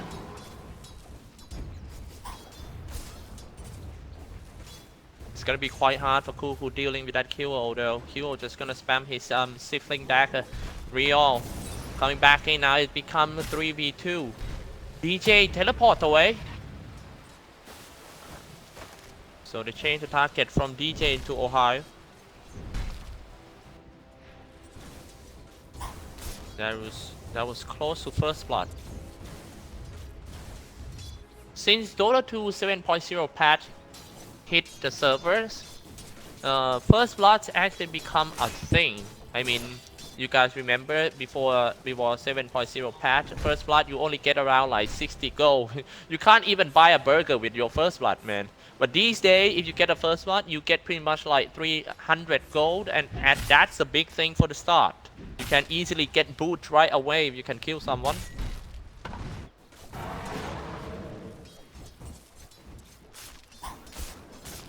Here we go, Kyo dealing pretty much damage to that Cook. We need to be careful about that Sifling Dark Dagger.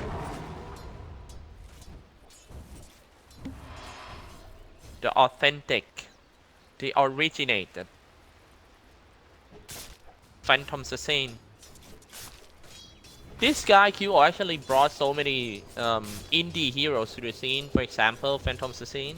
And also the Dead Prophet. I remember in TI4, he used Dead Prophet to win against Team Signature Trust. I'll take that. In the International 4 Southeast Asia qualifiers. And I still remember that game. Team MVP Phoenix picked Dead Prophet and a Warlock. Just what the doctor ordered. Top lane dropping quite low, sorry for Raven. Team is trying to stay not so far away in order to babysit him. Tower is under attack. Ohio. Get a pretty good last hit for Ohio.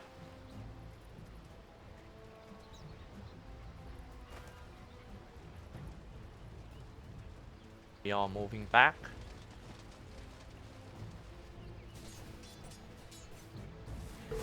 Well, man, throwing some paralyzing cast on the Bat Rider. There's not much these two heroes can do with the Bat Rider. Sam S know that he got a half a hand, so he's just gonna activate his Firefly. Try to force them out of the creep wave. Using that to farm the creep as well. The fact that Team Fnatic got a dual lane is gonna give them more experience, so they're gonna have more levels than Team TNC. Unless Team TNC can do some kills here. That's gonna be the first attempt to kill Ohio, I think. Here we go, throwing some Ignite. Nice sorting out by the DJ, shooting the horse.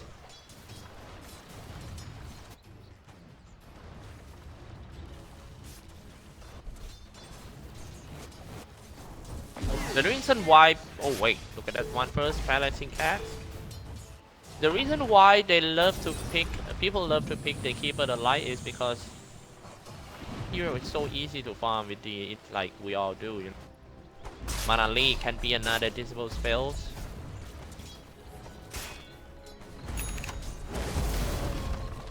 Once that Keeper the Light got his Aghanim Scepter, which is not that hard. It's gonna be heal and deal damage at the same time.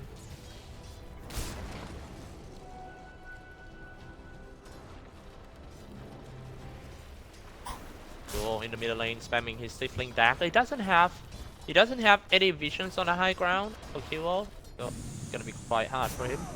See what what happening or whoever coming. Submitted with the observer ward, place it around here. But he will be seen. Now, like I mentioned earlier, they really need the on the high ground in the mid lane. Now Febby. No first blood yet, almost 5 minutes in.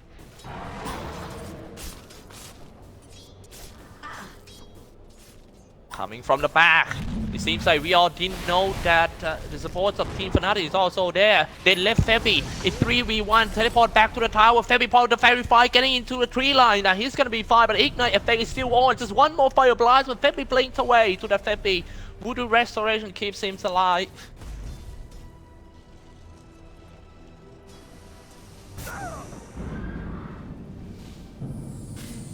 Shooting Illuminator. Whenever Team Fnatic put their Keeper the Light on the off lane, that means this is their signature tactic. They just want to kill the tower real quick.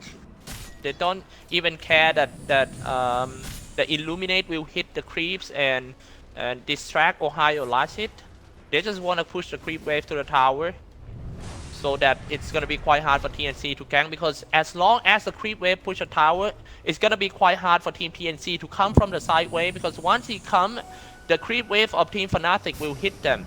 This is a tactic. This is actually the safe way to babysit Ohio right here. Keep spamming his Illuminate. That's what I'm talking about. And also DJ gonna get a very fast Aghanim Scepter too.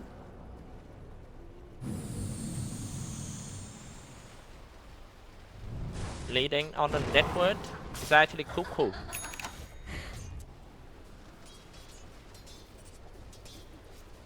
Three months. I'm not sure what Fnatic player doing during 3 months. They might go fishing, dancing, playing piano. But now they are back in business, and let's see what's it gonna be for their first game after 3 months with the newest lineup.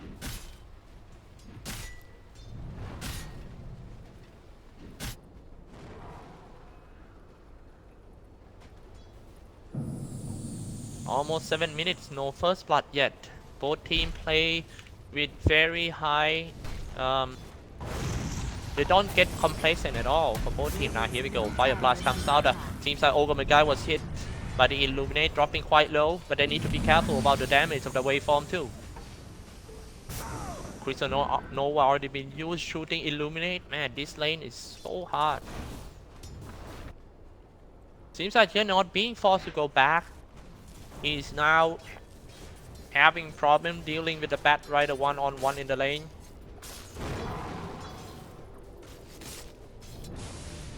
The first time smoke by two supporters of Team Fnatic already used to try to gain some HP and mana. Fnatic is coming in. Ohio, it's a guy in the smoke too. Crystal Madden up HP. He might get dive.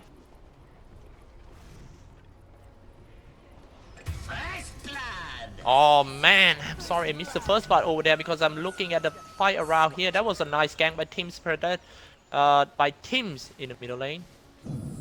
About that.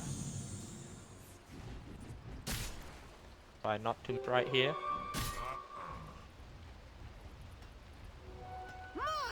Selfish. Kill goes out around here. Fnatic is pushing in with the Illuminate. Now it's gonna be 3v4. Cuckoo even comes in here. Light Striker Rage is gonna hit that DJ. Trying to teleport, but die because of the Dragon Slave. Ohio teleport away. 2 kills already, and Miracle finished 1 back at the bottom lane. I'm gonna show you guys some fight recaps. T-Tools.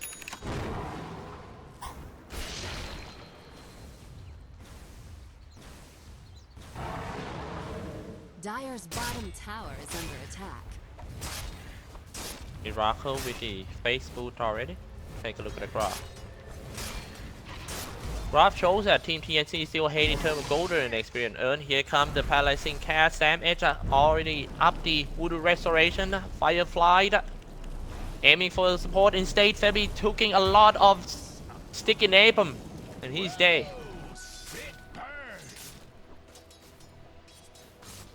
kills by the Bat Rider. I'll take that as tribute. Dire's middle tower is under attack.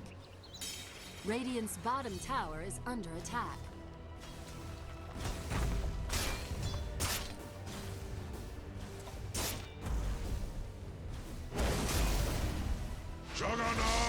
So Miracle need to use his spin. Kinda scared the Bat Rider is going to dive him down. Team Predator in the middle of 3 heroes of Team Fnatic trying to do some body block right there, but Kyo coming in now, it becomes 4v1. Slash him down with the critical damage. Kyo, DJ get the kill on that one. Now Kyo and his teammates going to the top lane trying to kill that Morphling. Morphling level 7 got 1k HP. If Kyo can do some handsome critical attack, that would be enough.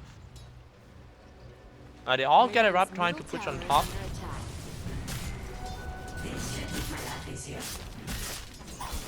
Now here we go. Smoke and 2 supports of Team TNC going to the venue.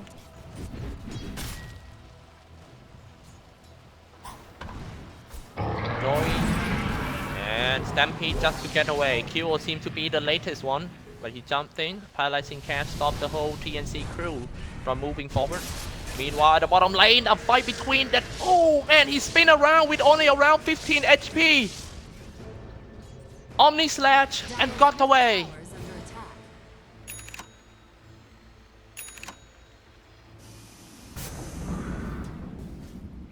Radiant's top tower is under attack. Baby. Dire's middle tower is under attack. Let's take a look at the graph a little, guys. It seems like the graph is bouncing back to Fnatic's side. Man, it was a good early game for Team TNC. Meanwhile, on the top lane, they fought down for Ohio with the Philadelphians.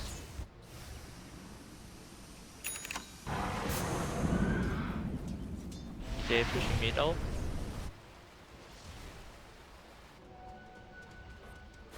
Crystal Maiden Tranquil boot already. He might need the Wind Lace too, because Crystal Maiden weakness is his movement speed.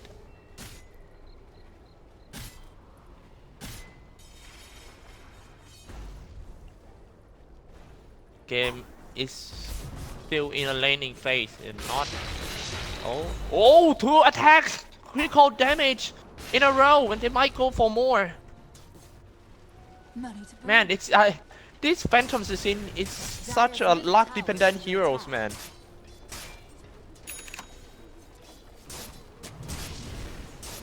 Top lane trying to set up the camp, Radiant use some scans, nobody around there. 3v3. Team Fnatic acting like they wanna dive so many times, but they can't make up their mind if they wanna go in or not. It might be quite scary if you go in like that. DJ already got the boy booster.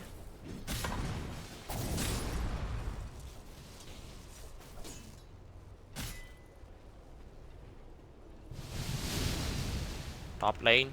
Here we go. It's time for Fnatic to dive. Yeah, Stampede's already been used. Tombstone comes out. Here comes the Date Ward, but he can't use his Strength Gain.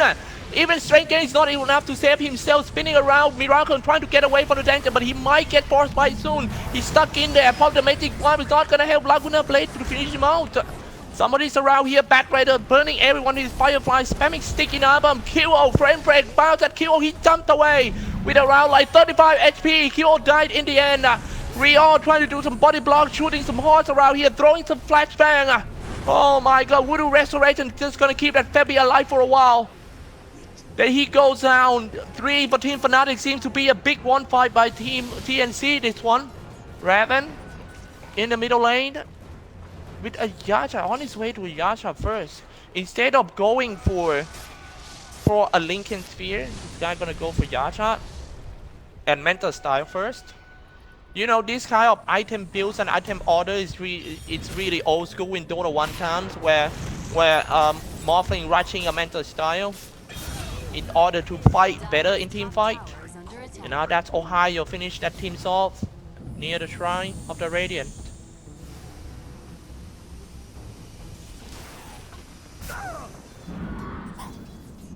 I really like that item build for Morphling. Now, according to his item, he gonna participate a lot in team fight since mid game. Don't wanna farm that much, it seems. Illusion. I'll take that as tribute. QO, level 10. Just gonna dive in for that Raven. Throwing some Radiant's Sifling middle Dagger. tower is under attack. Dire's Where top is him? tower is Oh, under that attack. critical attack. Dire's structure. QO with the Face Boot and the Blightstone. I'm gonna show you guys some items update right here. Baby in the middle. Dire's top tower Get has rid of the fallen. Bat Rider diving in a little bit too deep over there. I'm gonna show you guys some fight recap to see what happened actually.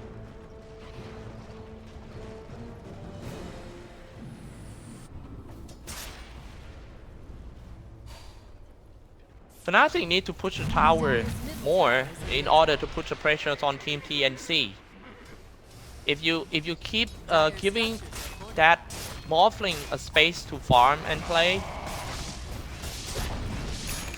I don't know, man. I think Morphling is one of the hardest carry when it comes to late game. Phantom Assassin rotate to the bottom lane, and that's what they do.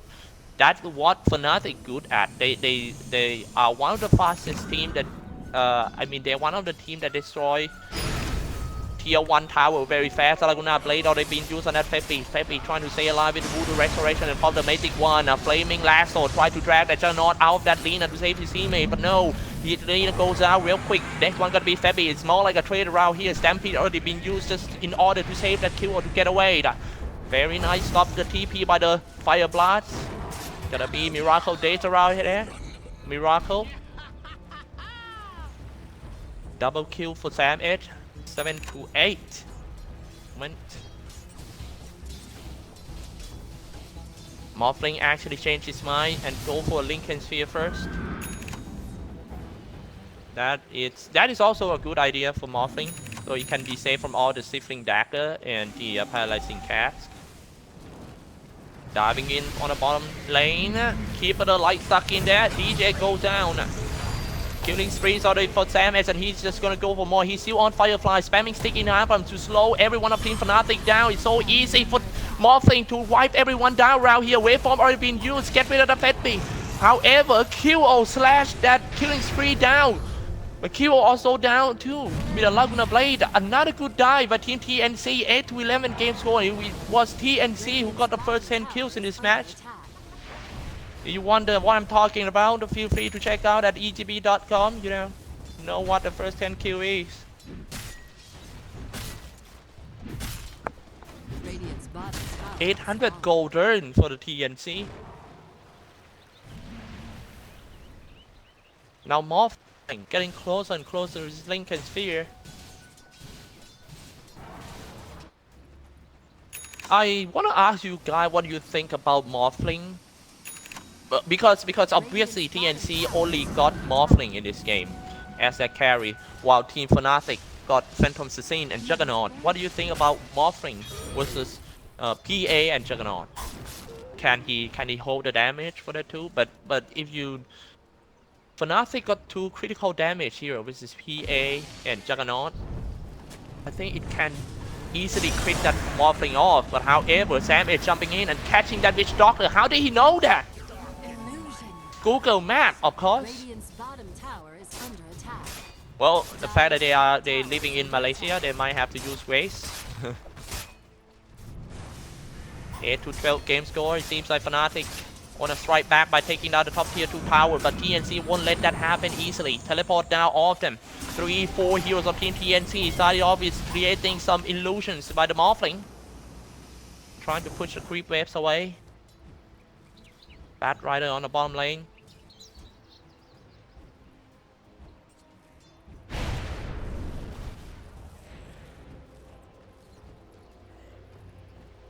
Radiant's bottom tower is under attack. They're gonna push in more. Only around like 30% HP left for the tower. Creep wave gone.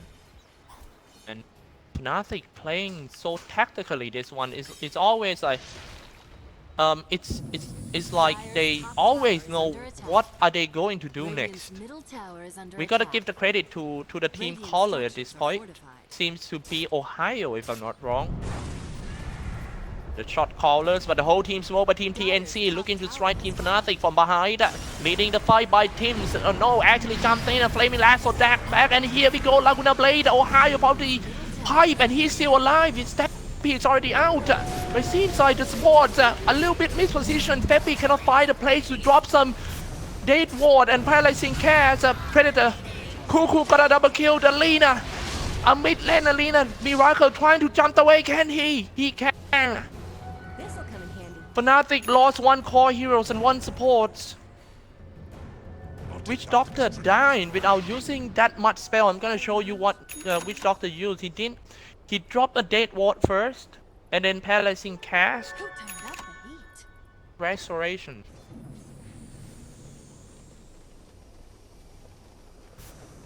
The positioning of Witch Doctor just now is not that good.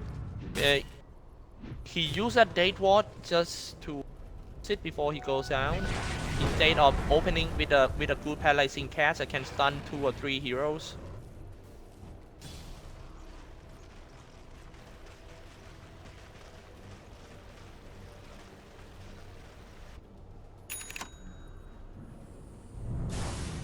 Pat Rider in the bottom lane.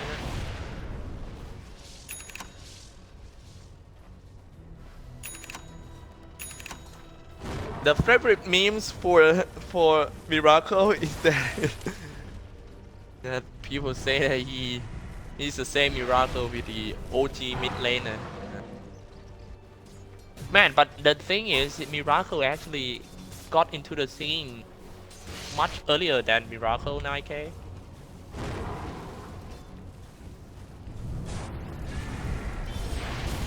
Bad Rider. Bottom tower is under Damn, it's attack. playing very aggressively toward Team Fnatic. They need to be very, very careful.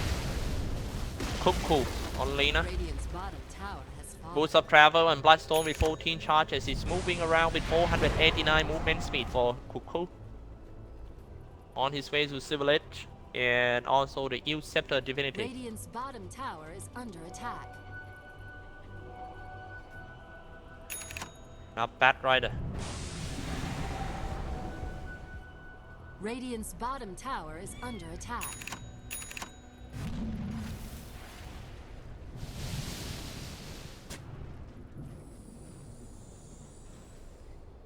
Radiant's middle Whole tower team is of Team under Fnatic. attack. On the high ground, they might jump down though. Kill leading the parade. Desolator, Facebook. He didn't even have a Ring of Aquila. He only got around like 1.3k gold in his pocket. He might need some lifesteal for Phantom Assassin, or maybe just go straight for a Black King bar. But I think he needs a lifesteal first. Maybe a Hammer Dominator would be great. So you can capture some creeps and leave it in a Roshan pit to check.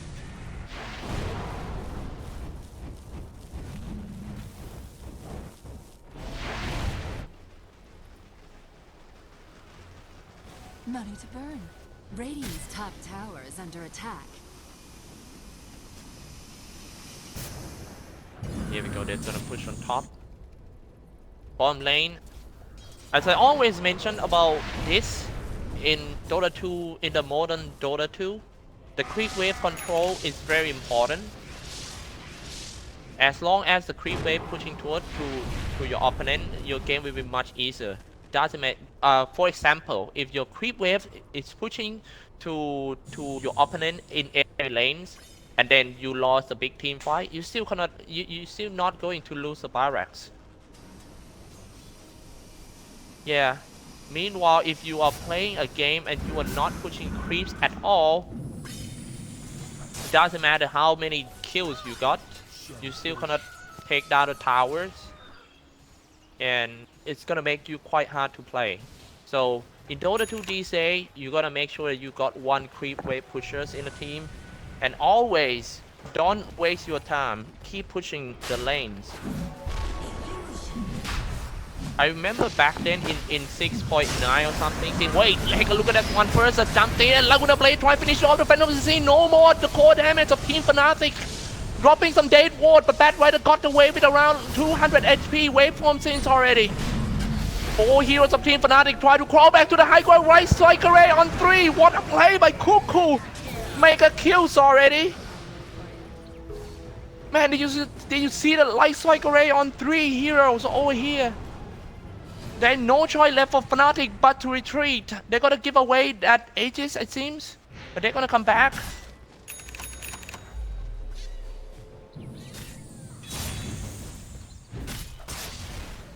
Radiant's top tower is under attack. Radiant structures are fortified.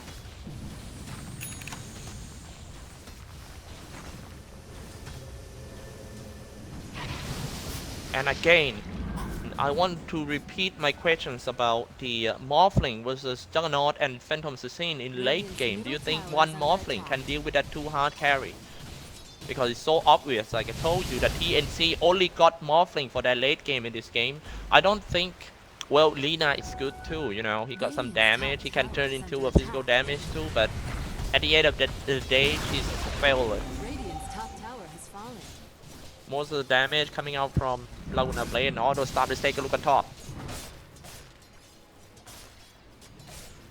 Kill, instead of going for the lifesteal, he's just gonna go straight to a Black King bar like I mentioned earlier. He wants to be safe from all the spells. Around. Now they already used so many spells, they're just gonna set it up with a U Scepter, Light Strike Array will come down. Now, oh no, the Stampede is coming in with a pipe. It's time for Team TNC to retreat, all of them aiming for that Lina first. They're trying to kill him before he uses Laguna Blade, but he already released it out. And Phantom Assassin goes out once again, unstoppable for that Cuckoo, trying to juke his way out, but he kind of stuck in a tree line though. The Flaming Laser coming out a little bit too late, but not so late because Raven is still finished off with the target with the right click. Omni Slash finally came out, but it's just not enough damage to kill anyone. I mean, it's not enough to kill that team, so 2v2, Bad Rider fight with Ohio, frame break, bouncing back, trying to teleport away, get back to this fight.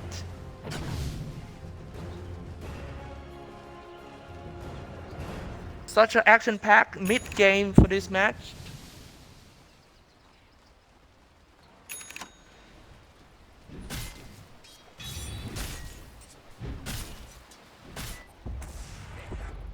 They're gonna go in Roshan.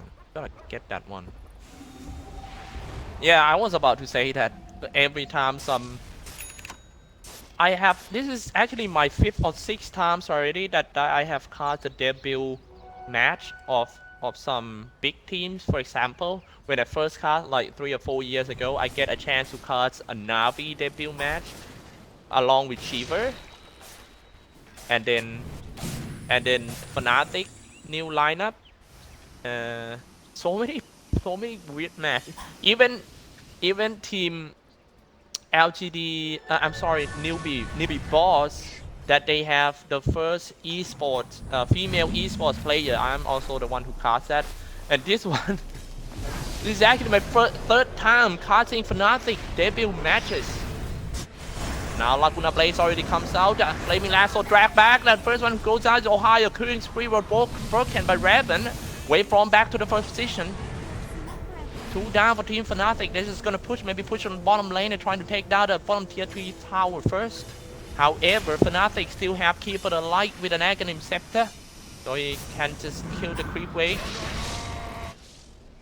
It's gonna be quite hard for Team TNC to high ground unless they can kill that Keeper the Light outside of the base.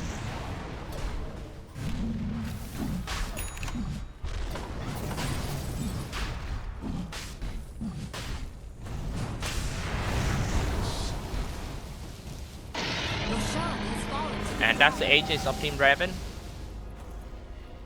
Ethereal Blades comes out. My waters rise.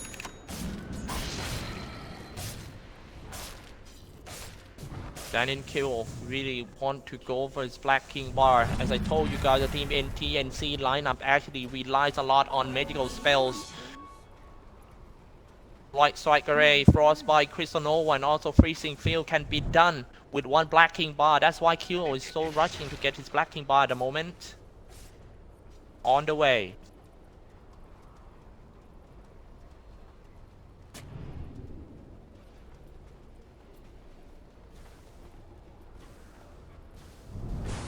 Radiant's top tower is under attack.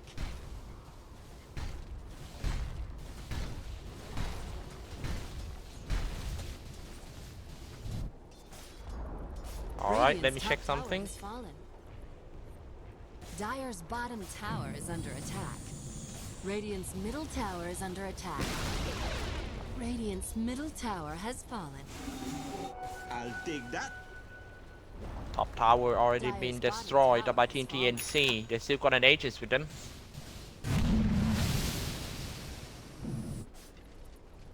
Bottom lane. Radiant's top I'm not tower is sure under why attack. Fnatic is not gonna come back. Only DJ defending around here. Lina is back. But they're gonna need Lina to high ground, but no problem, Raven. Take a look at his attack. Bottom Tane. Oh, seems like Fnatic already lose that Date Ward, but they just gonna push out anyway. Rio is the target. Stampede's already been used to kill that Crystal Maiden. They're gonna lose that Crystal Maiden, it doesn't matter. Take a look at the graph. The graph still shows that team TNC is still ahead in terms of gold and experience earned.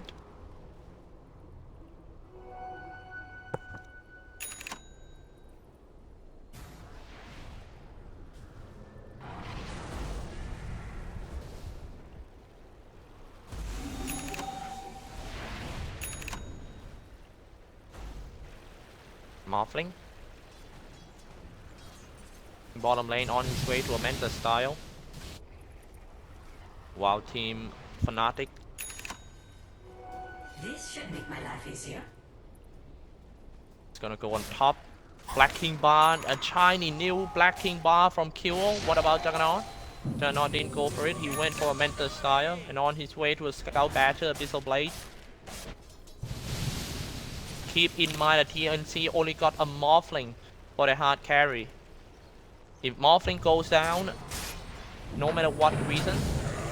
Oh, a shotgun comes out, dealing 60% damage to the Juggernaut and he waveforms away. He's gonna get mana burn by the mana leak.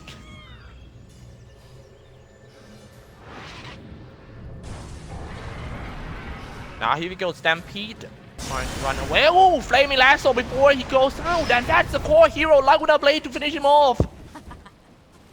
Kyo gone. Now Team TNC need to push forward to force the buyback of that Kyo. Take a look at the buyback status. Kyo doesn't have a buyback anyway. That might be a Rax, to be honest. Because Morphling still got an Aegis.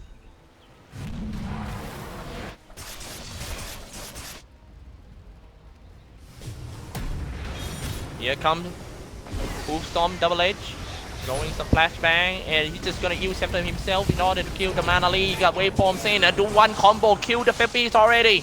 Down to 3 for Team Fnatic. Now they're going for more. TNC trying to take the Barracks right here. The right strike array already been used to zone them all out. Mary Rax go down in only around 33 minutes of the game, and they're just gonna retreat. They got what they need for Team Fnatic. Kyo got caught on the top lane. That cost them a Rax. Meanwhile, bottom lane tower about to go down. Seems like they're gonna get that Morphling. I mean, that Morphling is going to rat them to date at this point. And Morphling gonna go for a Blink Dagger. For a proper combo of the Ethereal Blade.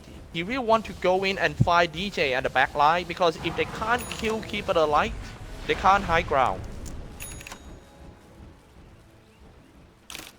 And the only way to cross to the back line is to waveform in and Blink Dagger across the defensive line of Team Fnatic.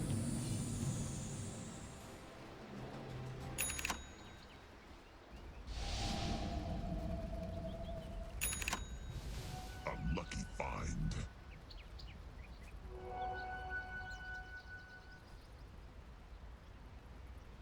TNC, the world champion. Do you know that I am also cast WESG too? If you guys remember, I flew to Brazil from Thailand to Brazil. Took me like 26 hours. Wait, look at this one first. Ohio is gonna jump in. Hoopstorm aiming for the Ogre Magi. Sibling Dagger comes out. Jumping in. Ogre Magi trying to force up himself and Glimmer caved away. He's quite tanky. He tanks a lot of damage for his teammate. Now coming for the Bat Rider. Flaming Lasso trying to stop the turn on. Standing still. Dropping some Date Ward. Here comes the flashbang as well. Kill will finish someone off on the high ground. This might be a comeback of Team Fnatic though. TNC 3 heroes down. And the next one is going to be that Lina. He denied it himself. 4 in total for Team TNC. Even if they lost the top ranks, but Fnatic is not gonna give up yet. Now it's back to the question that I asked you guys that Fnatic got 2 super hard carry in their team. It is the Juggernaut and the Phantom Assassin. I'm not sure that in a super late game can Morphling finish a mob or not. It's gonna be 1v2 fight. And both heroes of Team Fnatic got a critical. And Morphling doesn't like critical.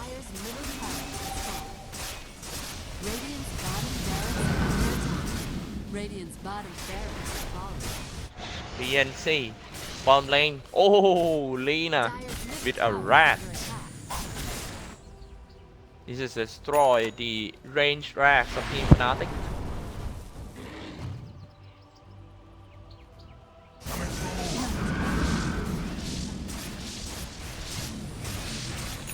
Can't outrun a wildfire.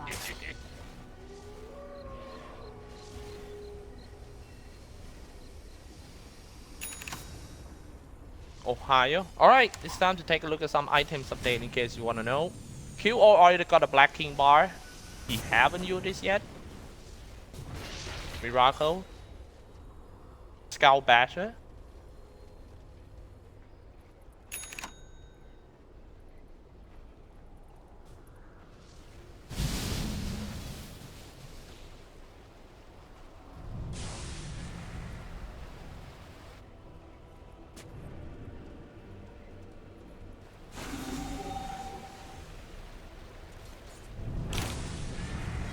Morphling on top.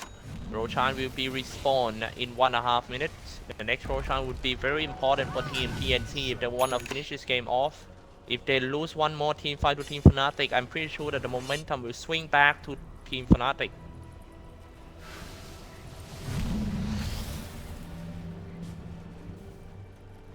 Oh, good my guy. Now the creep wave pushing in, they might want to try one more time to high ground. If they fail this time, they're just gonna sit back and try to Roshan. Do some whole team smoke. Morphling 1.1, 1.2k gold in the Morphling lineup. Let's take a look at the buyback status. Morphling doesn't have a buyback. So that means if Fnatic can win this team fight, they can actually push in and maybe get a Rex back. But look at that, Savage gonna strike from behind. None of Team Fnatic know what happened. Pop the Black King bar and drag back. They keep it alight. Who gonna go down first? Still on the high ground for the Bat Rider. Ogre Magi falls. Laguna Blaze already being used. A trade between 2 teams. Cuckoo flying away with a 500 movement speed, trying to run away from the Phantom Assassin. Oh! That Crystal Maiden in only 1 attack by the QO. 18 to 26. But that requires 2 buyback from Team Fnatic. Man, the game is not over yet. Shotguns in. QO dropping so low. It's a man fight between the Raven. Chasing on the QO. QO jumped away. The Bat Rider comes in. Miracle fighting. Raven. QO on Bat Rider. QO got the Bat Rider. He's running away.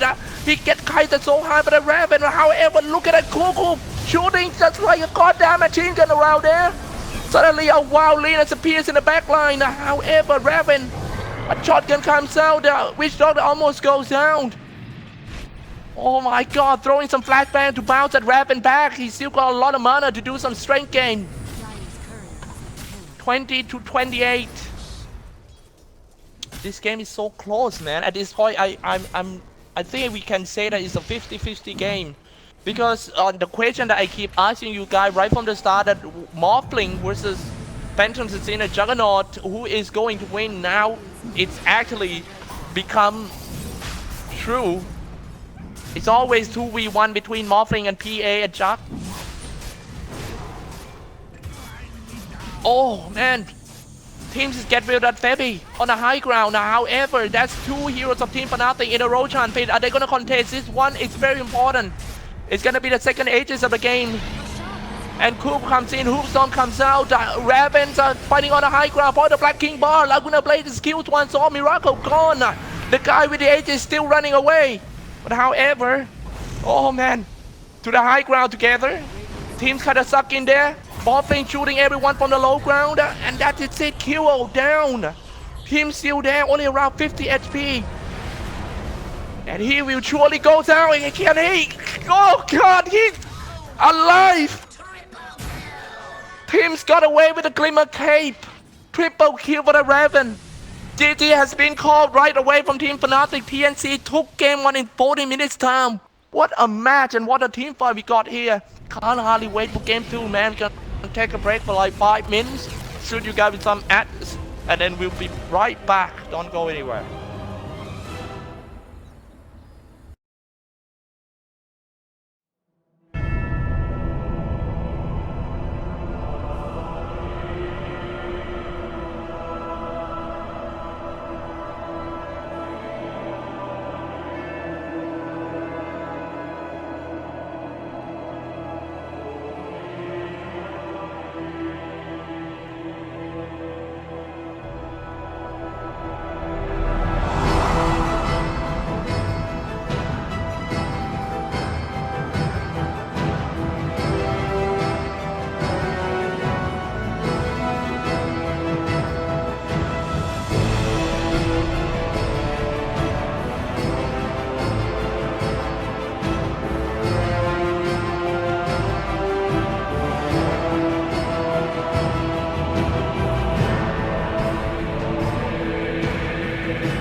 Dire team ban.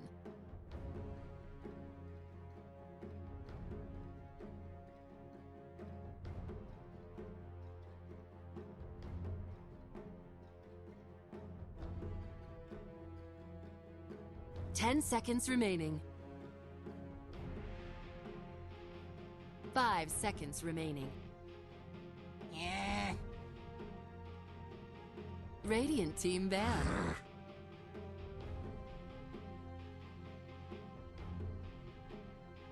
Dire team ban.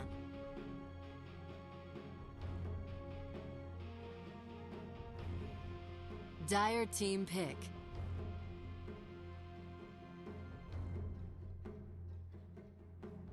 Radiant team pick.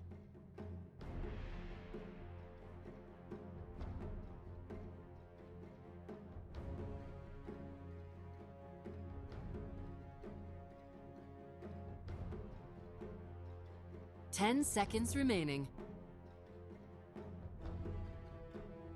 5 seconds remaining.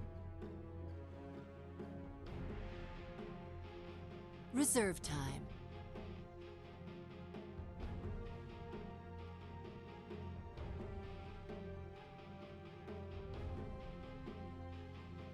Radiant team pick.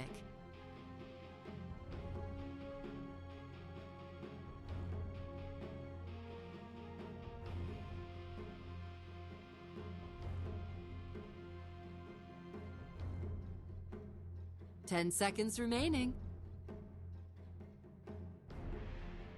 5 seconds remaining.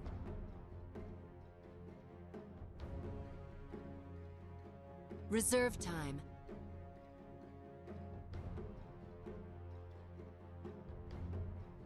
Dire team pick.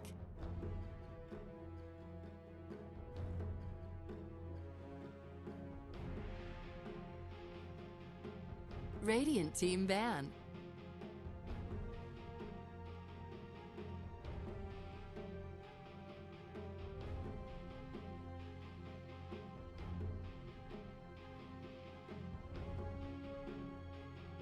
Ten seconds remaining. Dire team ban.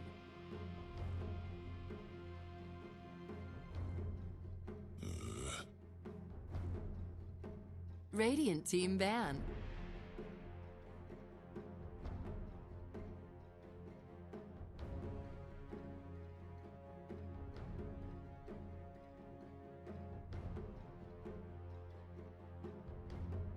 Ten seconds remaining.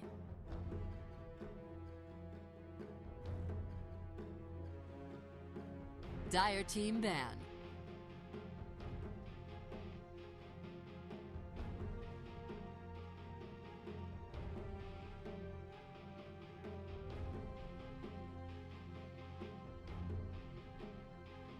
Ten seconds remaining. 5 seconds remaining.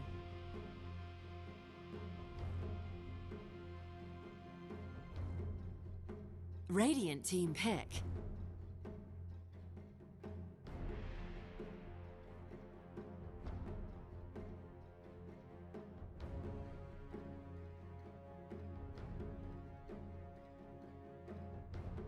Ten seconds remaining. 5 seconds remaining.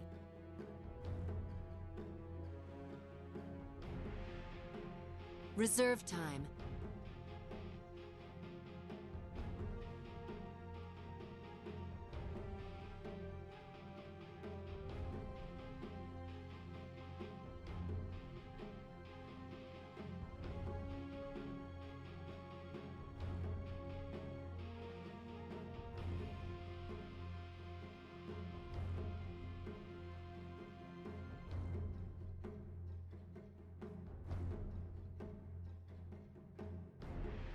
Dire team pick.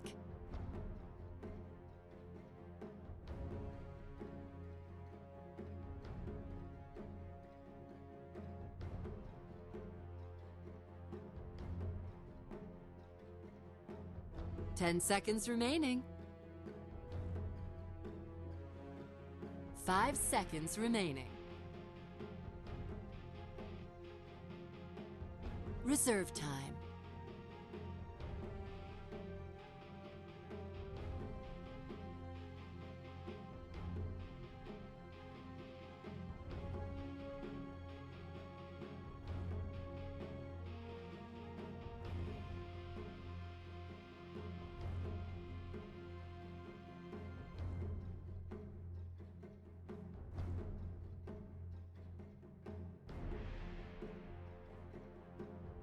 Radiant team pick.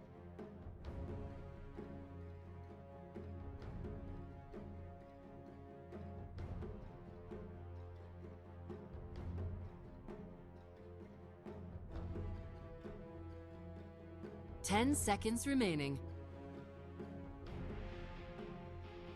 5 seconds remaining.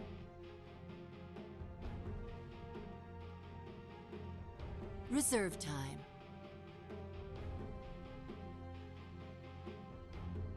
Wind Ranger at your service. Dire team pick.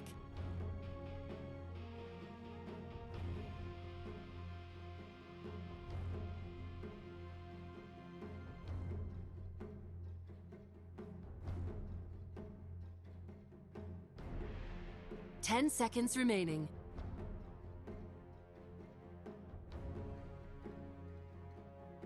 Radiant team ban.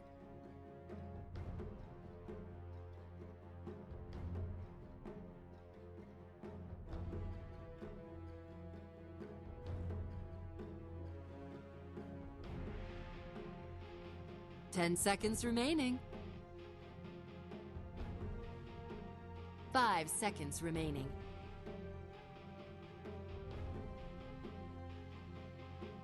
Reserve time.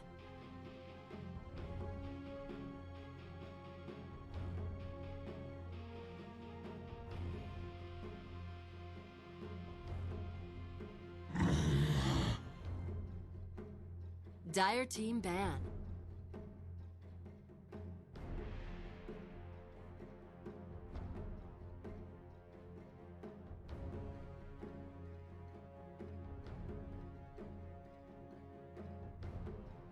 Ten seconds remaining. 5 seconds remaining.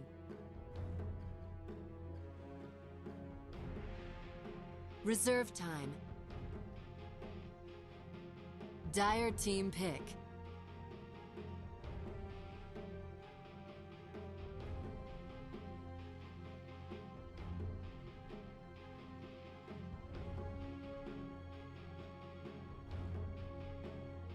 Ten seconds remaining. 5 seconds remaining.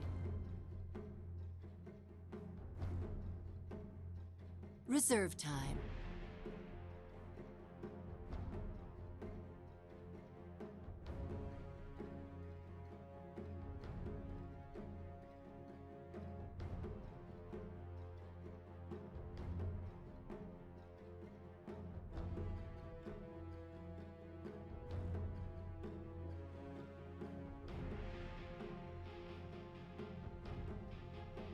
Radiant team pick.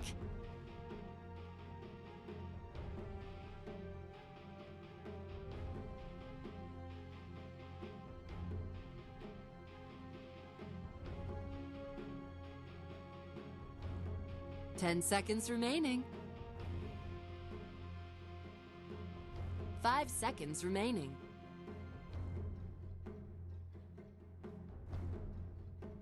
Reserve time.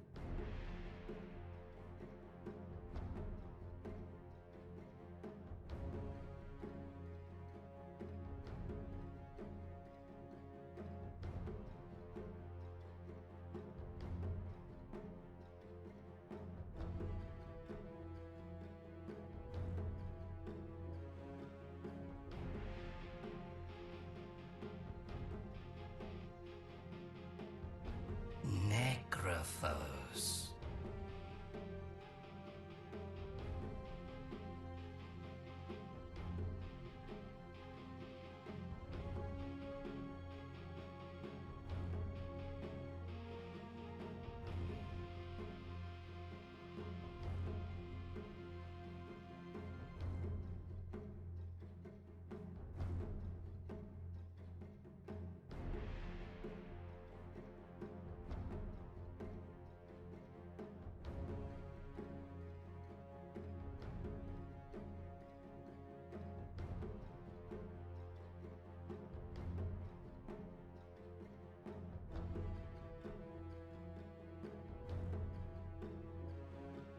10 seconds remaining. 5 seconds remaining.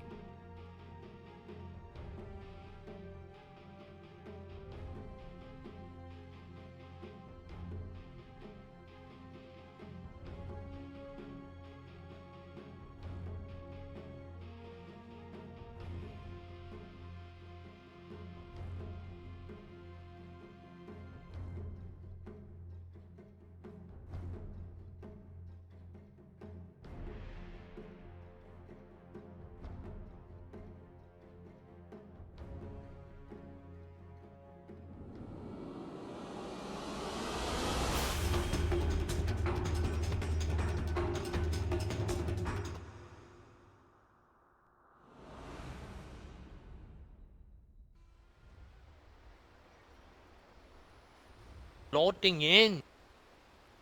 And Prepare for gonna do battle. some quick intro play who in this game for team. Oh, it seems to be a Wind Ranger as a support.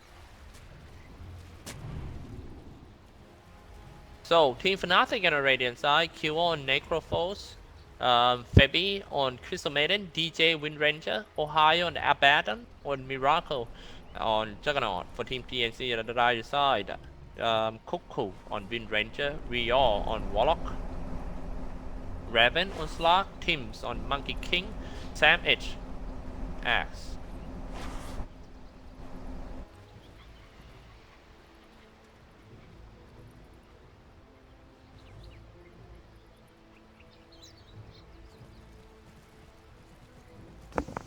"30 seconds to battle." Baton by Ohio. Ring of Protection, Stout Shield.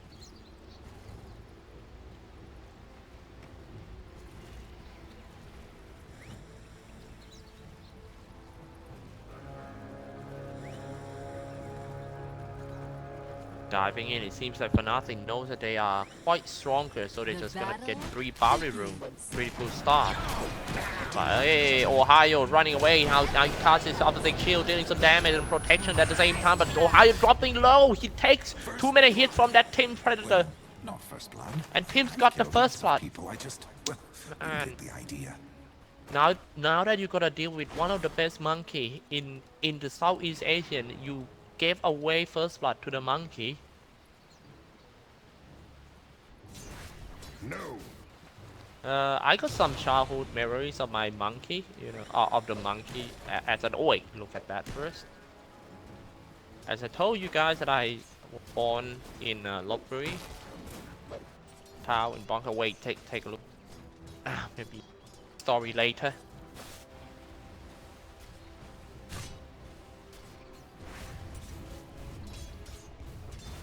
In the middle lane, it's gonna be QO with Invoker. Take a look at his skills. He went for a hard stopper aura first. Now I kind of worry about Ohio and DJ dealing with this monkey. He seems to have a very high base damage.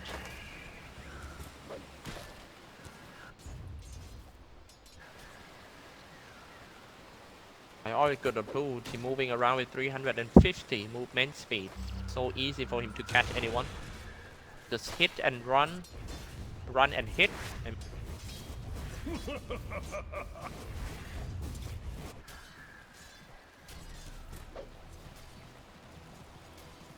it's so hard for Team Fnatic. That monkey keeps zoning Ohio out with his Jingu mastery.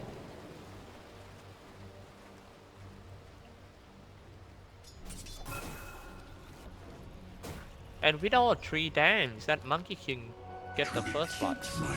Generation. It's getting close to his level too. And the range, This'll pack come in range of handy. Monkey King is quite.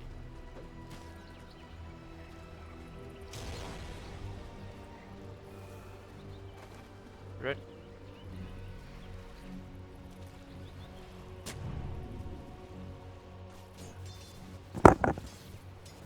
Bottom lane, nothing much.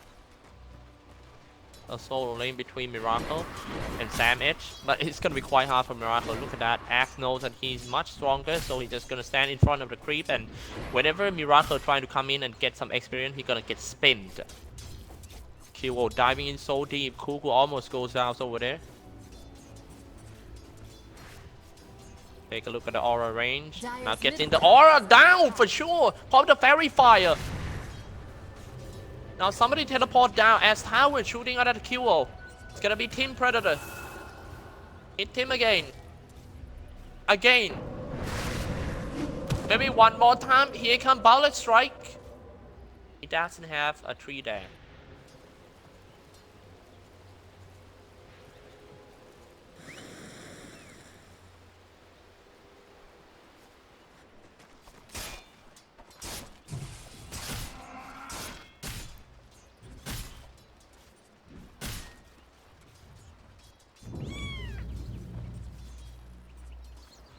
Round, but I think his level is a little bit too low. He's still level 1. Kyo got hard stopper aura level 1. I mean, you can add this skill hard stop aura level 1 and just leave it there just to scare your opponent. But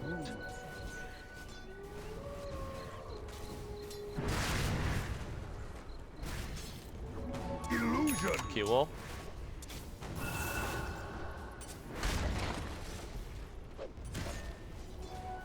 Seems like TNC is using this team to moving around, trying to zone heroes out and saving core heroes.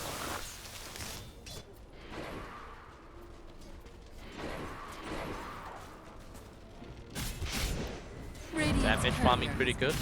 Radiant Fury has been killed by Sam Edge, and now it's going to be that Febby. Oh man, that is a very easy mistake by Team Fnatic.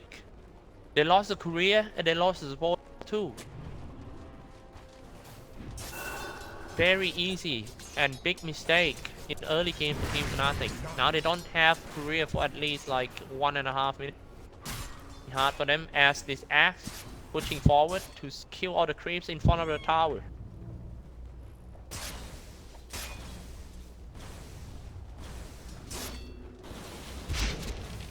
Now here we go, the 3 dance. Nice shooting that power shot. Very nice using that Wind Ranger to counter the Monkey King. Monkey falls out. Sunstrike! Wow! So accurate. It's more like Kuku is laning against Kyo and watching at bottom lane at the same time. Now Axe 1v3, can Axe get his way out of trouble? No, I don't think he can. That's the second kills of Team Fnatic. Belongs to DJ.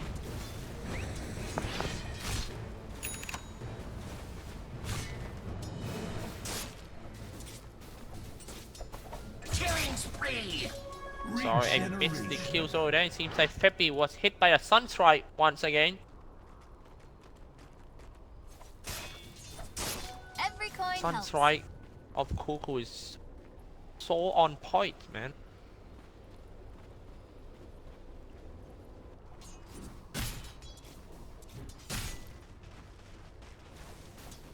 Do you guys remember once Raven used to stay in Team Fnatic for around a month? I have heard from someone that he actually grew a lot from that joining Team Fnatic. Once he go back from Fnatic back to Philippines, he was so good. He completely different player. Much better. Maybe this is one of the big problems of Team Fnatic. They tend to, you know, keep losing their good players. Not sure why.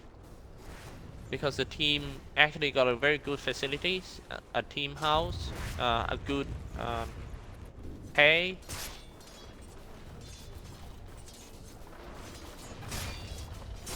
Not sure what happened over there, but now let's take a look at this one. DJ and Febby smoke together, trying to gang in the middle lane, aiming for that invoker. Kuku is a target, killing spree, a very high body target. Kuku right now, 3-0. QO just gonna try to push the creep wave to the tower. Here we go, come out of the tower. But Ghost walk away. Where's the detection? No detection now. It seems like Fnatic might get punished. Radiant's top tower is under attack. Dire structures are Tornado comes out. No detection. They didn't expect Cuckoo to add his Ghost Walk. Radiant's top tower has fallen. Meanwhile, on the top lane, Ohio still level 4 being hit by Tims, and that's the easy kills by Team TNC. Raven is taking control in this lane. Excellent. Not looking good at all for Team Fnatic at the moment. They already lost the first game, and look at the graph, it's dropping down to Team TNC side.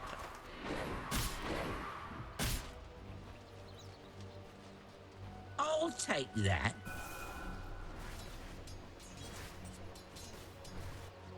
This'll come in handy. Bottom lane, Axe also quite fast, on his way to a Blink Dagger. Get a Blink first, get a Blade Mail, then he would be ready for any fight. 100% win rate. It might be another courier kill by the Axe. 100% win rate. Hero in this the Summit 7. Might get an already use some chop. Spinning around anyway. Like it's just too cry some more. Juggernaut.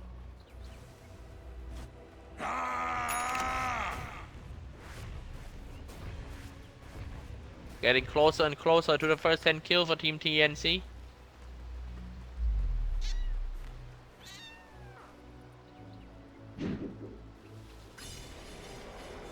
Line. Anyway, you gotta give a chance to Team Fnatic. They just formed this team for 3 days. This is actually the 3rd day that they scrim together. They're gonna need at least a month to become stable and come up with some new strat. So don't have to rush. I'm pretty sure that the organizer ranked them as a very low seeded in this tournament. Happy Feast actually, in my opinion, is the lowest feed. But look what Happy Feet did against Team Faceless, the strongest team in Southeast Asia. Lost to Happy Feet 2-0 in only around like in total time of around like 15 minutes for the best of 3 series. Not sure what happened to Faceless today though, but what I can be sure of is now Team Faceless already goes down to the lower bracket. Now trying to gank that Cuckoo. Finally some. Oh! Reaper sight for the first time and get rid of that Invoker. Let them feel the cool of your blade. Nice one.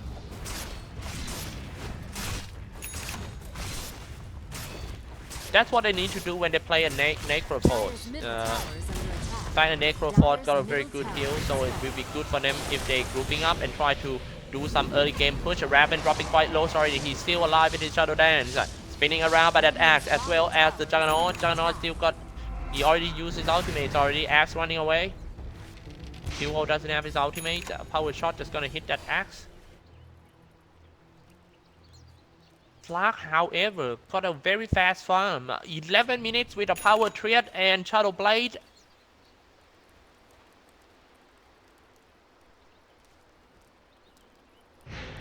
Fast.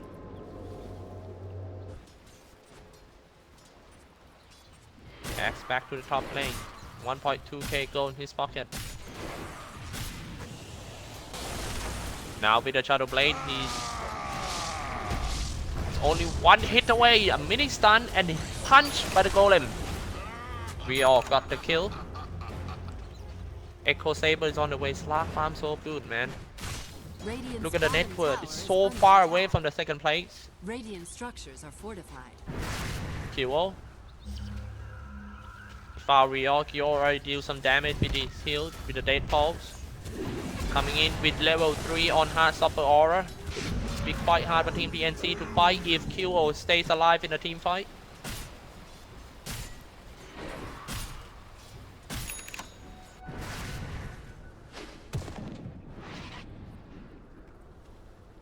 Gotta give them some time. Seems that the team communication is not at the very best yet for Team Fnatic. Cuckoo.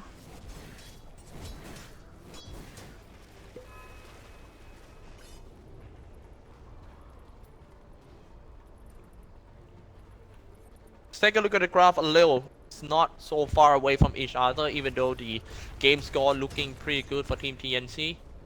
Look at that. From the behind, it's gonna be Raven. Raven with the 12 blade, he jumped away, that might get caught by the DJ. DJ Shackle is very important. If he can do some 2-guy Shackle in a team fight, that would be great. 4-second stun.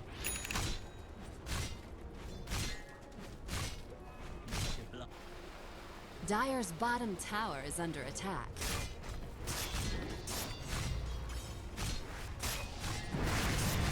So here we go, Raven. But a nice detection round here. Something aiming for the Necroforce first. The reason that they aim Necroforce first, they don't want to fight under that aura. Now here we go, Tornado hit 3. Febby gonna be the next one. Fatal Bond already hit, even though they don't have the Golem. But it's just enough to take everyone down with the Fatal Bond. Jumping in, trying to stop the Juggernaut. Here comes the power shot, dealing some damage. But it was a chair damage, so it's not gonna be that much. Jumping, running away by Axe. They managed to get that Axe anyway. But let's see who actually won that fight from the fight recap. First 10 kills goes to Team TNC. Somebody teleport down behind the tower. It's going to be Chrysomaden.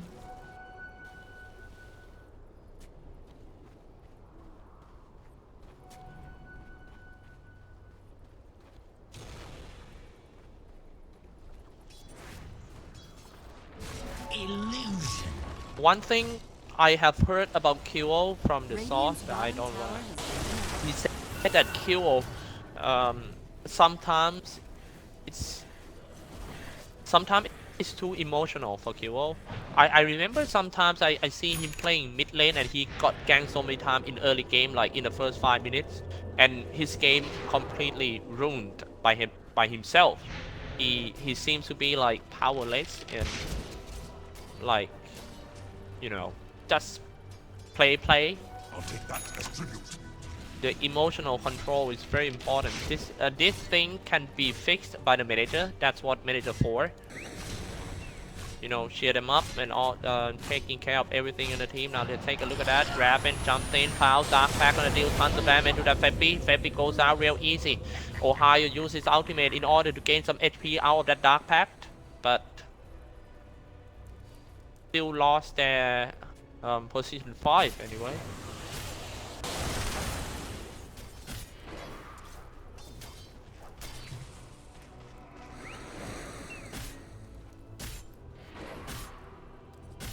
Go to 11 game score. Let's take a look at Kyo in this game. I don't think he is that sad because he got some items though. On his way to a Bloodstone, getting closer and closer to it. He already got the Soul Booster.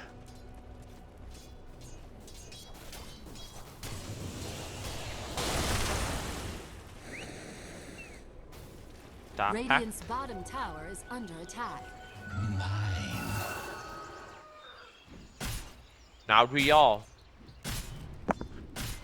Walking up the high ground for Kyo. Running in completely blind. But nice kill this one.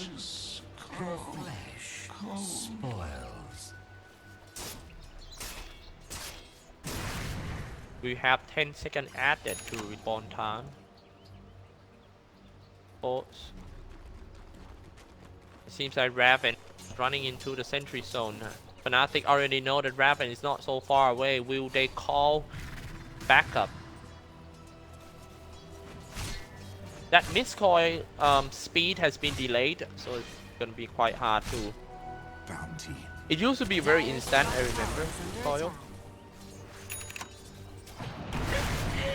Radiant's middle tower Jumping in, Dark Pack Pulse, turns on the top blade, the Berserker calls and keep up with the Sunstrike, dropping so low, already count blades already been used, but cannot finish him yet. The second Dark Pack to kill him. Raven is on killing spree, on his way to Civil Edge. Actually, he gonna get the Echo Saber first.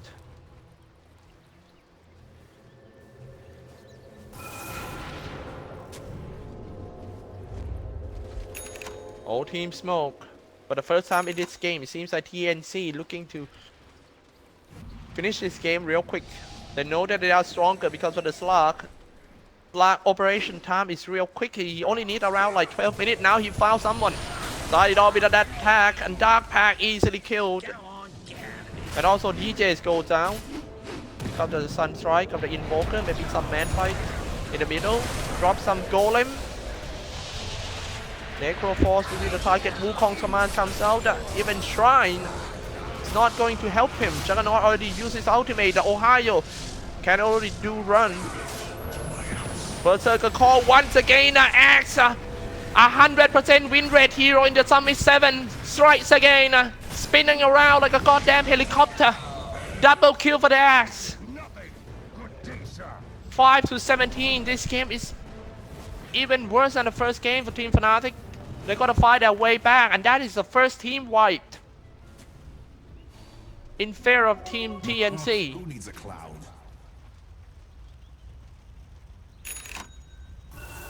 Radiant's middle tower is under attack. Radiant structures are fortified. Every coin helps. Take a look at the graph, dropping down like a Thai stock market. TNC side. Middle tower has fallen. Dire's top tower is under attack. Not looking good at all for Fnatic supporters. If you want to support, I mean, well, in Thailand, if you want to support something on the internet, so easy. You just type down 99. In this case, if you are Fnatic supporters, if you want to support him, just go for it. Just type it down, man. Fnatic really needs a lot of 99 at the moment, as they are so far behind, and that is the items update. Radiant's bottom tower is under attack.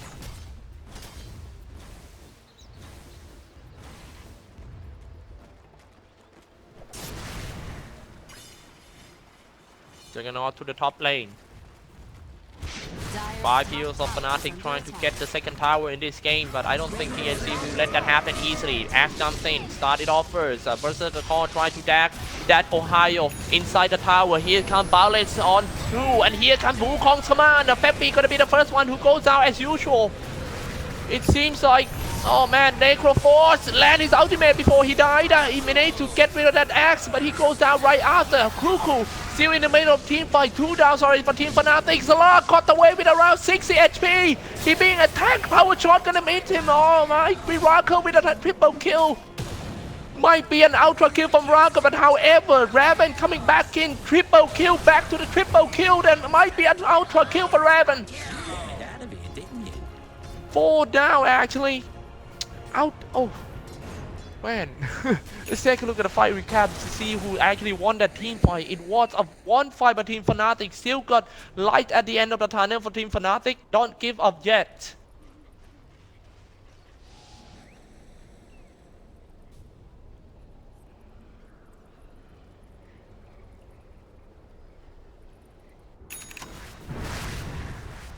Whoa. Oops.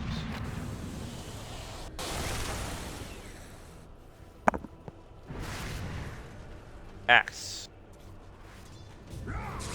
Axe jump in. Catching the Necro Force, and Meteor is so easy killed on that kill. Must be pissed about that. Kill 2, die 5. Well-gotten gains. That's the weakness of Necro Force. I mean, he's kind of tanky. He got some heal, he got some armor. He could be a very tanky hero. But the thing is, when it comes to team fight, he always got named by the opponent, and that makes him go down real fast. Peppy trying to use some phasing field in order to slow down that damage. Here comes another golem comes down. Only few hits away on that Miracle. Try to spin away. Slug is godlike already for the Raven. Going in for more. Ohio still got his ultimate though, so they're just gonna fall back and try to take down the mid-tier 2 tower. Raven. Radiant's middle tower has fallen. Radiant's top tower is under 23. attack. Handy.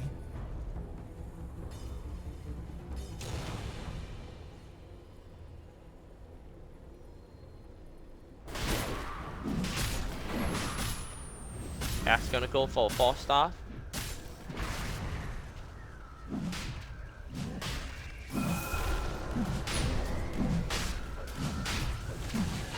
Roshan has fallen to the dire. Roshan goes down. Aegis picked up a Raven on his way to Eye of Skadi. One, he got an eye. So hard to run away from. I'll take that. Let's take a look at some levels. The overall level, the highest level is still Invoker and Slark. And this is the talent tree. Invoker went for a level 1 plus 125 instead of the damage. Plus 1 for Spirit Summon. So a lot of... Instead of going for the experience, he trying to push the game with a lot of Force Spirit. The network, the higher 3 network are from Team TNC side. Not a good news. They're just gonna strike from behind that.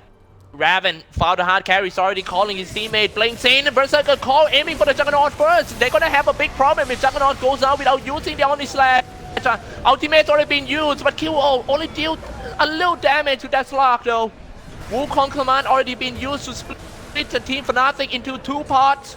The other parts in the front line, Miracle still got his ultimate, finally land it on that team. The monkey goes down, and Axe still stuck inside. He needs support. Raven comes in, no more. Golem, he already used it. Axe did his best to tank all the damage. Raven still got an Aegis. Next one gonna be QO3 for Team Fnatic, and they're just gonna go back to get the tower and push furthermore. Radiant's bottom That's the tower tower, and this is gonna retreat actually.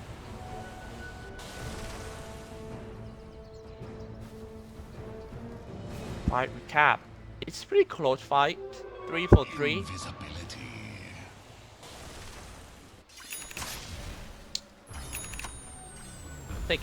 As I told you that he will...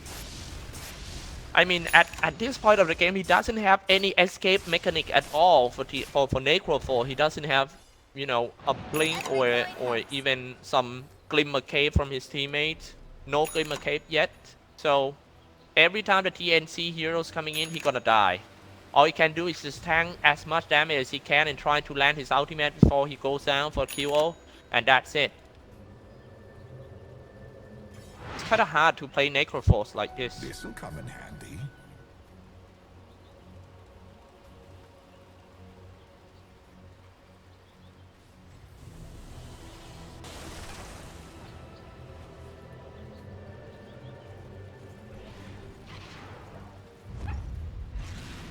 Now here go the whole team.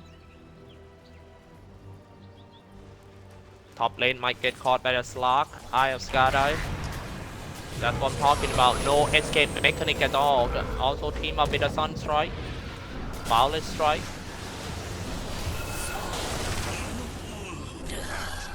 (11-27). Radiant's top tower. Now once they lost the mid lane, they're Dire's middle gonna tower lose is another under tower attack. too.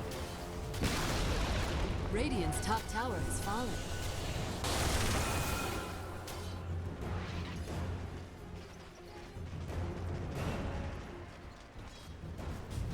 To me!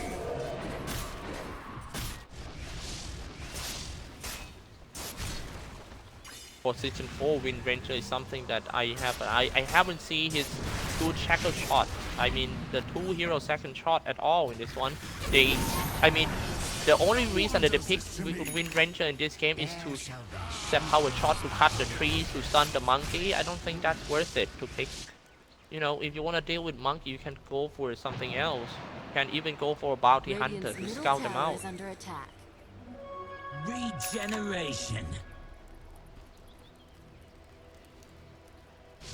To the top lane, this is actually their 3rd time trying to take this tower, and they're gonna get it as this one. Dire's structures are fortified. Dire's top tower is under attack. Oh, I'm sorry. Radiant's He middle kills over there. tower He is was under Feppy attack. once Dire's again, and he top died tower in is front with the under Raven. Raven going straight for a tier 3 tower without any help from his teammate. DJ still cannot connect with his shackle shot.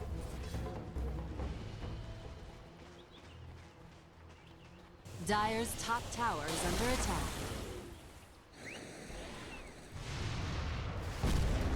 I'm gonna push bottom. Play Dota.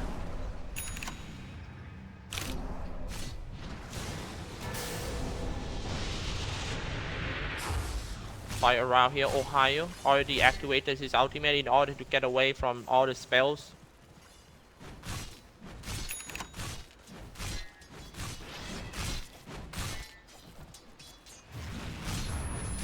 Ohio.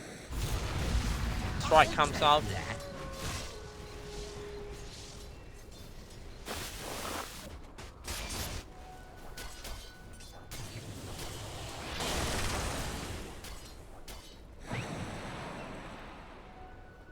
On its way to get a Lincoln's. I really don't want to go down. I mean, so he can be safe from the Necroforce ultimate.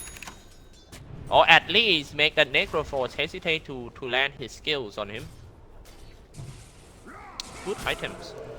Because the only spell that can kill him in the game right now is Reaper Sight. Or Slot. Double damage. It's getting closer and closer to the sphere. Fell to 28.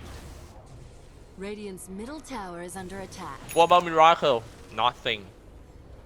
Manta style only. Now Abaddon got caught. He's trying to buy the Radiance.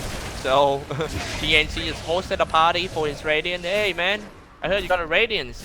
We throw a party for you. And now they got a defense without Abaddon for at least 1 minute. No buyback as well. Q already uses 10 spells, so it's gonna be cooled down for around like 10 seconds. Let's see which lane they're gonna push in. Raven pushing mid. Another guy pushing bottom. And top. Raven, no Aegis. There we go, Tornado EMP, try to burn the mana of that Q. Oh, Berserker calls already. Juggernaut dropping quite low, gone. He still got a buyback. Boundless Strike is gonna kill Q as well. Bought back right away. They need to in order to stay alive in this best of 3. Double Q got like. Oh. Radiant's top tower is under attack.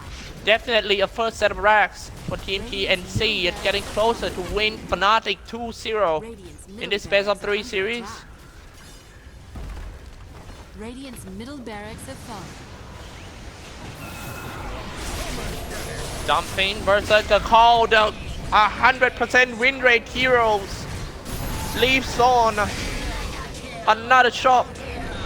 No buyback.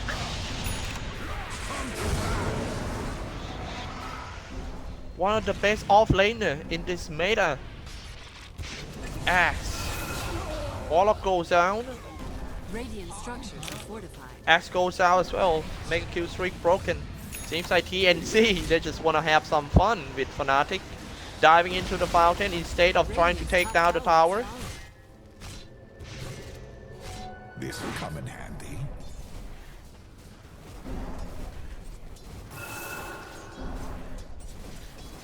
Well, it seems like they're kind of rusty from competitive scene for Team Fnatic. Their last official games are back in January, 25th January. Excellent. In the Star Ladder I-League Southeast Asia qualifiers. You guys remember? Gotta give them some time, need some time to train first. Back to the network. Take a look at that graph.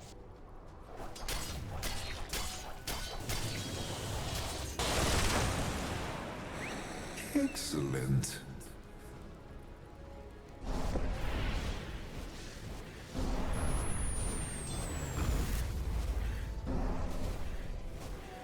Excellent.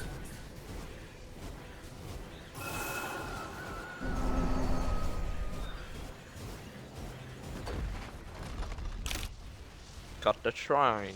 Aegis will be back in 1 and 15 seconds. 1 minute. Be carried by Slark. Slark now is safe from the Reaper side. Monkey by Tims on his way to a Black King bar.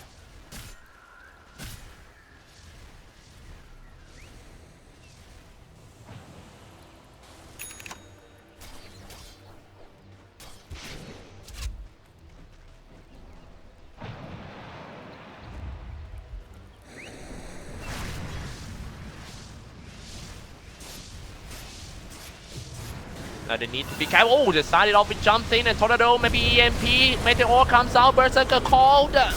Call me, maybe. He said, of course.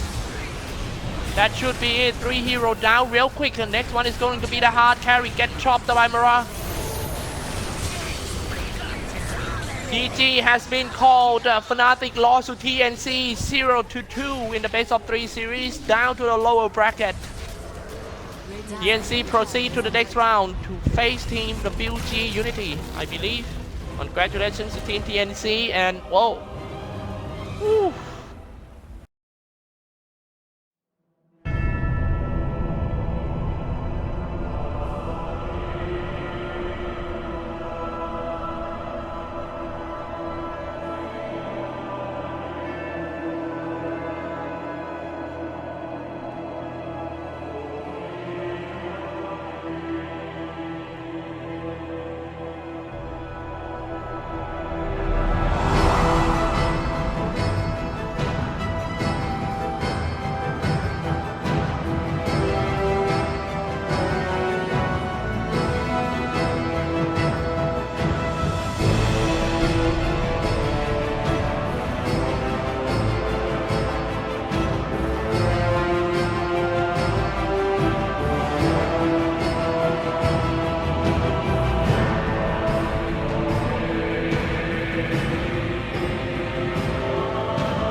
favorites in this best of 2 series. And game 1, let's see what they can do.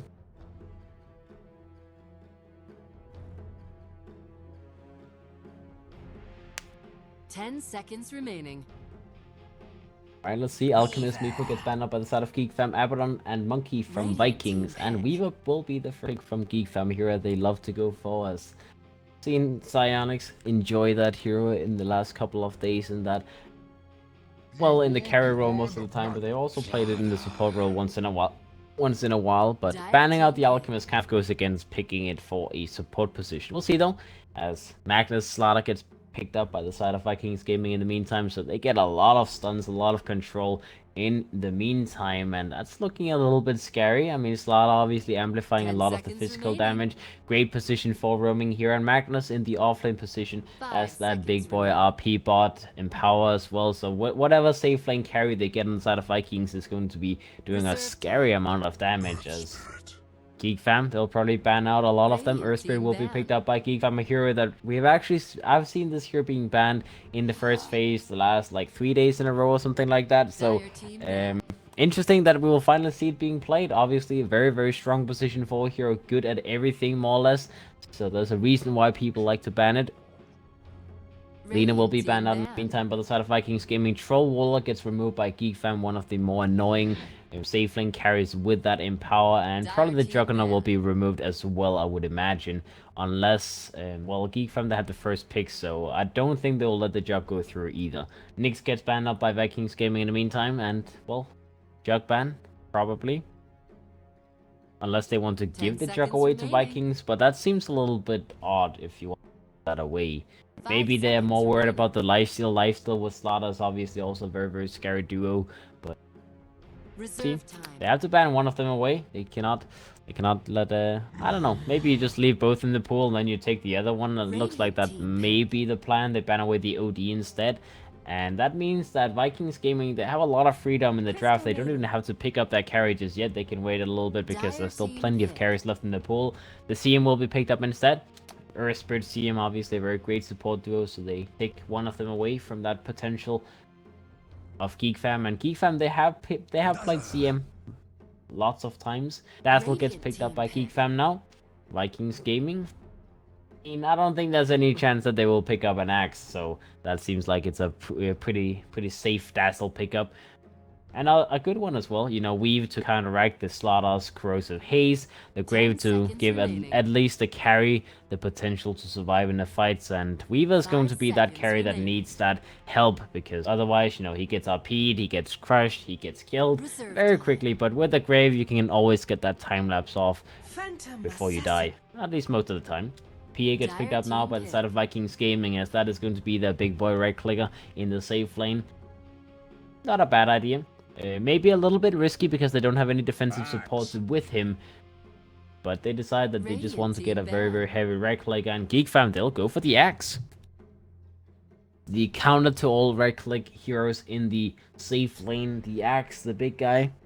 Taunt, Blade Mail, that is going to be painful for the PA to deal with, so I actually like the way that the scales have kind of turned in the draft towards Geek Fam's side. The Grave is going to be very nice for everyone. The Axe with that Blade Mail, once he gets that online, that is going to be awful for the PA to worry about, and I don't really think they can pick up anything that can stop this from happening. The OD ban means that the Axe doesn't have the most worrisome mid laners to be picked up by Vikings, so I don't know. I mean, the Jug and the Nyx would kind of have the same issue against Axe, but it seems like PA is like the squishy one if you match up all of these safe lane carries, and that can be an issue. You don't have that much control with the PA either, so it's going to be difficult to not be punished by the Axe or the Earthspirit, as these two heroes, they do a lot of damage to the PA in the early game. We'll see if they can make it work on Vikings side. Invoker gets banned out by Vikings, you know, Sunstrike setups with the Earthspirit, with the Axe. There's plenty of Sunstrike setups out of Geek Fam, and it's a good hero, you know, all in all. Fam ban in the meantime. Lina's gone, Invoker, OD, so no Alchemist. What else would they ban on the mid lane? Like Sniper potentially, because you have Magnus, you have Slaughter, so you kind of want to have a right click in the mid lane on Vikings side. So maybe like a Shadow Fiend, maybe Sniper, one of these kind of heroes. Ember Spirit gets banned out. Also annoying. Decent against the Weaver, and well, Storm Spirit gets picked up by Geek Fam, so I guess Ember Spirit is very annoying against Storm Spirit. You can't ball lightning when you're dead, so that would definitely be very annoying. Storm Spirit from Geek Fam though, that's an interesting looking hero. They don't have that much control for Vikings. They have the Slaughter Crush, which is dodgeable by the ball lightning. The RP you can kind of dodge as well. The only one that is like set in stone is the CM's root, but you need to be very close to use that. Not the greatest amount of control in the world.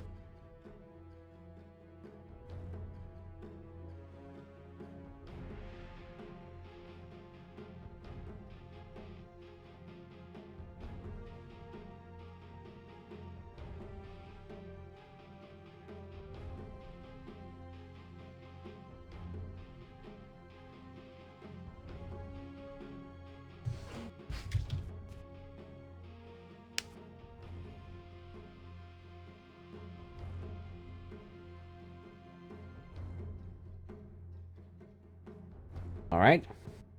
Let's see. The last pick from the side of Vikings Gaming is going to be a bounty hunter. Okay. Okay, so they kind of make a 180 spin about what the draft is all about on the side of Vikings Gaming, as it seemed like it would just be, you know, a completely standard, you know, straightforward draft, but now they do something different, and I am not sure what this means, because I don't know what Vikings Gaming they play that much, but seemingly that means it's going to be I would imagine Magnus mid versus a Storm Spirit, and then they go Slaughter off lane? Not sure how much I like that though. They could maybe, I don't know if they tri-lane and then have Magnus versus Axe 1v1 and then have like a, I guess a Slaughter mid PA tri-lane. I don't know. I have no idea. This is looking a little bit flimsy for the side of Vikings, but I guess Geek Fam, they are like the quote unquote big boy team in the tournament at the moment. So if anything, you want to try and maybe cheese them out a little bit. We'll see if that is going to be the plan from Vikings Gaming. They have Boots in the Vikings, so it looks like he is going to be playing a support bounty hunter, not any like weird ass core bounty hunter. The CM will be a support as well, and yeah, it's going to be offlane Slaughter, it's going to be a mid Magnus, and it will be a safe lane PA. That's a lot of melee heroes, so you have 4 melee heroes against an Axe. I'm not sure if that's the best plan in the world, but they clearly must have a plan 5th picking a bounty hunter like that, so the one thing I can imagine is that, you know, if you get a good timing on your level 6 and Bounty Hunter, you get a quick blink on the Slaughter, you get like an Echo blink timing that's also decent on the Magnus, that is going to be a scary-ass timing for Vikings, as, you know, with the tracks, the blinks, the initiation, and the early damage as well with the PA having Empower, that's going to be very, very scary for Geek Fam to deal with. And that's the timing that they're trying to work with on the side of Vikings. They want to use this timing to just go completely crazy and seek and destroy pretty much. In the meantime, Geek Fam, they're just going to play a, you know, standard farm game. They have a greedy mid laner, the Storm Spirit needing a lot of last hits, the Weaver. Also, they usually like to play Weaver in a very greedy way, picking up a lot of big stat items, so they have no issue taking this to the late game. Axe as well. Probably just a blink rush on the Axe, but it will take him some time to finish it up. Looks like they are trying to help him in the bottom lane though, to begin with. The Dazzle is going to start up in this bottom lane with the Axe, so we have that Axe Dazzle dual lane. Very, very strong dual lane as well. Make sure that the Axe gets at a good time is pretty much the idea behind this, and I like this because Weaver in the top lane, I mean, you know, sure, the Magnus, well, the Slaughter might get a little bit of farm because you don't pressure him, but I don't think they care that much. If the Axe gets a good time in the lane, he can dumpster the lane. Whereas if the Slaughter gets a good time in the lane, you know, it's not really going to be a big difference. I mean, sure, he will get levels, sure, he will get a good timing on his Corrosive Haze, but it's not like he can win the lane on his own. That's why Slaughter is not really the most popular of offlane heroes anymore, because he doesn't really do much. He cannot pressure lanes that hard on his own. Whereas Axe, that's a different story. The Axe does have to play very, very safe here, though. As Yato, he's zoning him away with that bounty hunter. The Axe, in the meantime, is trying to be as aggressive as possibly can. And with that poleman shield, he is very tanky. The Dazzle is just sitting behind him, obviously being a little bit scared of that bounty hunter's presence in the lane. But he will just heal out Velo and then move himself a little bit back the other way. As that bounty hunter is being very annoying. He does have the vision of him right now, though, so he does know where he's moving. And he will try and just right-click him down, force him away. The Axe, in the meantime, Badlonger comes up and he's right-clicking Logan very heavily. That's a lot of damage being done. He forced to use a lot of this region already. He does not have a Stout Shield either, so he does not have any region available in this lane. That Stout Shield, not having that available means that he's taking a lot of damage whenever Velo hits him in the face. And as you can see, he's already forced to sit on the tower.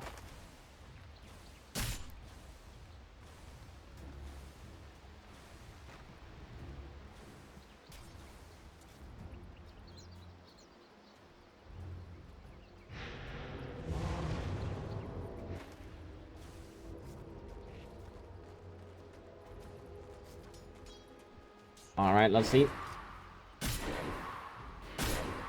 Bottom lane, the Dazzle, just having fun, trying to pressure Vikings as much as possible. The Stormspirit in the mid lane is ahead in terms of lasses as well. The Magnus is sitting on 5 lasses, the Stormspirit is second, but the Stormspirit is also one of those heroes that does a lot of damage in the lane.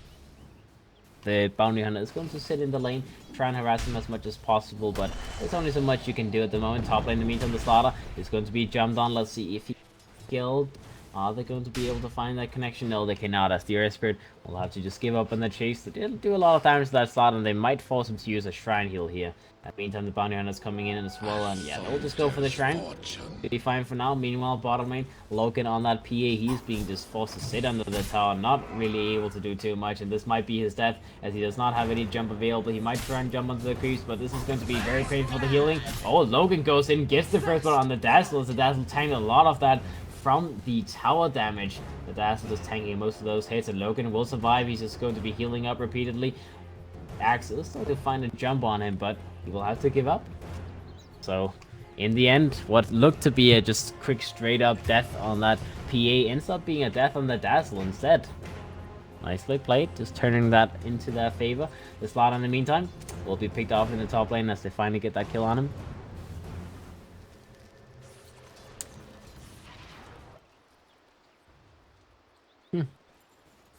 I mean, it kind of looked a little bit weird with the picks from the side of Geek Fam, but the lanes is definitely working out in that favor. That Dazzle Axe dual lane means that the Axe is having a good time. The Stormspirit in the mid lane will manage to get a solo kill on that Bounty Hunter. They were a little bit too greedy. You need to respect the amount of damage that a Stormspirit can. And, I mean, Magnus level 3 only having 1 point in Shockwave. You don't really have that much damage on this guy. He does not do too much. And that's why the Stormspirit can just sit there, tank it, and just right-click right back onto the enemy. We'll have a little bottle refill coming out from that Earth Spirit as well. And all in all, looks like Geek Fam is off to a very good start. They're about 1,500 gold ahead. Bottom lane looks like the Tongue comes out on the PA. The Heal Bomb comes out as well. The Badlonger will stun him a little bit away as he bought another set of tankers coming back into the lane. And he knows that this is not really going to be a better lane at any point.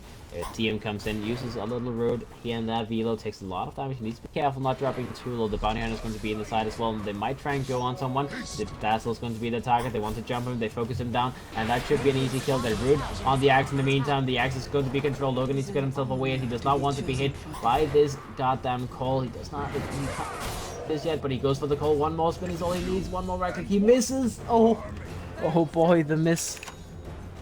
I'm not sure if that was actually a miss or if he actually just didn't do enough damage, but it looked like it was a miss.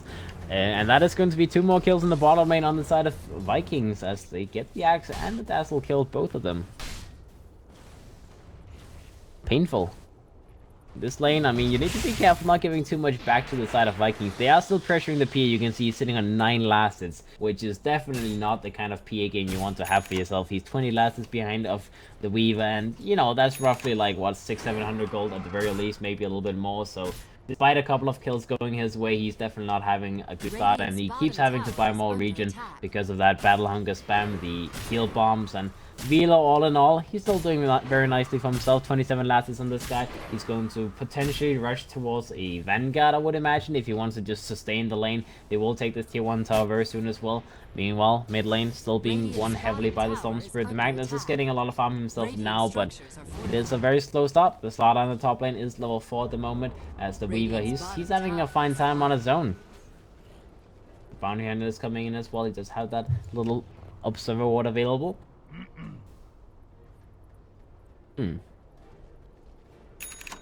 Like a very painful start for the side of Vikings. I'm not sure if that's just the lanes going wrong or if that's just being outplayed. It looks like it's mostly just being outplayed as... I mean, the mid lane is even. That's one thing. But like I said, Slaughter in the off lane, it's not really a strong hero. You can't really do too much to Weaver. Sure, it's... Even if it's a one-on-one matchup, I would still argue that the Slaughter is not really going to be able to zone away the Weaver. He will just trade farm with the Weaver, if anything. So... I don't know. I don't like the Slaughter off lane. That's the reason why people stop picking it, right? You know, that's kind of my philosophy around it.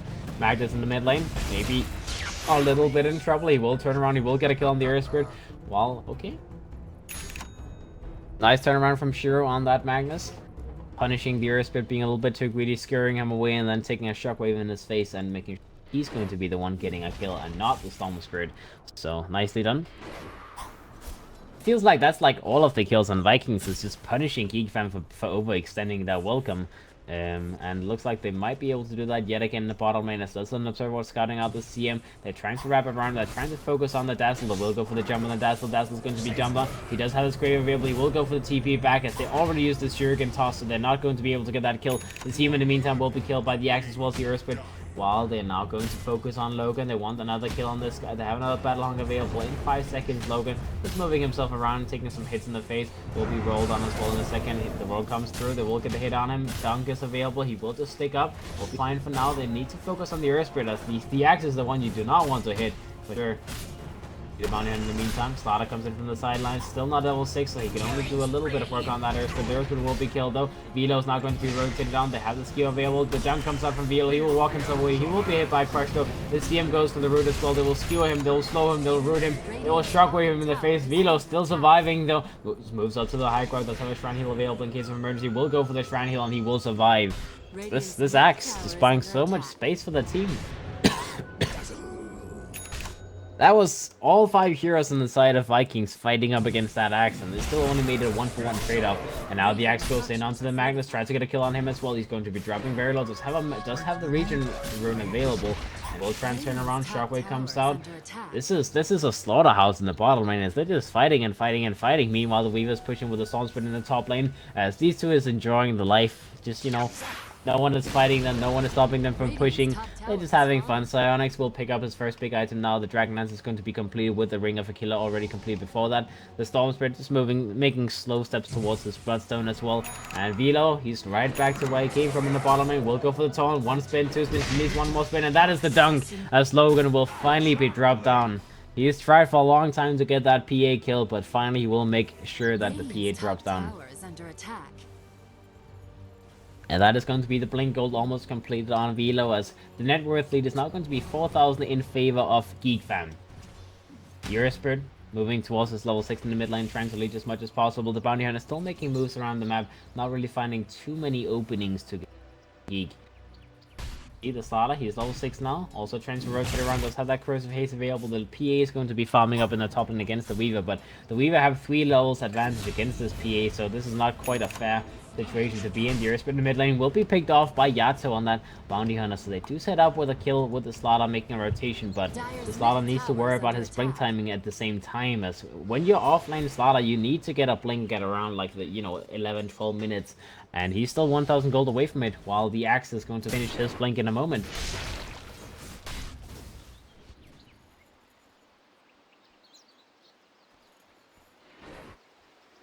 A soldier's fortune.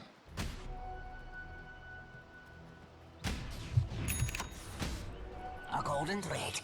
Alright, let's see.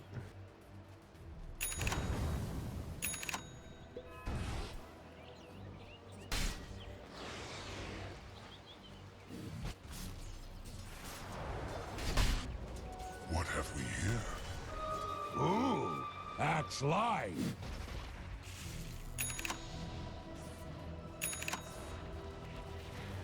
Right? See, Geek fam still trying to pressure him. They have already taken down 2 towers. They want to take the last tier 1 tower in the mid lane, as the Weaver is going to be the bane of that tower. Let's see. In the meantime, they're trying to fight on the bounty hunter. They find him with that sentry ward being put down, and that is going to be a dead bounty hunter. Now they rotate all 5 heroes into the mid lane, and that is going to be an easy tower push. As Geek fam, you know, a kill into an objective, that is the best way to play Dota, as you need to make sure you don't waste those kills. You don't just want to have a slaughterfest, you want to have objectives every single time you secure kills. And that is what they do. They take a kill, they take a tower. So tier 1 tower in the mid lane is going to be taken down in the meantime. Top lane, Logan is going to try and push that tower down, but that is a very healthy tower, and he only has face boots available on him, so it is not likely that they will be able to take that down. Sonic is going to TP in, that he is going to be spotted out in the meantime. As the bounty hunter does see him, the Weaver is going to move into position, just, you know, farm the lane a little bit, push it back out, as they already took the towers, so they have nothing left to gain. They just go back to farming, pick up the next set of items, as the Earthspit will finish up that level 6. The Dazzle still doesn't have his Weave available, but will be up very soon, and the Axe does have a Blink as well, so this is the secret Blink mission that he wants to use it for a quick kill on someone like the PA or the Magnus. Any of these big heroes is going to be a target. Weave, in the meantime, almost has his Desolator completed at a very, very good time, but you know, 3 towers does give you a lot of gold after all, and they're moving in, they're trying to set up on someone. The Axe will be spotted out, trying to go for that Blink haul, but didn't quite get it off. The Stormspirit in the meantime, 2,000 gold on him, and compared to getting that Bloodstone, he needs to get to about 3,000 gold, so he's going to be very close. Will be a like 14-15 minute Bloodstone timing if this keeps on going. We'll see. Pick out the small parts now.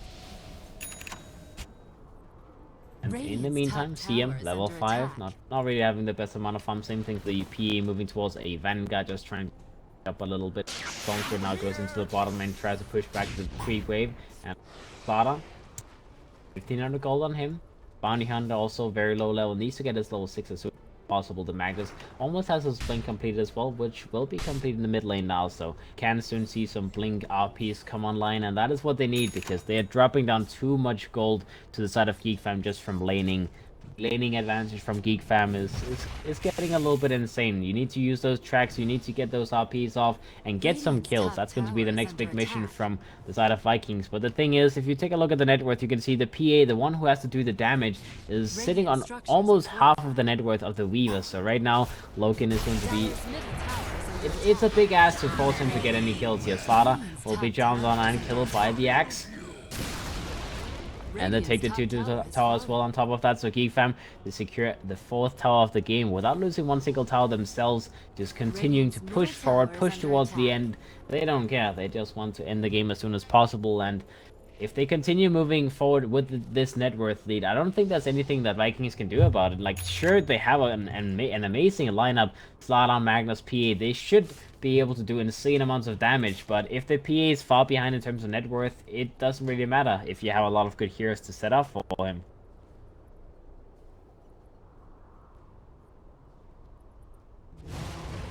Alright, now the Empower comes out, they're smoked up behind the PA, they're trying to move in, they want to get a kill. This is going to be an Earth Spirit kill, not quite the best kill in the world, but a kill nonetheless. They'll go for it, they probably do not want to use the RP, they just go in, they shockwave him, they skewer him, and they get the kill on. That's going to be the first track kill of the game. The urn will be completed by the bounty hunter because of that, so one step in the right direction, and nicely done that they don't use the RP, because they need to use the RP for bigger kills. The Grave is now going to come out from the Dazzle, trying to go for TP out. Do they have anything to cancel? They will have to go for the RP, as they do not have anything left. The Frostbite was used instantly, and he didn't have enough mana to use the Tsukuchi. The Skewer was still on cooldown, so a little bit unfortunate that he had to use the RP, that he did not want to use it, but at the same time he didn't want to let the Dazzle just TP out, so you know, it's either a kill and you use RP or nothing at all.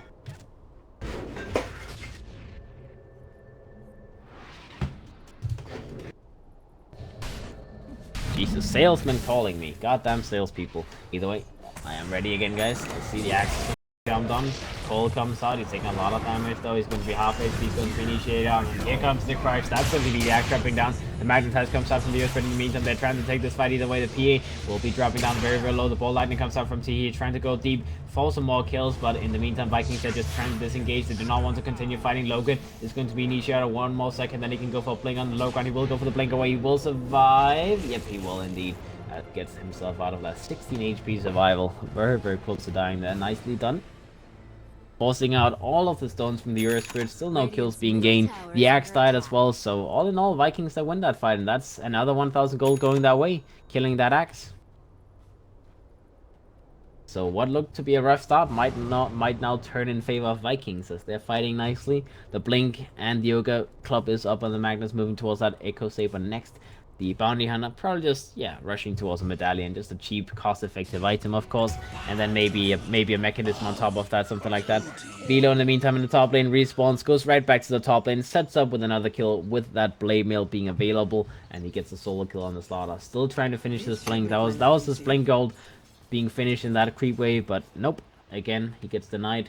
He needs to finish that Blink as soon as possible, but it looks like they just don't want to allow him to get that. The Storm Spirit has the spot stun completed now as well, so he's going to be in a very good position to fight. The Weaver will have his Desolator flying out now, so everyone on the side of Geek Fam, they have their first, well, one of their next big items completed, and that means they want to try and take a fight. The Axe is going to be smoked up with the Dazzle. They're going to be on a, half ward mission, half fight mission. Let's see what they can find, as the P in the bottom lane is going to be the first target. They run in, they get that Blade Mail jump on him, and that should be an easy kill. Just one more hit, and then a dunk, and they get the kill. Kind of missing the dunk, but okay, well, a kill is a kill. In the meantime, mid lane, RP comes out on the Storm Spirit. He's going to control, he's going to be Frostman, and he will be killed as well, as the PA will be traded for the Storm Spirit. But that's a 3-man call from Velo. He goes in with a Blade Mill. He still does a lot of damage to them, but he will be the one dying in the end. He only got one spin off in that 3-man mosh pit. So, a little bit unfortunate from the Axe, but he didn't have his call available anyways. Or, well, his dunk, that is, because he missed it on the PA, so even if he got like 2 spins off and could dunk the CM because he had already used it before and got it on cooldown, then he wouldn't be able to get the kill either way. A little bit too greedy on the Axe, perhaps, smelling blood, smelling that 3-man call a little bit too heavily, and that's going to be another track kill to the side of Vikings. 2,000 gold in their favor. Only a 5,000 lead on the side of Geek Fam now. The P in the bottom lane, moving towards that Desolator. We'll have it completed very, very soon. Good damage item, of course. Decides to not go for the Vanguard in the end. Medallion is completed by the Bounty Hunter. They use the RP, so they don't have that available right now. Psionics is going to be the target they want to go for. Logan goes in, goes for a jump. Dazzle's going to be the target in the meantime. He gets jumped in the back on. Scrape comes out, and he will be able to survive. Goes for the TP. Tries to just disengage, and he will get himself out of the team. Will be the first one dropping down as the Storm Spirit comes in. The Magnus has been used. Logan gets a jump away, tries to just get himself out of there. As the Crush comes out, the Storm Spirit might be a little bit in trouble here. The Corrosive Haze is on him, but he's chasing Logan. He wants to get the kill on Logan. Logan, you have to fight this, but no, he will not be able to do that, as he will get the kill on him. Blink away from the slot in the meantime. We'll at least get the TP out, but the last 2 years in that bottom fight are not quite what Vikings were looking for. Radiant's middle tower is under attack. Haste lays waste.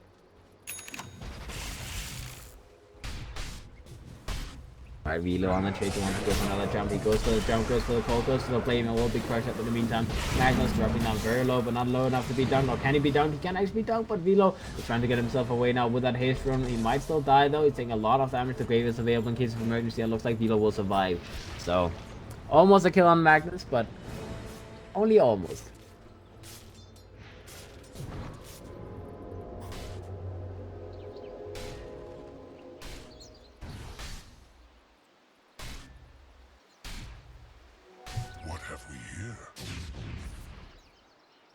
Alright, let's see T in the meantime in the bottom lane trying to move towards that Orchid as the next big item. Just having a couple of robes available, nothing great. But, slow steps, slow steps. Weaver, next item will be the Diffusional Blade, so another valuable damage item that can control and slow that PA, drain him from mana and all that good stuff. And now looks like Vikings are going to go for Roshan. Desolator completed, Corrosive Haze, Medallion. All of these things makes Roshan an easy target for them to take. Radiant goes for a scan in the meantime, just making sure that no one is coming in to contest Roshan. And let's see. Hades will drop down, Logan will pick that up. They're moving around nicely together on the team, just making sure that, as many objectives goes that way as possible. As Geek Fam, they're still moving ahead slowly, but they're not really scaling that much later in the game. The Axe is pretty much as strong as he will ever be with that Blink Vanguard Blade Mill build. Completed the Dazzle, just picked up a Medallion. The Weaver has most of his damage items as well with that Desolator, the Dragonlance.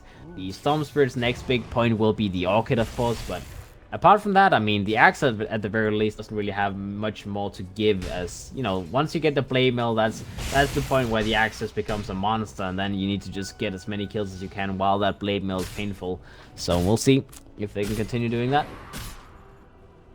The PA moving in the top lane, trying to push down that tier 1 tower. They will be able to get that tower easily. The Magnus is sitting behind the PA, just making sure that he does not end up dying himself. And, well, Geek fam is pushing the bottom lane in the meantime, pushing the mid laners. Oh god, hiccups. Pushing the mid lane as well. Oh god. Stupido hiccups.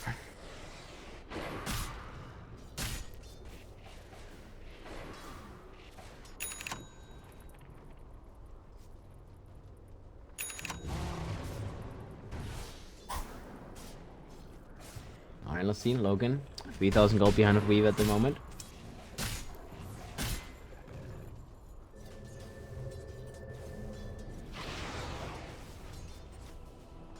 Radiant's bottom tower is under attack. Dire's top tower is under attack. Cyanix just picked up his diffusion blade, so that is going to be them ready to take another fight. Blink is up on the Earth as well. He's hiding himself from the trees, just waiting to set up for that big magnetized initiation. And let's see in the meantime, backline, Sassel goes for solo. Grave knows that he's a little bit in danger. The Earth, but in the meantime goes in, kicks away the Magnus. He goes for his magnetized, doesn't actually hit it onto anyone though, as he will be picked off instantly. The Star in the meantime gets killed, and the Bounty Hunter will be killed as well. So Vikings, they lose 2 heroes and only get the Earth Spirit. Still a better trade-off for Geek fam.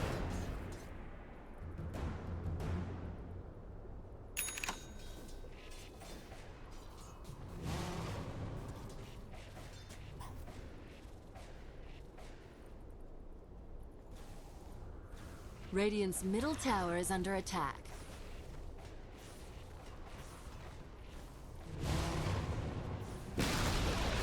Radiant's middle tower has fallen.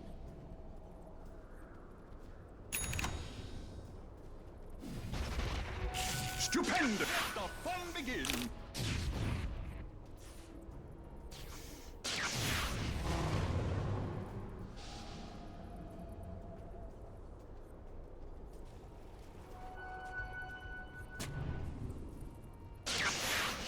Ho-ho! BKB next lights on the Weaver.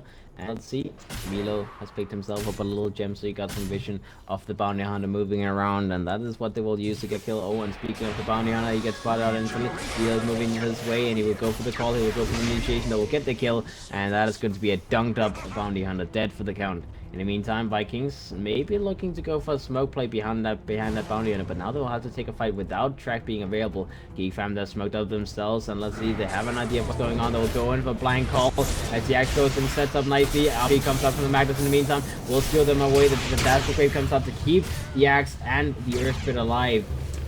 The axe go for the Slaughter in the meantime, goes for a call, doesn't actually get the hit on him though, and the Slaughter will survive for the moment. The CM will be picked off, the PA will lose his Aegis. The Stormspirit was killed in the meantime. Vio still trying to chase that Slaughter. Indeed, the PA might be a little bit in trouble. Slaughter goes in for a 2-man crush, but the PA has already been taken down. The Bounty Hunter has come in for the second round, and let's see, looks like the Slaughter will be killed as well. 3 dead inside of Vikings. They might lose the 4th one as they have the vision on Yato, and they, oh god, two hits, and then he's pretty much dead for Weaver, as that is an ultra kill on the Psionics Weaver.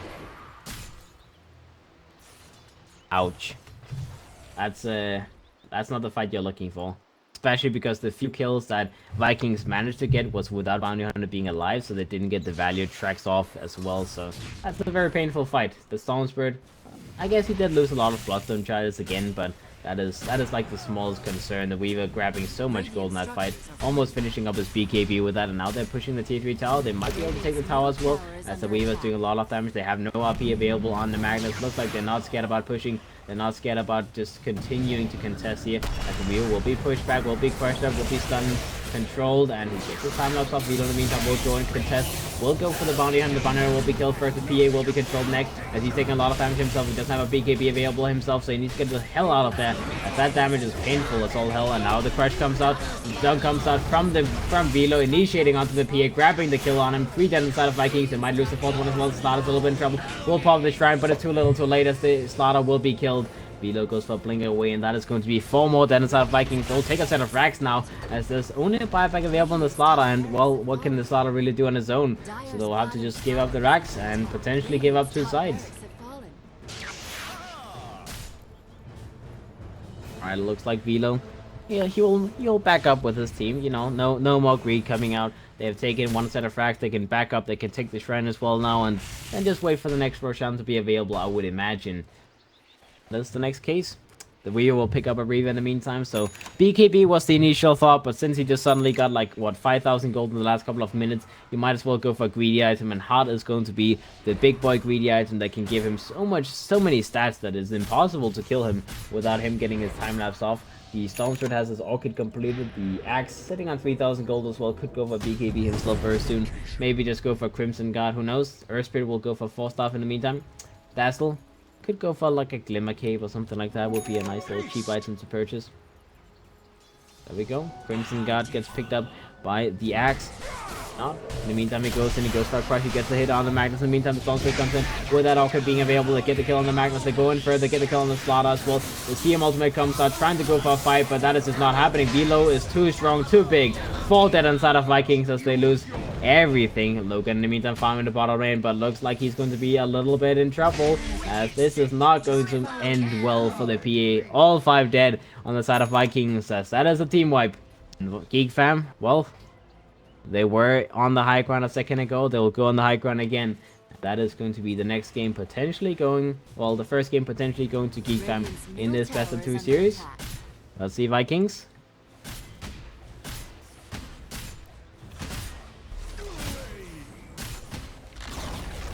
Radiant's middle tower has fallen.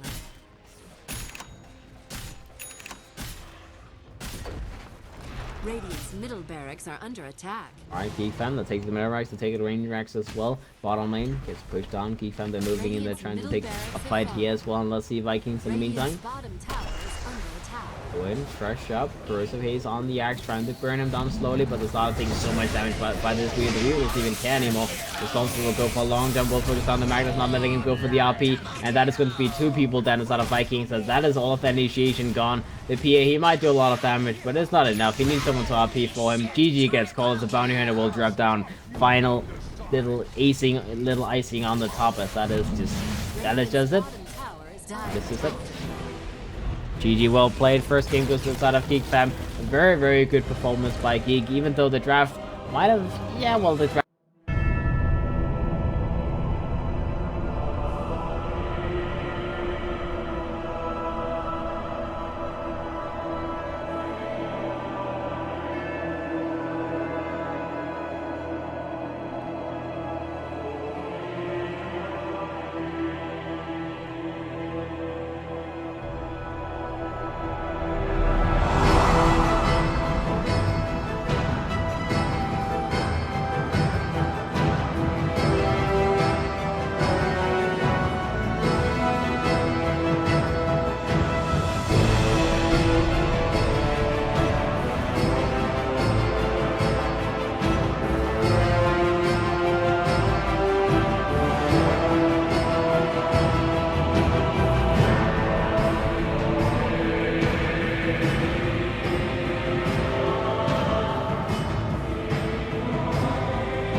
Weaver.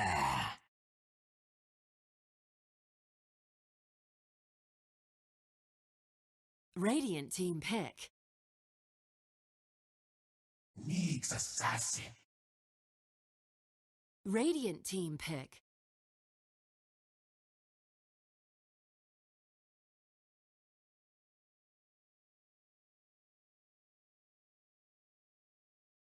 Behold the horn of Magnus. Dire team pick. Alright guys, we're back in the second game between Geek Fam and Vikings. As the first game was a little bit of a slaughterfest where Geek Fam ended up taking the victory, and we'll see what happens here in the second game, Radiant as team there's ban. been a little bit of a change up in terms of heroes and whatnot. Geek Fam, once again, they had the first pick, as they decided this time that they were first pick, and last game Vikings, they wanted Radiant, so it's going to be the same side, same pick order and whatnot. And Geek Fam, they have the Weaver. And now they have the Slaughter as well, so that makes the Weaver a little bit scarier compared to the last game. Vikings, they will also have the change up a little bit, go for the Nyx Assassin opening with the Magnus instead of the Slaughter, as I like that a little bit more. Nyx Assassin obviously being a stronger offlane hero. Slaughter did not really work out that well, didn't do as much as you wanted it to, and Nyx Assassin is also a great hero against Weaver all in all. Control Wall will be banned out by Geek Fam, once again targeting those empower heroes for the side of Vikings, and Lifesteal will be banned out by Vikings. As 10 seconds remaining. that's kind of odd to me, honestly. I do know that, I mean, I 5 imagine that seconds Geek Fam remaining. can definitely put the Weaver in a support role, but the thing is, you have Slaughter Weaver, so Reserve Slaughter will time. always be a position 4 here unless you want to have him off lane, and if you put Weaver support, he will be a position 4 support as well, and so in that case you wouldn't have a position 5 support, you'd have 2 greedy supports, which is not really what you want. And we have seen Psyonix play Weaver pretty much every single game so far, so it's kind of difficult to imagine that they would suddenly just be like, oh, let's pick up a lifesteal. Like, we love Slaughter, we love our Weaver carry, we love having it around, so why would they change that up? Geek Fam, they're not looking to have anything else. They will just play that game, play like they want to with that Weaver safe lane carry. They don't care about anything, and we'll see if they can make it work. Dire team ban.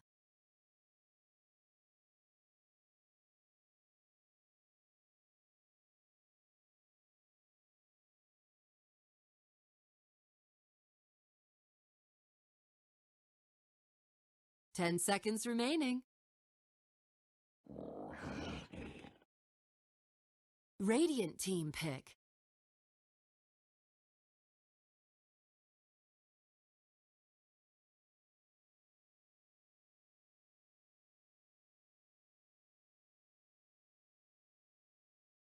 Warlock. Dire team pick.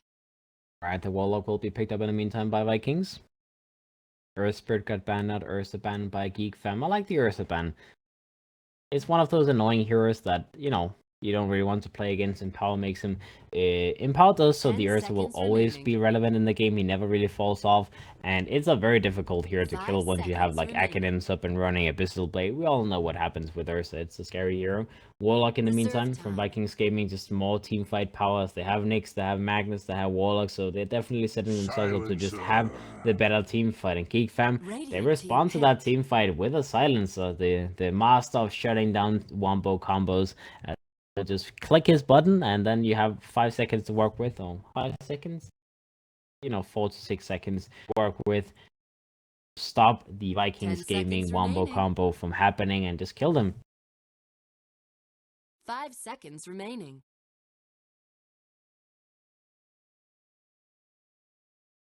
Reserve time.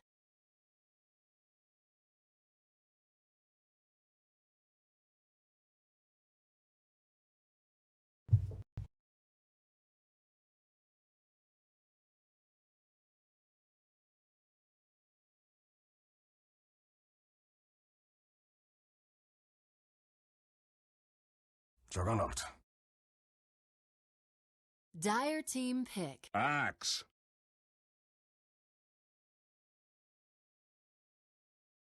Radiant team ban.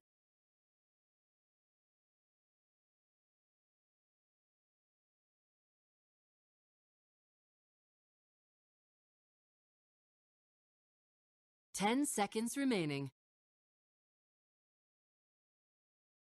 5 seconds remaining. Alright, let's see. Reserve Juggernaut gets picked time. up by Vikings Gaming, and once again, Geek Fam, they go for the exactly same offlane here as they did last time. And honestly, Dire this time I taking would back. say that they might even have an easier time than they did last time making the Axe work. They might try and go for position 5 support here that can help the Axe in the offlane once again. Or, well, I guess that, I don't know. If you do that, you have silence on mid, which might be a little bit 10 awkward, seconds but remaining. I think the best way to play this would be to have the Axe 5 with this, seconds I guess, remaining. Axe Slaughter off lane, Weaver +1, the silence in the safe lane, then pick up new Reserve mid time. hero, I would imagine. Still, Axe is a good hero this game. What's it called? Blade Mail, Radiant team was pick. Taunt Blade Mail against the Jug is one of the best counters to the Juggernaut. Axe is always considered a very good hero against these kind of heroes, and it's going to be very difficult to keep the Juggernaut alive once the Blade Mail is online. Invoker being picked up by Geek Fem as well. They have 10 plenty of seconds setup for remaining. Sunstrikes with a Taunt, with a Crush as well. So Invoker just makes it a little 5 bit easier to seconds kill the remaining. Juggernaut with the Axe, even before the Blade Mill is completed. Just, you know, a Blink Taunt in the creep wave, and Reserve then time. 1 or 2 spins plus the Sunstrike should be enough to kill the Juggernaut in most cases. Tinker now gets picked up by Vikings Gaming, trying to get a little bit more fighting power, a little bit more damage for themselves, obviously defending towers, as that was also a big problem in the last game. Geek Fam, they just took towers way too fast, way too quickly, but it kind of looks like Geek Fam, they might still have the better lanes. Tinker versus Invoker in the mid lane is sort of even. The Axe in the off lane is going to be able to pressure the Juggernaut a little bit, and I mean, Nyx Assassin can't really do too much to pressure the Weaver in the lane, so it's all about controlling that Axe on the side of Vikings. If they can make sure the Axe doesn't get out of control in this in the off lane like he did in the last game, then it should be fine. But if he gets out of control, then you're pretty much in for the same kind of game as last time. 10 seconds remaining. 5 seconds remaining.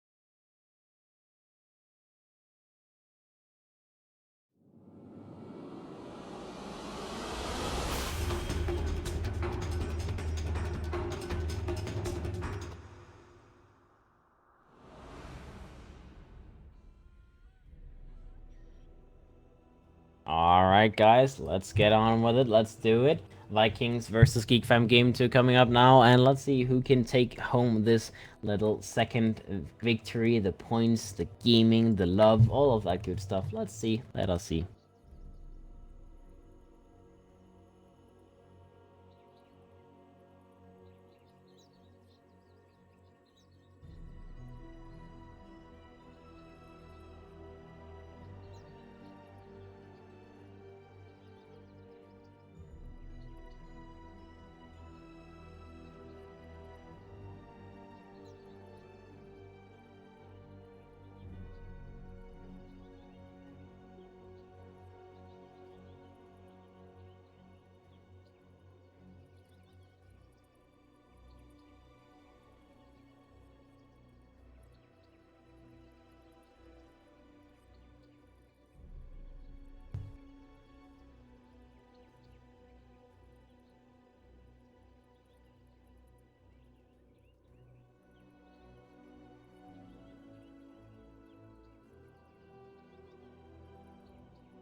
Let's see.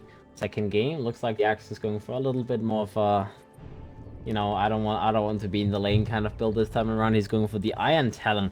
That means he does not want to be in the lane too much. And I mean, even if the Slaughter is in the lane, this is why I was talking in the draft, why they might have picked, like, might go silence a carry, silence a mid, and then go for another support here, because the best way to have Axe enabled in the lane is by having a healing hero. But Slaughter, you know, you can't really help him too much. You go in, you try to crush, but the Juggernaut will just spin, and if you spin, you will potentially kill the Axe. So it's much safer going for a jungle style Axe and, you know, get your first couple of levels and then go into the lane afterwards. What they will do, the next assassin is going to play a support role, as the Magnus will be offlaning, and, you know, that's the surprise Tinker 5th pick, where they have the Magnus in the offlane instead of the mid lane this time around. And the next assassin will be support, running around with the booties of speed, very quick hero with boots available on him. Warlock Duck will be fine in bottom lane. The camps were blocked as well by the side of Geek fam. They blocked both the hard camp as well as the small camp, so there's not going to be any pull action from their side. They don't have any sentries as well as, let's see. Yup, no sentries available on the side of Vikings, so they cannot even punish this. That means that the support heroes will remain fairly poor on the side of Vikings, and the Axe, he will, you know, get his first couple of levels in the jungle, then afterwards he can just go into the lane because they have no way of controlling the creep wave by pulling, so it will be not the best laning experience in the world for the side of Vikings. Mid lane, they have the Tinker versus Invoker. Pretty even, like I said before. It looks like there's going to be a small advantage to the Tinker, as he has a little bit more control, but the range creep is going to be killed very quickly. You will pick it off, just laser the Invoker in the face in case of emergency. See, Slaughter in the meantime in the top lane is going to be leeching a little bit, maybe trying to help the Magnus as well. The Magnus is just sitting in the tree line, hiding himself. He has a TP available. There's no stuns available in this lane inside of Geek fam, so if he's ever going to be, you know, in a troublesome position, he can just go for TP out.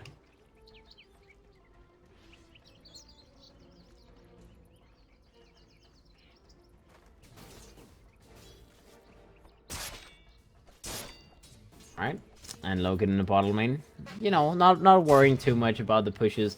He's going to be naturally pushing a little bit because he's last hitting, obviously, but he's making sure that it's not going too much out of hand. You don't want to give too much value to the Axe. And now the next assassin does finally spot out the Axe hiding in the trees. He, you know, finish up at least most of that camp, but the next assassin did leash a little bit of it. And the Axe will now TP down to the bottom lane as there's a creep wave waiting for him. So he can just get his level 2 down here and go back to farming normally.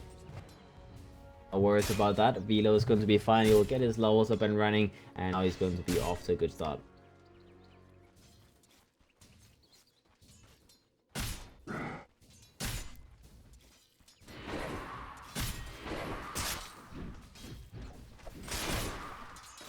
Playing a right around with that taunt. Possible, and he will get a couple of off. He does have some boots being picked up now, but he might be a little bit in trouble. They're trying to find him, they're trying to set up on him. They will go for the spin, they will go for the impale as well, and the next assassin will secure that the kill happens on Velo. Velo will be taken down. Very nice rotation from the Warlock as well as the next assassin, making sure that they get that kill, but still they're not really being able to get any experience or levels in the meantime because there's no camps to be pulled. There's nothing to be done. They took away the ward on the small camp, but the sentry ward is still going to be active on the hard camp, so I believe it is going to expire, meaning that the 3rd minute mark the camp will start spawning creeps again, so then they can start getting some levels on the Warlock as well, as he's kind of struggling at the moment, only being level 2. They will go into the jungle now, try and contest the Axe a little bit, where he is naturally farming, and let's see, the next assassin will come in as well. He's going to be farming these creeps. They will leech a little bit of it, and let's see, can they maybe get a kill on him? They're trying to go on it. They do have the impale available to go for the fatal bond as well. He's taking a lot of damage here, as he might be killed. He goes for TP towards the shrine. He wants to be able to get a heal off, and the shrine will keep him safe, as they saw why he TP'd, so they know he's going to be here, but they can't really stop him. They already used all of their mana to try and get that kill. He even skilled up mana burn just to get a little bit more extra damage off, but it was not enough. Meanwhile, top lane, the Magnus is going to be chased down by the Slaughter as well as the Silence. They don't get the kill on him. No, just chasing him away is also somewhat a trade-off, I guess.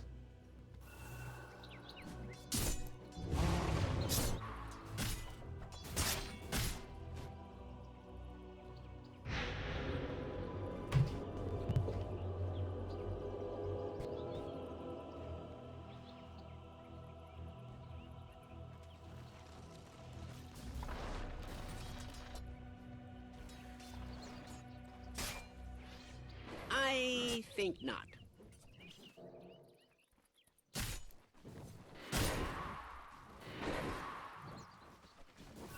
Let's see. So all in all, the Axe is sitting on 18 lasses, having pretty much triple the amount of lasses as the Magnus. So despite being contested heavily by this Nyx and the Warlock, he's still getting quite a good amount of value off. And now the Slaughter will, the Axe wants to go in and help him, but he's going to be affected by that Shadow Ward, and it's painful. It's a painful procedure. The Slaughter, the Silence will come in now with the Slaughter. The Invoker is coming in to help them as well. They will get that kill. It looks like the taunt comes out from the Axe in the meantime. They will get the kill on the Warlock as well, as he's trying to go for the Deny in the meantime. Will not be successful doing so. So they will punish the Nyx as well. So Warlock making a lot of rotations with the support heroes as well as the mid lane, just making sure that that Axe is not going to drop down another time. They get the kills. Take the kills.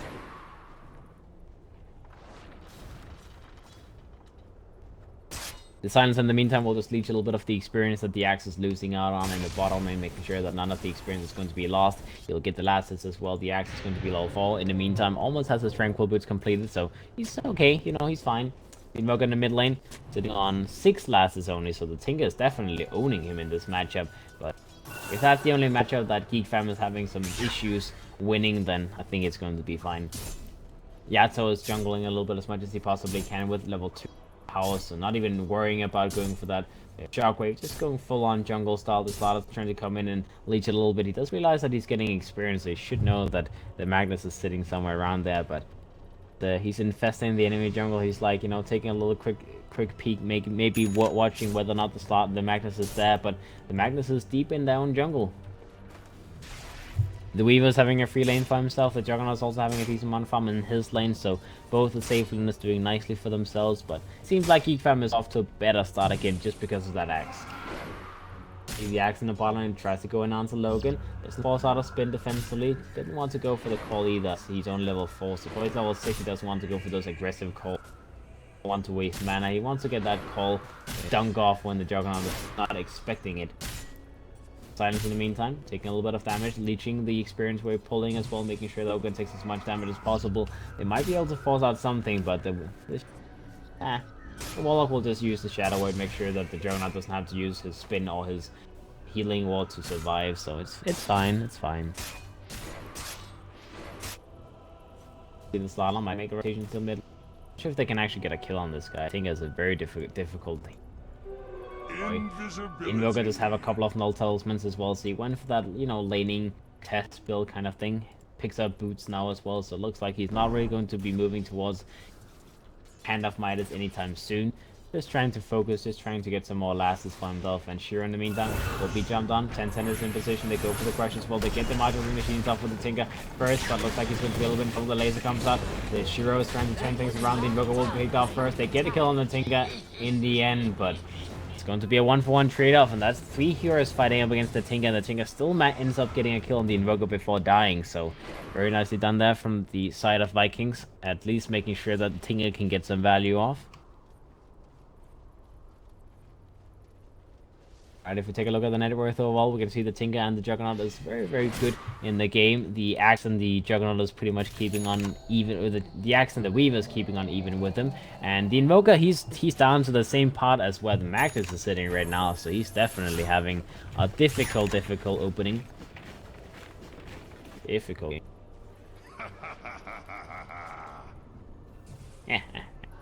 Gotta deny it, man.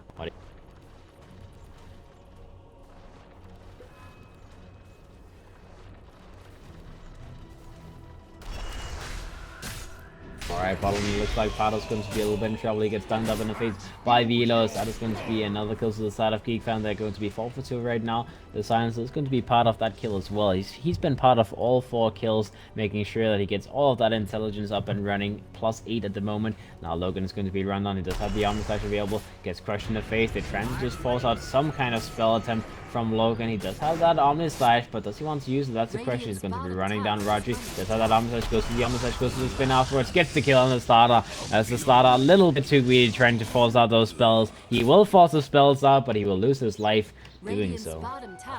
The Juggernaut is moving towards a Helm of the Dominator as well this game, having that headdress available, and looks like Velo in the bottom lane, just trying to punish the wave, just trying to push it as much as he possibly can, and moving towards that blink first item, again like in the other game. He will get it at a decent time, sitting on 3k net worth, whereas the Magnus is only 2,000 himself. Having a cane boots completed, but you know, it's slow progress on this Magnus being level 5, whereas the axe is sitting on level 7 at the moment. Weaver is trying to contest the tower as well, pushing as much as he possibly can, having his Dragonlance with the Aquila completed already, so he's going to be very tanky, very difficult to kill as well. Well, this is what Psionic does. He just farms well every single time you play that Weaver. He knows exactly how to make that bug move around and dance to his flute.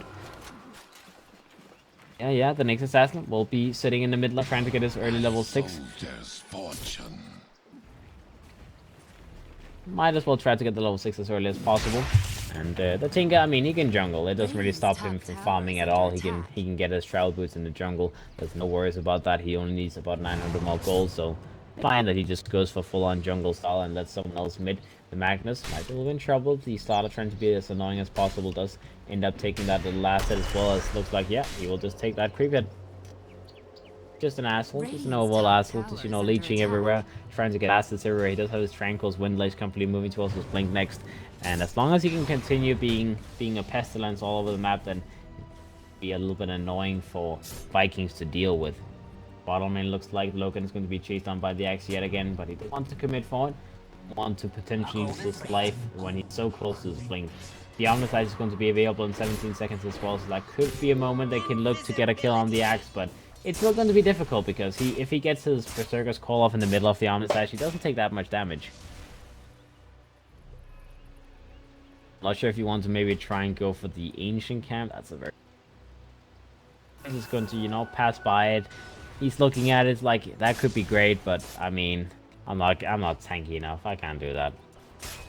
Doesn't have the Vanguard available or anything like that, so that's not going to be a camp he can farm. In the meantime, mid lane, the Success is still just trying to lane as much as possible. Will be hit by the Cold Snap in the meantime, gets stunned up by the Slaughter as well as the Invoker. They're trying to get a kill on him. They will miss the Impale as well, as the Slaughter will just run through that next Assassin, and they get the kill on the next.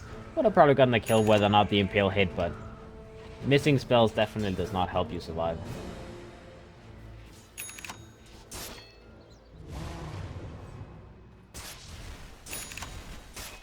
Looks like the Silencer wants to rush towards the Midas this game. Why not? Two-man smoke comes out from the axe as well as the Slaughter. They have that Blink available on the axe. They want to go in and get a kill on the Juggernaut. They have the vision of him. They see him. He's going to be, well, only one creep with him. They go in. They get the call off. They get the crush off as well. And that is going to be a Sunstrike setup with a kill. Juggernaut drops down as Teehee will find the final grab on that Jug. Will get the last hit. Midas is going to be completed now with that last hit, so he's going to be a very happy man. Finally having that Midas, a very late Midas timing, but, you know, it's a Midas timing just the same, so as long as he has it now, that's the only thing that matters. In the meantime, does have his travel boots complete. He's level 10 now, so still keeping himself pretty damn far ahead of the Invoker in terms of experience. Psionics, he took the tier 1 town on the top lane again, as this is a lane that's very often just left alone from the side of Vikings. As the Magnus tries to make rotations, tries to help his teammates, but in the end, that just gives space for that goddamn pesky Weaver to get some towers. And now he's making a rotation to the bottom lane as they've taken the town on the top lane, so now they want to take the tier 1 town on the bottom lane. They go for a Blink Call on the Tinker. They try to contest him, they try to focus him down. Silencer goes for global silence as well. Velo a little bit in trouble, takes a lot of damage. He will be picked off. He has a Blink available in a few seconds, gets the Blink away, gets it off, and survives. The missile will not get the kill on him. In the meantime, the Tinker might still be dropping down here as the Weaver does have his time lapse available, will be stunned up, will be impaled, but the missile in the face will kill him. The Silencer drops down very, very low, 4 HP survival as well, as that Weaver, too greedy with that time lapse, ends up being punished. And well played by Vikings. Radiant's middle tower is under attack. Radiant structures are fortified. Ouch, that's all I can say, the Weaver. I mean, he could have time lapse there after the what's it called, the RP ended. He could have. Oh, actually no, there was no RP. What stun was it then? I can't remember, but I mean, after the laser came out from the Tinker, when he took the laser to the face, he could have just time-lapsed and then continued. But he wanted to greed, ends up being hit by an Impale, and then he dies. So, now be that greedy Loki now on the top lane trying to go for the Slaughter. He does have his Omnislash available, but TP rotations is coming in. And looks like they want to go on this guy. The Omnislash will be shattered a little bit. He still gets the kill on the Slaughter, but he might lose his own life. He goes for the healing ward, but he still dies as the Silencer gets the kill on him. So not worth his life, giving up that 2 intelligence to the Silencer and also giving up his life. A nice pick off for the silencer. In the meantime, the next assassin is going to scout out this invoker. They're trying to go on him. They do not have the blink available, so they have to run him down. But they will do that. They will go in. They will go for the impale. The impale will miss, but the RP will not, and the invoker will be killed as Shiro will get that kill.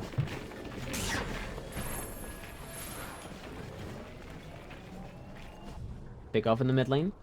Making use of that Nyx assassin, making use of the Magnus as well. The Magnus will have his blink up momentarily. Only needs about 800 more gold as he will start giving a little bit more farm to the Juggernaut as well. Moving towards the Mantis style. Not actually finishing the Helm of the Dominant, just having a casual headdress for survivability. I mean, it's not a bad item to have. It gives you a lot of regen. Free aura regen is nothing to laugh about as it does help you sustain in the jungle and whatnot quite nicely. Let's see top lane, the Weaver, moving towards that Desolator as the next item. Does have it up very, very soon. Only needs about 600 more gold to finish it, so having the same kind of item timings as last game. The Axe, moving towards his Blade Mill, needs about 700 gold more for it. Will come up very soon. The Silencer is trying to go for his Midas as well, needs 500 for that. And the Invoker, slowly making progress towards the Academ set. I don't think it's going to be an early Axe time in this game on the Invoker. It depends if he can continue getting some more Sunstrike kills. The Slaughter is trying to finish up his Blink as well. So it just overall feels like Geek Fam, they have like all 5 heroes on a farming mission trying to get that next big item. Which is the point where they might be punished because they have 5 heroes all trying to finish an item. So when that happens, Vikings should be looking to get kills. They should be looking to be active. The RP is going to be available in 35 seconds. And let's see if they can find any openings in the meantime. Logan pushing the mid lane, trying to just push it down, take that tier 1 tower potentially. As gotta get towers, Tier 1 down in the top lane is also going to be pushed down by Yato on that Magnus. He will have that blink complete in a moment as well, and tower's going to drop down a little bit. Logan tries to go in, wants to get that armor slash off on the silencer, but that's not going to be happening. The spin comes out, but here comes the global silence. The dunk comes out from Velo as well with that taunt setup, and that is going to be a dead Juggernaut. A lot of commitment from Geek Fam, but as long as they get the kills, they don't care about it at all. And now the Tanting in the bottom lane will TP into lane, trying to go in, trying to stop this crit from happening from Psionics, but the Slaughter will just run him down, and he will get the kill. No blink available on the Tinker just yet, so he cannot escape the clutches of the Slaughter. And the Slaughter, that's a very big kill, so that's going to be well on the way toward that Blink Dagger. The Desolator is completed by the Weaver as well now. The Invoker, 2,000 gold to go for that Academ Center. They take the T1 tower in the mid lane as well, as that is the last T1 tower standing for the side of Vikings. So again, Geek Fam just having a better start. Blade Mill done on the Axe as well, moving in, trying to find another opening. As with that Sunstrike follow-up, there's pretty much no one he can't kill solo with that Blink Taunt Blade Mill coming out. So let's see who he finds. He's using his illusions to farm all over the place. He's taking a couple of camps from the enemy team, maximizing efficiency, of course. And the thing in the mid lane might be the one he wants to go for, but the question is, does he expect that he's going to be there for a long time?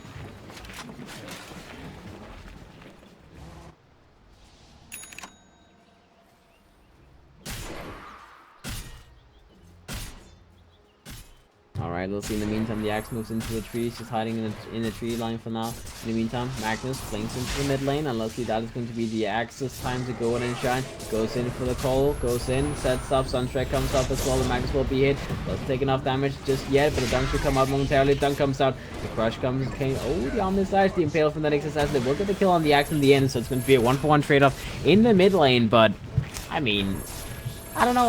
I still think the Axe is going to be pretty happy with that. I mean, sure, they get more gold for the kill on the side of Vikings, but in the meantime, the T2 on the bottom lane got taken down by the Weaver, and they used Golem, they used the RP, they used everything, Omni Slash as well. So all of that big spells are going to be uncool on the side of Vikings, and Geek Fam, they can continue fighting whenever they want to.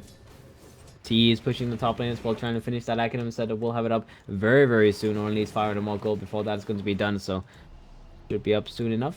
Slaughter does have that blink completed as well. The Midas is up on the silencer. The Weaver, next item, well, probably just going to be something like a BKB again. Maybe a diffusal blade like last game could also be a thing. The Axe, moving slowly towards the blink. Slow progress. Slow and steady. Alright, let's see. It's going to be yet again on the move, having that arcane rune available, trying to find an opening on someone. The Nyx assassin is moving around, trying to finish his Blink Dagger, also looking for setups, but he doesn't really have the same kind of setup power as Geek Fam does, since there's no global spells, no Sunstrike, no nothing. Let's see. Roshan is going to be attempted in the meantime. There's a central put in place. Obviously, the silence is going to be spotted in the sideline. Might be killable by this Nyx Assassin. He tries to go for the Impale. Will hit the Impale onto the start of the start. Takes a lot of damage. Global silence comes out in the meantime. The Nyx Assassin might be a little bit in trouble. He's going to take a lot of damage from this Weaver. Will try and survive. Sonic's just waiting a little bit. Will follow. Will continue running after this Nyx Assassin. The Nyx Assassin should be killed at the end. Indeed, he will drop down. The Weaver just did not want to get hit by that goddamn spike carapace. Now the Magnus will be taken down as well. Tong comes out on the Tinker. Tinker gets spotted, gets killed as well, as that is a nice jump on that Tinker. Slaughter, only casualty on the side of Geek Fam.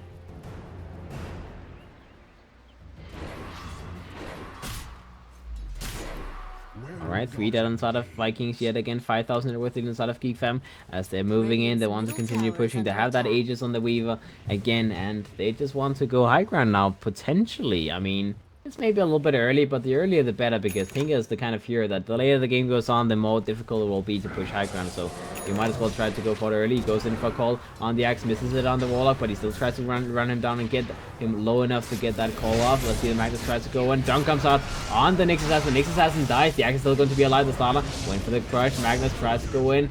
Already used the star P. The Weaver still going to be alive. Time lapse comes out. He's still going to be able to survive. And that Omni Slash does not get a kill. Logan goes for his Magnus on the meantime. Might be able to be picked off, but no, he's still surviving. The healing wall keeping him alive. Sunstrike will be missing as well. The Weaver, second time, they want to get this kill again, as they already killed the Silencer, the starter, as well as the axe. Now Sonic is going to be a little bit in trouble, and he will be killed. 4 dead inside of Geek Fam as they get punished heavily there. That was a lot of big kills to the side of Vikings, and much needed kills.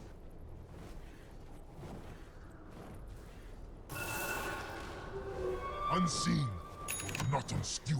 Death and gold are linked. Much needed kills, as well as, you know, that will put them back on the map a little bit. The axe will have his BKB complete in 1,000 gold, so very soon. The Silencer, I mean, I don't know if you pick up anything on this guy just yet, but maybe a Glimmer Cape could definitely happen to Slaughter.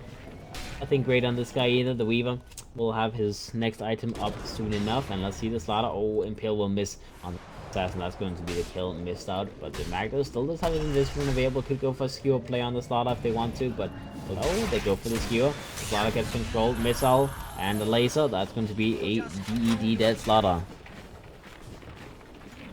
A little kill for the Tinker. Halfway towards his Acronym Scepter, which is a very nice item upgrade for him. He is at the moment behind the Invoker in terms of farm, which is not something I expected, since the Invoker had an awful time, but the Invoker has been killed a couple of times. What's called the Tinker has been killed a couple of times the last few fights, and well, whenever you get killed, you stop farming, obviously, so why he's a little bit behind. The Juggernaut is still the most farmed here in the game because of that Empower. He's moving towards the Mjolnir, just as much damage output as he can possibly maintain. Well, I'm not sure if Mjolnir is the best item. It feels like an item that can be punished heavily by the Blade Mill as well, but if he, yeah, I don't know. It's not a bad item. It's not a bad item, it's not an amazing item, it's a mediocre item. The axe in the meantime in the bottom lane may try and go in for Logan here with a blink call, but the Magnus is sitting behind him and he needs a couple more creeps. Tries to go in for the blind one. It's going to be waiting patiently.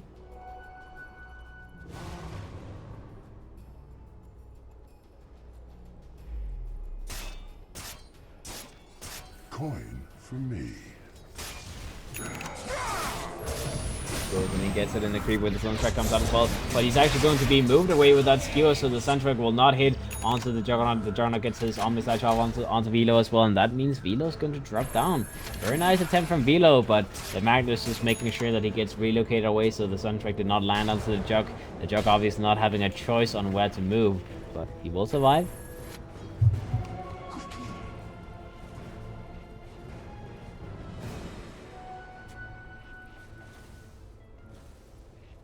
Radiant's top tower is under attack. Dire's bottom tower is under attack. Radiant structures are fortified. Alright, the bottom tier 1 tower is going to be pushed down by Vikings, and the top tier 2 tower in the meantime is going to be taken down by Geek Fam, so they get the better tower trade off, just making sure they get a little gold in the top lane. Another tier 2 tower has been dropped on. The tier 2 tower in mid lane is also very low, so there's only one more tower standing between them and pushing high ground. Roshan is going to be up in, well, 4 minutes time, so I guess that's going to be the thing they're waiting for before they want to go high ground. In the meantime, Axe TP's in, will be on the high ground right now, a little bit in trouble, will take a lot of damage and it will be killed by the shockwave from Yato. In the meantime, Yato, Tornado comes out, he's going to be controlled, at least for now, let's see. Tornado comes out from T in the meantime, goes for the cold wall as well, will control these two here. The Nick Assassin's going to be a little bit in trouble. The Shrine Heal is available as well, the Nick Assassin will be taken down. That's 2 dead on the side of Vikings. The Tinker trying to shoot out as many spells as possible. The Juggernaut will try and go in, try and control Psionic, will not be able to get that. In the meantime, the Courier gets spotted, he's trying to go for the Courier, will get the Courier kill, and let's see. This lot that as well. Tinker's TPing onto the golem, but in the meantime, he's going to be contested. The healing wall will be taken down. He tries to get himself away. He's a little bit in trouble. Tornado comes out. He will be able to survive for now, but does he get himself further away? He needs to survive. He needs to just continue running away as he will survive for now. Looks like it's going to be fine. The Tinker tries to TP himself out in the meantime. We'll get the TP back to base, and Weaver chasing Logan. Sunstrike comes out. Doesn't actually hit onto Logan in the meantime. And Tinker comes in just, you know, in case he wants to do anything fancy on that Weaver. He's not going to be allowed to do that. That's going to be the end of it. 3 for 2, I believe. Still a better trade-off for Geek Fam, but only barely.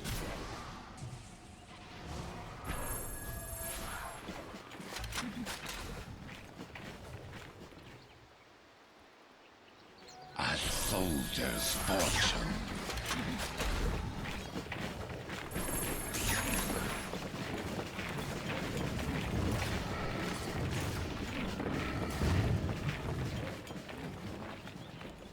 Alright, that's a very far away to move on Tinker. Doesn't have enough mana to TP back to base, so he has to take a long walk away. We'll TP back down in the meantime in the mid lane. They're trying to fight. They will get the kill on the axe as he gets RP'd, he gets skewered, he gets Omni Slash, everything used on that axe, and that will bring him to his knees. It's a very nice pick off yet again. The axe has been the one dying most of the time on the side of Geek Fam as he has 6 deaths on him. Same thing on the Slaughter. Those two need to be a little bit careful. The Slaughter sitting in the tree line. Maybe looking to get a setup on someone. Logan will be pushing the mid tower in the meantime. The Invoker in the sidelines is invisible right now. We'll see Magnus here. Dust comes out, he also on the Invoker as well. He tried to go for the skew a little bit too early to actually get the skew off though. Timeless comes out on the Weaver, tries to go back on Logan, tries to get that kill on him, not able to actually get it off. Sunstrike comes out, will hit onto the Logan, but only do a little bit of chip damage. Weaver in the meantime will get a kill on the next assassin. He overstayed his welcome a little bit. They tried to get a tornado off on that Warlock, but the Nyx is going to be the only one that bring down. Warlock though, could be Blank on, could be Crush, gets hit by the Crush. The Swarm comes out as well, the Weaver will try and get a kill on him, should be able to get a kill on him. He also comes out controlling the Weaver, will be able to skew him as well. BKB gets popped, the Global Silence as well, the Magnus will be dropped down. Warlock goes for a buyback as they do not want to lose this fight as heavily as it looks like they might be losing it. The Tinker. Okay, the Weaver will play it a little bit safe. The Invoker and the Axe is both looking for a jump on that Tinker. They both popped the BKBs as well, but in the end, they will just have to back their way up. They kind of wasted that BKBs a little bit there, perhaps, but in the end, they still got the kills. They forced a buyback on the Warlock, which is, you know, not a big buyback, but it's a buyback nonetheless. And you gotta take every small victory you can. That's how the game is won. Geek Fam still 5,000 gold ahead. And moving in further, BKB is complete as we saw a second ago. Gem has been picked up by the Silencer. The Slaughter does have his 4-staff, or actually an Eel Slipper complete very soon, as that is going to be his next big item. The Weaver is moving towards that Skadi on top of the BKB. The Invoker, Travel Boots, Blink, Acronyms. Probably like an Octarine Core-ish kind of build next. Maybe a BKB as well on him. Magnus is moving towards his Shadow Blade next. Warlock. Nyx, not really anything great. The Nyx is still working on that Blink. He's been working on that for ages. In the meantime, Smoke comes out from the side of Geek Fam, trying to get out of vision from that Tinker, making sure they do not get hit by those goddamn missiles. And I see in the backline, the Axe tries to go in for a call, will live in trouble. The Omni Slash comes out as he gets eeled up in the air, controlled and executed. Those Eel Scepters are just killing that Axe. They're just destroying him. Dire's top tower is under attack.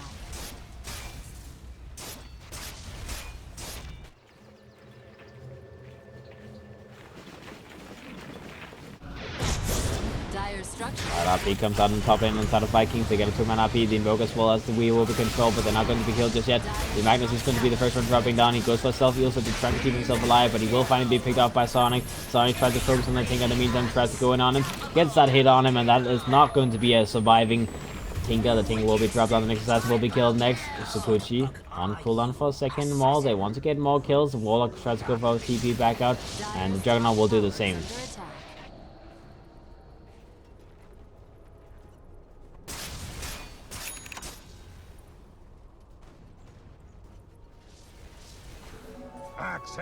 in 3 blades. We dead on the side of Vikings though.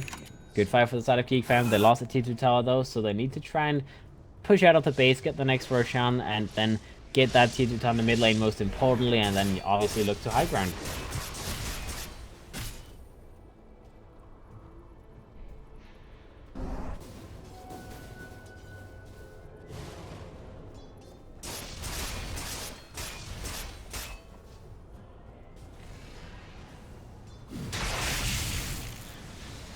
Alright, let's see, mid lane gets taken away. Vikings go for 5-man smoking. They're going to try and take a fight here. Defending Roshan, it's still not up yet for the next 30 seconds, but let's go in and take a little quick sneak peek. And in the meantime, Geek fam, they're going to be isolated. They're going to be split up on the map. They could be picked off here, but the question is, do they find them? Do they go to the right position? Be pings happening. The next assassin will ping up this top area. I'm not sure if they saw the axe on a ward. Looks like that's not going to be the case. They will expect them to be up in this area. They'll just stick around this place and the smoke will finally end. No one shows on the Geek fam ward though, except for the Juggernaut, who now shows himself on the top lane, and the axe will ping him up instantly, just making sure that they know that, you know, they know what's going on.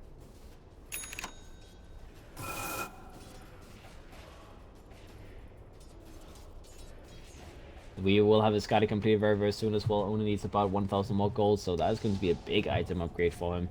A lot of good stats, and he already does so much damage, so be helping him even further. The Magnus decide to try and go on Roshan. Now that we will go into the pit, we'll realize that Roshan is back up and alive. They will see this happening. The call comes out from the Magnus, from the axe. In the meantime, it goes on the Magnus. The Magnus is going to be targeted. Yulsip comes out trying to keep himself alive. The cosmetic bastards out. The RP comes out. The axe might be a little bit in trouble. Almost picking him off, and it will indeed get the kill on him. So the axe will drop down. The Magnus goes for the buyback, but he already uses RP, so I'm not really too sure what you can do with a second life. Or at least make sure that the Roshan does not go to the enemy team. Maybe even try and do it themselves, but in the meantime, Invoker will do his very best to stop that from happening. The next assassin will take corrosive haste to his face. They know where he's going. They know where he is at. As Invoker might think about getting a jump on him here. We'll go on the Warlock in the backline. The Warlock is going to take a lot of damage. And that is going to be the Force Spirit summoned. And the Warlock will be killed. The Slaughter in the meantime got killed on the other side. So both teams losing players. The Weave as well as Invoker needs to get themselves out of here, as they do not want to be in that position. The Tinker is still going to be spotted with that corrosive haste. So there's still a vision of him, but they can't really commit and get. Data comes out, Invoker goes in trouble, goes on the Magnus. Magnus is maybe going to be dropping down the wheel, will get a kill on him. He tries to go invisible, but not quite in time, as the Tinker will get the kill on him with that Observer Ward on the high ground. He will get that touch on him, and Psionics needs to get himself away from that. He's trying to just go for TP out, waiting for the TP to be available. Go for the TP out.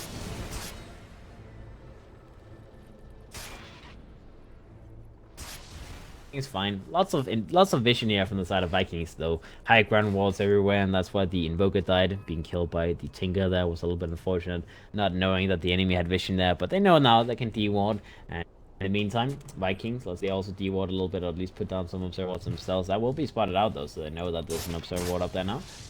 De-ward that as well. Jug's next item. Scotty's completely moving towards a Mjolnir as well, so just standing up slowly and surely. He's sitting on 3,000 HP at the moment. The Akonins is up on the Tinker. He has a Ghost up as well, so trying his very best to survive in the team fights as much can. The next assassin does have that blink completed. The Warlock trying to go for a Guardian Grease pickup as the next item on top of that Midas, but it will take him some time. The Axe towards the Shadow Blade. Silence is not really showing us anything big just yet. The Slaughter does have that Yulsip complete moving towards the 4-staff next. They go for 5-man smoking. Now again, look for another fight. They have global silence available. They have everything they need to take this fight. So let's see. Do they get the jump? That's the question. They have deviation in here. Warlock will be run down. They find him first. They go in. Golem comes out instantly as the Warlock does not want to be a part of this. He goes in for a call. In the meantime, the next assassin will be called up by this axe. He didn't get the crush off in time. He will be crushed by the axe. The axe gets a two dunk off. In the meantime, let's see. Weaver tries to get a kill on the Tinker. Goes for the timeless. Will be able to escape here as the Slaughter and the Weaver was on a mission to kill this guy. Magnus goes in, tries to go for an RP. Will go for the RP on the Slaughter, but he actually misses it. The timing is off. The Slaughter will still be killed by the Tinker in the meantime. The Tinker might be a little bit in trouble. BKB gets popped. The Ghost is going to keep him alive for now. Yasu's going to be a little bit in trouble. Will be picked off as Weaver gets himself out of there. So as that BKB available, looks like the Tinker will TP himself back to base. The EMP comes out. Magnus Golem is going to be a little bit annoying for the Weaver to deal with, and goes back to themselves out. Still 3 for 2. Still 3 for 2.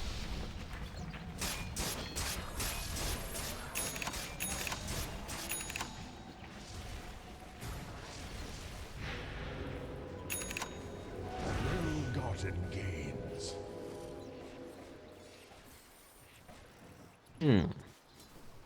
Alright, the Diffusion Blade is going to be the next item of choice for the Weaver, so just a little bit more damage for himself. Obviously a very nice thing to do. The Silence does have a force out completed now.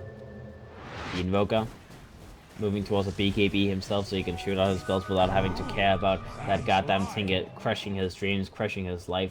The Axe still trying to go for that Shadow Blade as well, but it's an expensive item when you keep being the one dying in every single fight, as he's the one initiating, he's the one dying, therefore if someone dies then he's going to be the first one. And let's see item wise on the side of Vikings. A golden thread. Tinker does have that Axe towards a Hex next, sitting on 3,000 gold right now, so we 5k more gold for that Hex.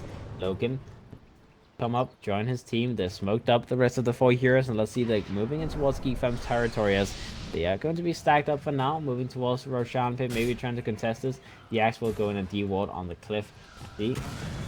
Go in, Magnus goes for a skill, will be spotted out. Logan in the meantime will be seen as well. The Action going for a call, goes for the call, and the Magnus will be picked up until the time will be killed. On the side of Geek Fam, and let's see, the Weaver will survive, gets the Stamina off in time.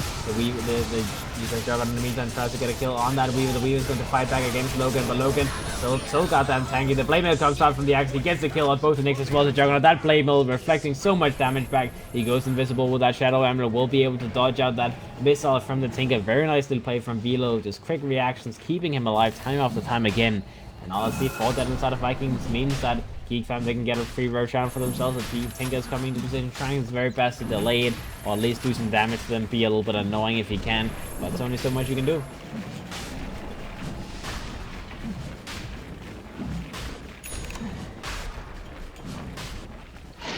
Roshan has fallen to the Dire.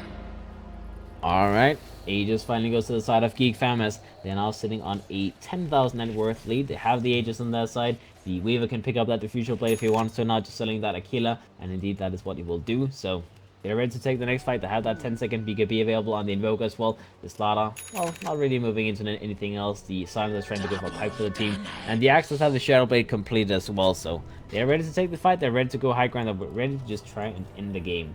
They do not want to prolong it any further than it has to be. Magnus, well, out Yulsep does some people here and there. The Juggernaut's trying to move towards a Basher as the next big item on top of that Mjolnir being completed. He's still very farmed, like 3,000 gold ahead of the Weaver, which is quite surprising compared to how difficult a time they're having, but difficult, it's difficult.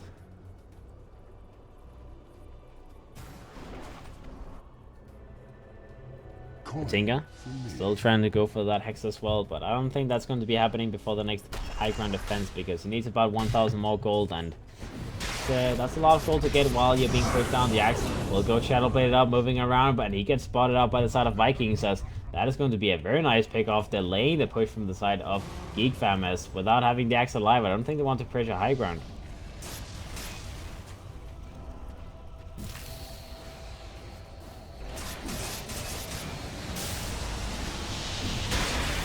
Like goes in as a strike available, will try to go for the crush. In the meantime, the Magnus will go for the self-heal, set for the Weaver. Might be in trouble. Doesn't want to use his Aegis just like this.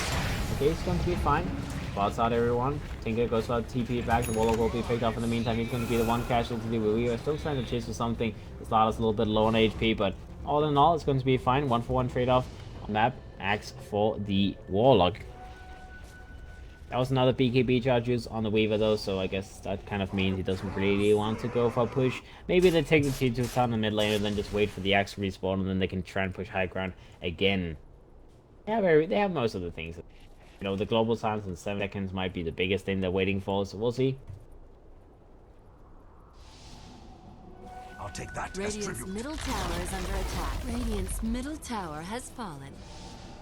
Alright, the tower drops down. The Weaver's moving towards an MKB next, as he doesn't want that laser to be an issue whenever he doesn't have his BKB available. And he's going to be pushing out the top lane as much as he possibly can, just do as much damage as he can. Logan will move into position. Magnus is going to be very, very close by. The Weaver knows that there's no way the Juggernaut's going to be all on his own, so he doesn't want to try and take a fight against him. The Axe is once again moving around with an in this room being picked up, but there's so many sentry walls all over the place, so he needs to be careful. He will pass by the sentries now. Okay, he goes in the mid lane. Juggernaut's going to be initiated. Sunset comes out. The Juggernaut's going to take a lot of damage here. The dunk is going to be threatened with. It goes to the armor side, trying to survive. Will get the kill on the Axe before anything happens. Weaver still tries to go for the kill on Logan, but he's not doing enough damage to bring him down through that healing wall. Very nicely done from Logan. Just armor slashing a creep, just making sure that he gets those extra seconds he needs to survive, and that will pay off.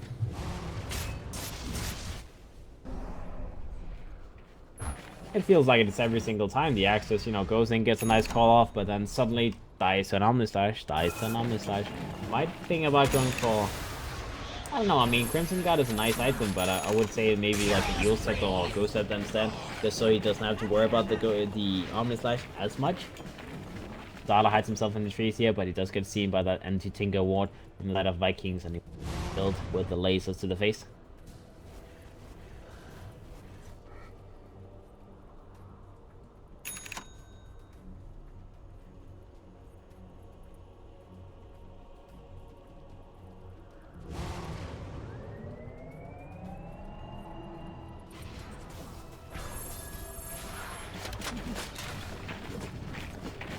The thing is going to be pushing on the bottom, and the Weaver is moving himself up and around, trying his very best to do as much damage as possible, just being a pestilence all about. The type is complete on the silencer, so he's going to be able to stop a lot of that damage from the Tinker, at least a lot of those rockets being shot out and doing damage.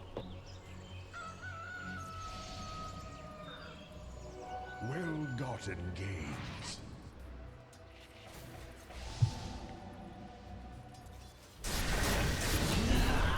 Let's see mid lane. Sada ends up being taken down with that armor slash from actually just a couple of right clicks from the Juggernaut. They do have the RP, they still have the armor slash available, they can use that. The Axe will use that. BKB will have it on cooldown. Now RP comes out. That's going to be an armor slash. He's going to be dead on the Axe. Might also lose the Weaver. The Weaver is going to be dropping down as well, as that is going to be the Aegis. Use Finger did end up losing his life on the side of Vikings, though, so they might be able to continue fighting. Logan's going to be targeted. Pato's going to be the first one dropping down. They want to get the quick support kills first and then go for the bigger ones. As the Warlock will be taken down. That's going to be Logan focused on. His crucial charge comes out. He's going to be losing a lot of his mana. He needs to be careful. He has the spin on cooldown for the next 3 seconds. He needs to get the spin off, but he's going to lose all of his mana. He's going to be picked off as they get the Juggernaut kill. They get the Magnus kill as well, trying to help the Juggernaut, and that's going to be a team wipe on the side of Vikings. They have the buybacks on 3 of their heroes, but with no Juggernaut for 90 seconds, that could be game-changing. That could be troublesome. 400 gold to go before he can go for buyback. Weaver's going to be on the high ground, trying his very best to push this. The Tinker will defend as much as he can, but he's just waiting for his team to come into position. They're healing up on Invoker. They're healing up on everyone, but do they want to use those 70 seconds while the Juggernaut's not alive? They force 2 buybacks, one on the Nyx and one on the Tinker, but they might want to try and force something more. Oh. If he had an MKB there, and he had value of that first hit, hitting the Tinker, that would have been beautiful, but didn't actually happen. The Tinker needs to be a little bit careful though, pushing the side lanes when he doesn't have any buyback available. The Axe is going to be alive in 3 seconds, so let's see what they do on the side of Geek fam. Maybe just wait for the next Roshan, maybe just play it safe, as they have 5 minutes to work with those buybacks being on cooldown, so it's not like they have to rush through to do anything. Boss last complete on this, on the slot as well. Now the Weaver just had that MKB done in a second, and that is a very big upgrade for his damage. So I can imagine that's what they're waiting for. That's why they're waiting, because it's such a huge item to go for. The Invoker does have his Octarine Core completed now as well, so some more spells will be shot out in every single fight. Haste.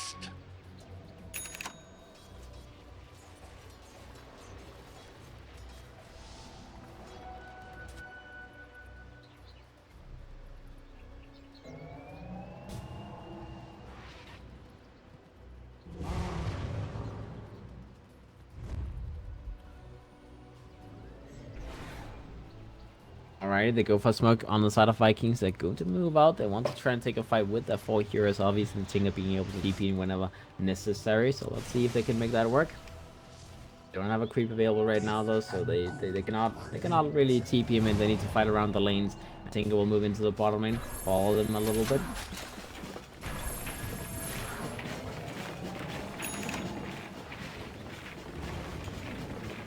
Alright, you know, follow them around, have some fun, wait until something happens. Geek Fam is going to be on the hunt as well as the Invoke visible move around. MKB is done on the Weaver now.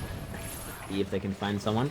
We need to be careful, but he's going to be searching in the trees. He does find the Magnus, going to be running into him. BKB gets popped into the list. He will survive for now, but the Golem comes out, the Global Stance comes out. The time lapse will be used in time, as that was all of the big ultimates used on the side of Vikings. Golem, RP, Omnislash, all on cooldown. Let's see, they're not going to be gone. The Golem is going to be the DP target for the Tinker. He goes and tries to do some damage. The Axe is going to be picked off. The Nyx Assassin, the Wall, both dropping down. The Tornado will be shot onto the Tinker. He gets controlled. Now the Weaver just needs to get close enough to get a kill on the Tinker, but he doesn't have his BKB hero right now. He needs to play safe. Tinker will TP himself back. Logan still going to be targeted. Will go for TP back himself. He's going to be jumped on, and well, they will stop him as much as they can. The goal is going to be found up now. So 2 for 2 trade-off is going to be the end result. Not the biggest trade-off in the world, but still, Geek Fam, they survive on their core heroes, and most importantly, the Weaver does not die there. He was very, very close to dying.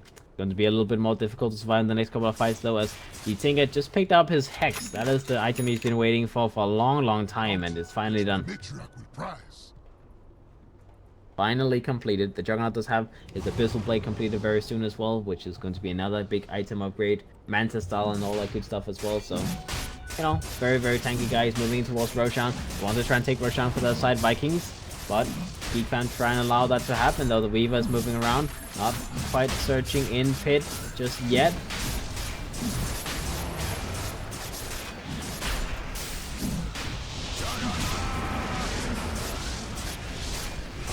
Magnus goes for self-use, so in the meantime Logan is going to be a little bit in trouble. The Meteor comes out, the Magnus is going to be taken down. That is one big kill. Now Part is going to be the next one to drop down. He's going to be killed as well. Vikings are loose, so they might lose the third one here, as the Weaver might be fine. Okay, the Sparta goes for self-use, so they will be alive for now. In the meantime, Logan will be picked up by the Weaver. The time lapse comes out as well.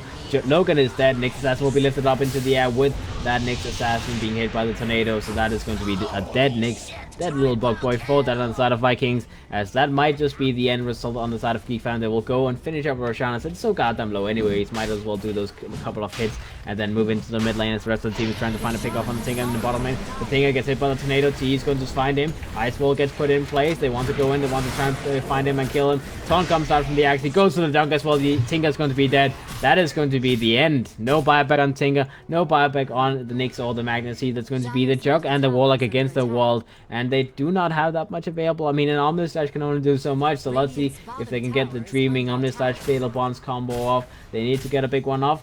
In the meantime, Geek Fam, they're trying to just end the game. They go in, they find the Warlock, they go for the Warlock. Okay, it's going to be an Omnislash without any... I guess he can buy back on the Warlock, but it still looks very, very bad now. Geek Fam, they're looking to end the game. The T3 tower will be taken down the bottom lane. The Melirax is going to be worked on slowly and surely. And let's see how much time Vikings is going to be waiting. They will take at least one more fight before the game will end. The Magnus is going to be up in a few seconds. The Nyx will respawn, and let's see, can they defend this? That's the question.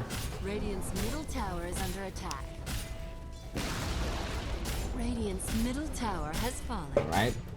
Radiant's Fortification comes out 15 seconds ago before the Juggernaut's going to be back up, so they will just wait, they'll just prolong it, they will give up 2 sets of frags, and they will fight over the last set of frags without the Tinker being alive. 5 seconds to go before the Juggernaut's going to be back up. They're trying to force something inside of Geek, and they will take a tier 3 tower. The Nyx Assassin in the meantime goes in, tries to buy them a little bit of time. The Golem is going to be used as well. Now comes the Omnislash from the Juggernaut. He goes in, the RP comes out, that's going to be a big RP. They get 3 kills instantly inside of Geek Fam, 4 kills. Ultra kill to Logan, as the Weaver is going to be the only one surviving. Will be healed up in the air. They might get this one as well. That could be a rampage to Logan. Logan goes in. He does the damage, and he might get the kill here. Timeless comes out. They might get the kill in return. The Logan gets killed on the Juggernaut. He buys back instantly. He wants to take this fight. The Weaver gets a kill on the Warlock as well. Magnus gets taken down as well. They want to buy it back. They go in for the Magnus. They go in for the Juggernaut as well. The Tinker is going to be back alive. They're using that golem to make sure they can TP onto that guy. Weaver a little bit in trouble. Then Magnus goes in, gets that taunt off onto the Tinker in the meantime. The Tinker might be a little bit in trouble. Takes a lot of damage here, but he's still going to be alive for now. Might actually be killed by that bug. Oh, that was close. Alright, he survives. In the meantime, the Weaver will just get himself away. He will TP himself back to base. He will survive. Very nice defense there from the side of Vikings, actually getting so many kills for that Juggernaut, but he still ended up dying, and they still ended up having to use multiple buybacks. The only one not having to use a buyback was the Tinker, I believe, who used a buyback in one of the fights earlier. The Nyx Assassin didn't get to use buyback either. Let's see the buyback status overall. As we can see, there's 2 buybacks available on the side of Vikings. And then that's the only thing they have. The Warlock doesn't have enough gold, and the Jug plus the Magnus both use buyback in that last fight. 30,000 everything inside of Geek at the moment. The Weaver in the top lane might be a little bit in trouble. Global Silence comes out, but it's not going to be good enough. The Weaver will be killed either way. That is bad. That is a big kill. Buying back the Silencer as well. That could be where Vikings try to take a rack themselves. The Invoker will be back up in 10 seconds. I think it goes in, tries to use his Hex as well. Will go a little bit further, goes for another Hex on that guy as the starter will be forced up onto the icon. The thing in the meantime will be hexed up by the Silencer, and that could be the thing dropping down there. He gets the fling away in time. In the meantime, the Nix Assassin will be taken down by that bug, hitting him in the face. The Weaver will buy back as well. Will go in for the fight. The Tinker will be picked off here. That is going to be the end. Tinker, Nix, both dead. They both have buybacks, but it could be bad. The Magnus trying to disengage, having both gems on him. He doesn't want to die with all of those gems on him. The Starter's trying to chase him. Let's find the gem though, that's the question.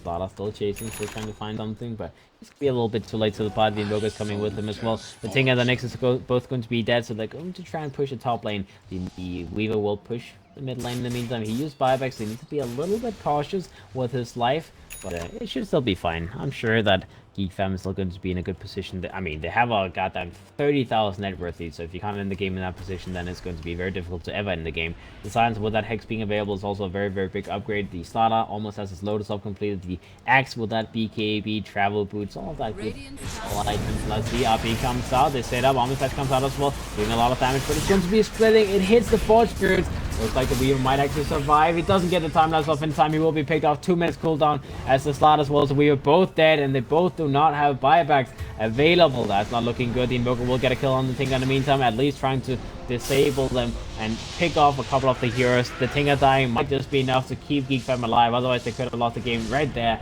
Now TE needs to get himself out, the axe goes in, gets the taunt off, the Nix Assassin will be picked up as well with that axe, setting up another kill. The Silence will finish off that golem, as that is an annoying goddamn thing standing in the way. So 2 dead inside of Vikings, making sure that Geek fam, they don't lose the game just by losing the Weaver. It's not over yet.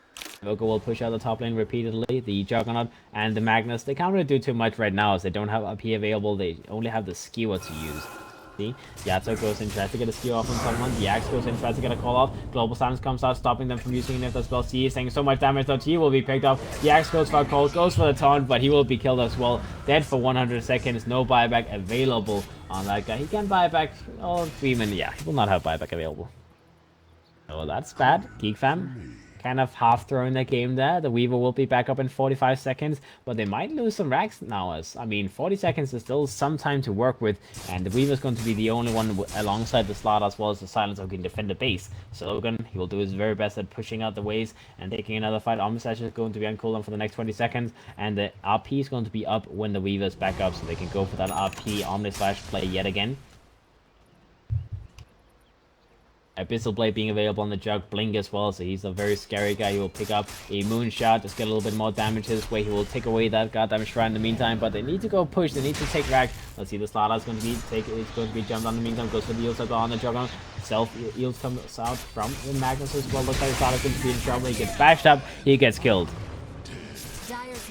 Slaughter dead for the next minute and a half. Now the Juggernaut's going to be on the high ground, trying to push down the racks, trying to get one set of racks for himself. They will take the mid set of racks. Buyback comes out from the Invoker, trying to defend the base, as the Weaver's going to be back up as well. The Slaughter and the Axe is both gone for the moment.